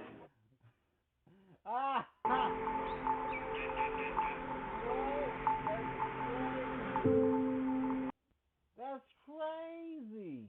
Alright, so this one's interesting. This guy doesn't want to deal with having a plain old Charger. That's beneath him. You don't know who I am. I have the money for it. Cash on hand, apparently. Even though he had to take out a loan for the down payment on his previous car. So I think two things could be happening here. One, he's just completely lying about all of this, making it look like he's tough. He wants to get a Hellcat. He apparently has a Bentley. He's not going to drive around some retired cop car. Or whatever his line of work is not on paper. Everything is cash and under the table, so you're not taxed on it, but then it's very difficult to get loans because it looks like you make no money. But when we're talking about those Dodges, the Hellcats, the Demons, it must have a million people in a chokehold apparently, because even when you do end up owning a Hellcat, that's not enough. Now I need a Dodge Demon. You're just never going to be satisfied with your vehicle, and you're going to get into even more debt because of it. Look, I have never owned a Demon, a Hellcat, a BMW, a Mercedes. I've driven Chevrolets, Chevrolet Impala, Chevrolet Cobalt, Chrysler 200, Nissan Altima, Toyota Avalon. The newest car I drove, I drove a Chevrolet Cruze 2017. The newest car I drove is the 2025 Kia Forte that we have, because the Kia Rio got totaled.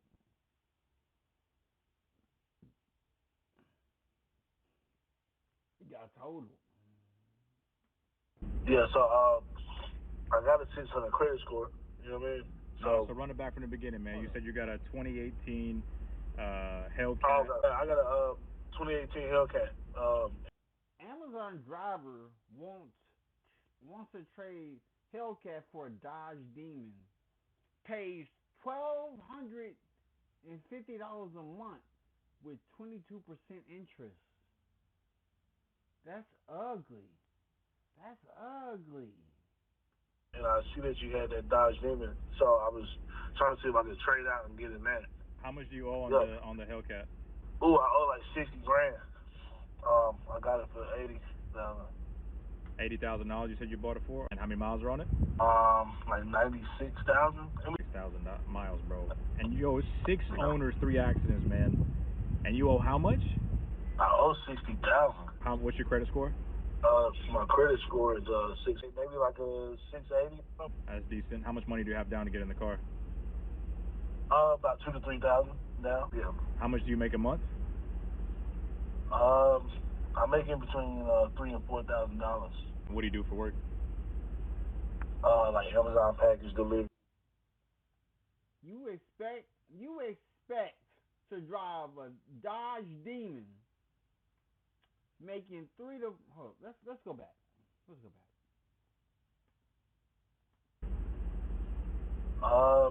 I'm making between $3,000 and $4,000. About 2,000 to 3,000 now. Yeah. How much do you make a month? Owners, 3 accidents, man. And you owe how much? I owe 60,000. What's your credit score? My credit score is 6, maybe like a 680. That's decent. How much money do you have down to get in the car? About 2,000 to 3,000 now. Yeah. How much do you make a month? I'm making between $3,000 and $4,000. $3,000 to $4,000. $3,000 to $4,000.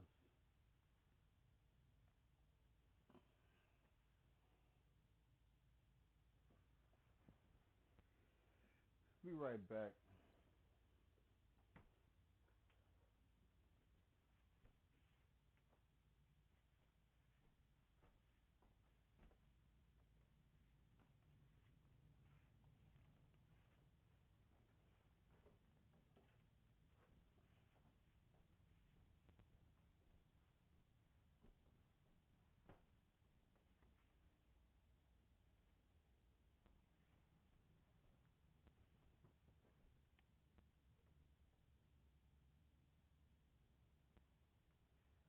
Hold up.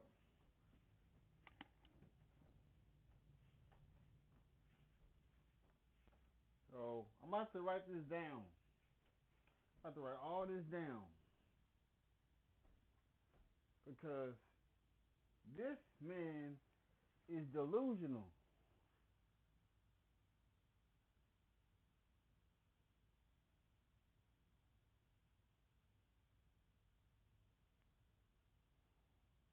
Bro, leave me alone. I don't care about who I'm linking, whoever that is.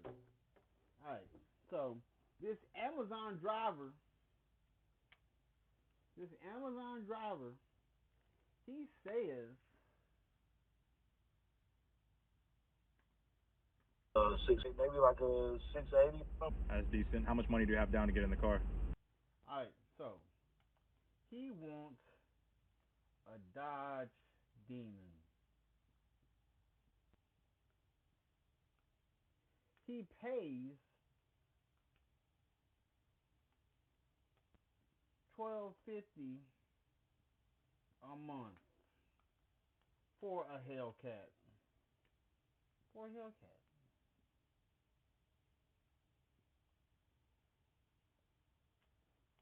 And go back. 6,000. 6,000 miles, bro. And you owe 6 owners, 3 accidents, man. And you owe how much? I owe 60,000. He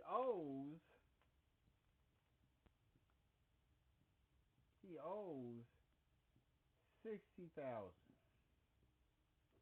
He owes 60,000. What's your credit score? My credit. His credit score, yeah, he got a good credit score. He has a good credit score. I think he said 680. Score is 6, maybe like a 680. That's decent. How much money do you have down to get in the car? About 2,000 to 3,000. So money down.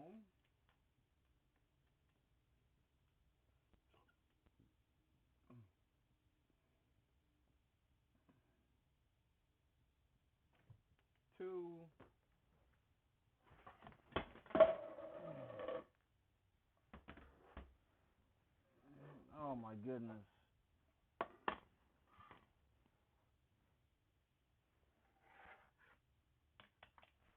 One second, bro.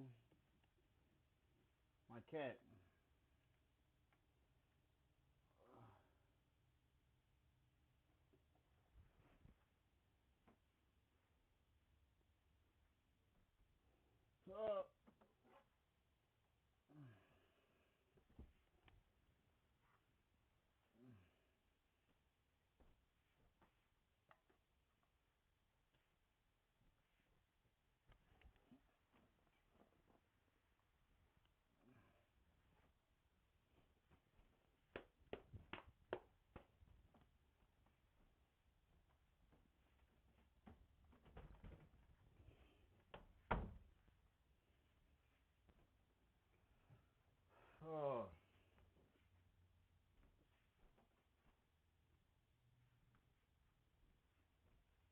Be right back. Gotta throw this food away.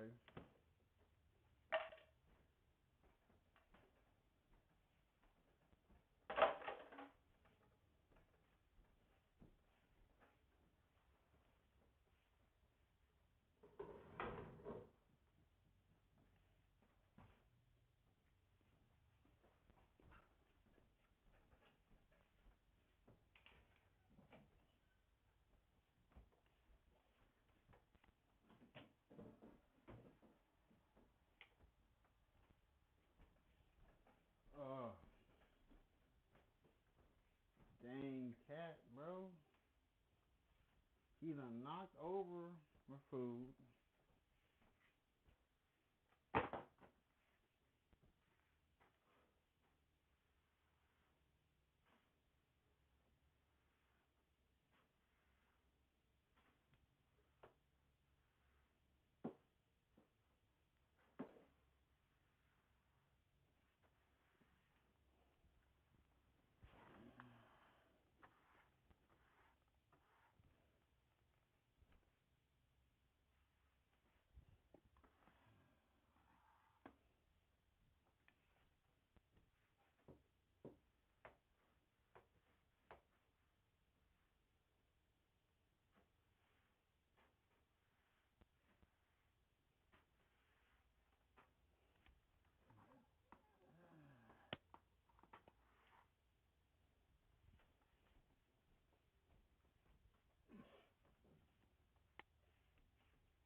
Let me keep that right on.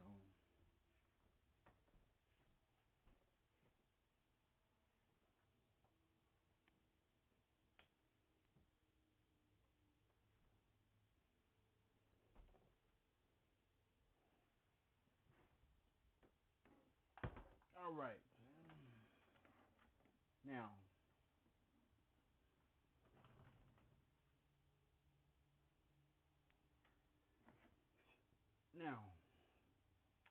before I was rudely interrupted, so again, $12.50 a month for the Hellcat. He's trying to get the Dodge Demon. He owes $60,000 on the Hellcat. He got it for $80,000.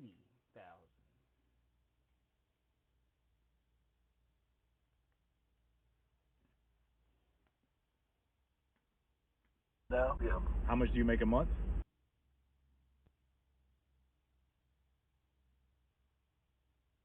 So 2 to 3,000 down.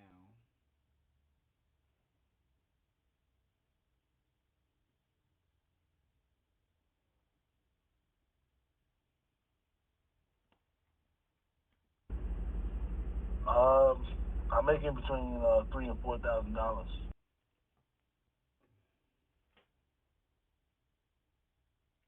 He makes between $3,000 and $4,000. He makes between $3,000 and $4,000. Already, half of what he makes, or 1/3 of what he makes, is going towards the Hellcat. Already. That's bad. That's bad business. What do you do for work? Like Amazon package delivery, you know. So Yeah, And he works for Amazon. Amazon. What's your interest rate and what's your payment on the car? 22%, and his interest rate is 22%. 22%. That's crazy. the payment on the car is like $12.50 a month. $12.50 with 22% interest rate on the Hellcat, and you're trying to upgrade to a Demon when you only make $3,000 a month being an Amazon driver. Almost all of your money, if not more, is going into the car on top of the maintenance and the insurance. I bet the interest rate will be even worse than the 22% he currently has if this happens. Owing $60,000 with almost 100,000 miles is insane. I forgot to talk about that. Bro needs a Honda. He needs to get a Dodge Neon, not a Hellcat. 6 owners and 3 crashes is crazy. I mean, you can't get much worse of a Carfax than that. He's paying rent for a car. He already has a Hellcat. Just be happy with that. That's what I'm talking about. Some people will just never be satisfied. Even if they do get their dream car, in a few years something better comes out with, of course, a higher MSRP, and then they want that, and they're just in the rat race for the rest of their lives. How did he get approved for $80,000 on a Hellcat when it was wrecked 3 times? But like I said, that's kind of crazy. If he makes between 3,000 to 4,000, 3,000 minus the 1,250 is 7. He only has. He got to eat plus his insurance for the car. You haven't even deducted that out. He might as well live in his car and throw his apartment away. Before, even with all of these types of videos that I make and everybody else's experiences on social media, you just can't talk some people out of their choices. I use PayPal to buy this ticket. I'm paying it off over time. No fees, no interest. You know what else has no interest? Me. You can pay your own way. Excuse me, sir. Yeah. The captain needs you back in the cockpit. Okay, so like I said to you this morning on the phone, because you told me you have bad credit, it's going to be hard to get an approval with $3,000 down on a 2015. That's what you're not understanding. You know what I mean? Again, it's a 10-year-old car, and it's got over 100,000 miles. But if you want to get your own financing, and if I can get you a bill of sale, you can feel free. But I just... Yes, my love. Hello, my queen. I had to put Luna in the room because I was eating cabbage and sausage, and she knocked down my bowl. I'm glad I ate the rest of my cabbage and sausage. I had to sweep up in here and everything. Yeah, you can. I didn't want her to be in the middle of me sweeping.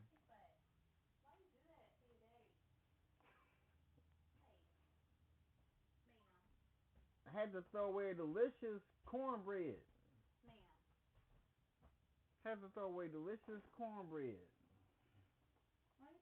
No, if I run your credit, I won't be able to get you approved for $3,000 down. But if you still want to go inside and run your credit, I have no problem with that. With $3,000 down and a 500 credit score, no, I don't think so. Just like I told you on the phone. I cut off this video here. This goes on for about 4 minutes. This guy absolutely needs to have a Cadillac Escalade, even though it's a 2015. It still looks nice and fancy to other people. So this man's trying to get a 2015 Cadillac Escalade. Trying to get a 2015 Cadillac Escalade. His credit score is only 500, and he has $3,000 to put down.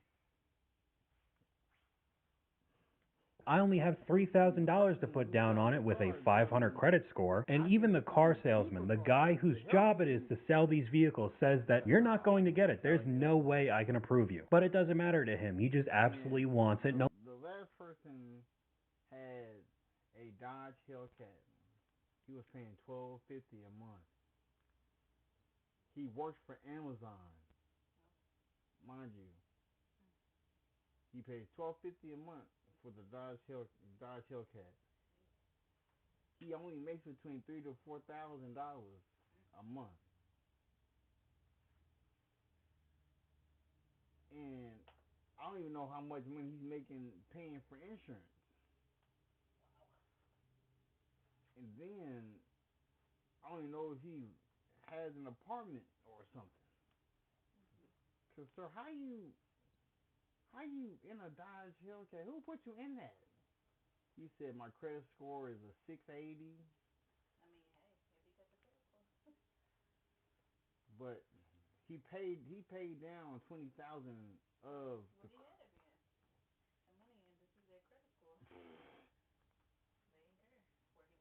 Oh no, he still didn't get the Dodge Demon because he was trying to. Well, you said he got a Hellcat, right? Yeah, he got the Hellcat, but he was trying to. So he's good. Yeah, I know, but he was trying to trade in his Hellcat that he always already owned into a Dodge Demon. That's gonna raise even higher.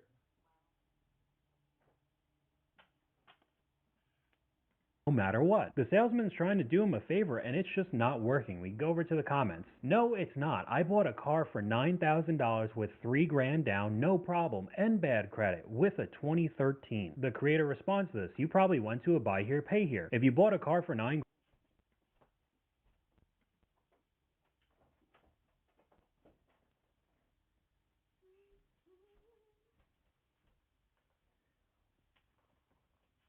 What's good with you, Brenda?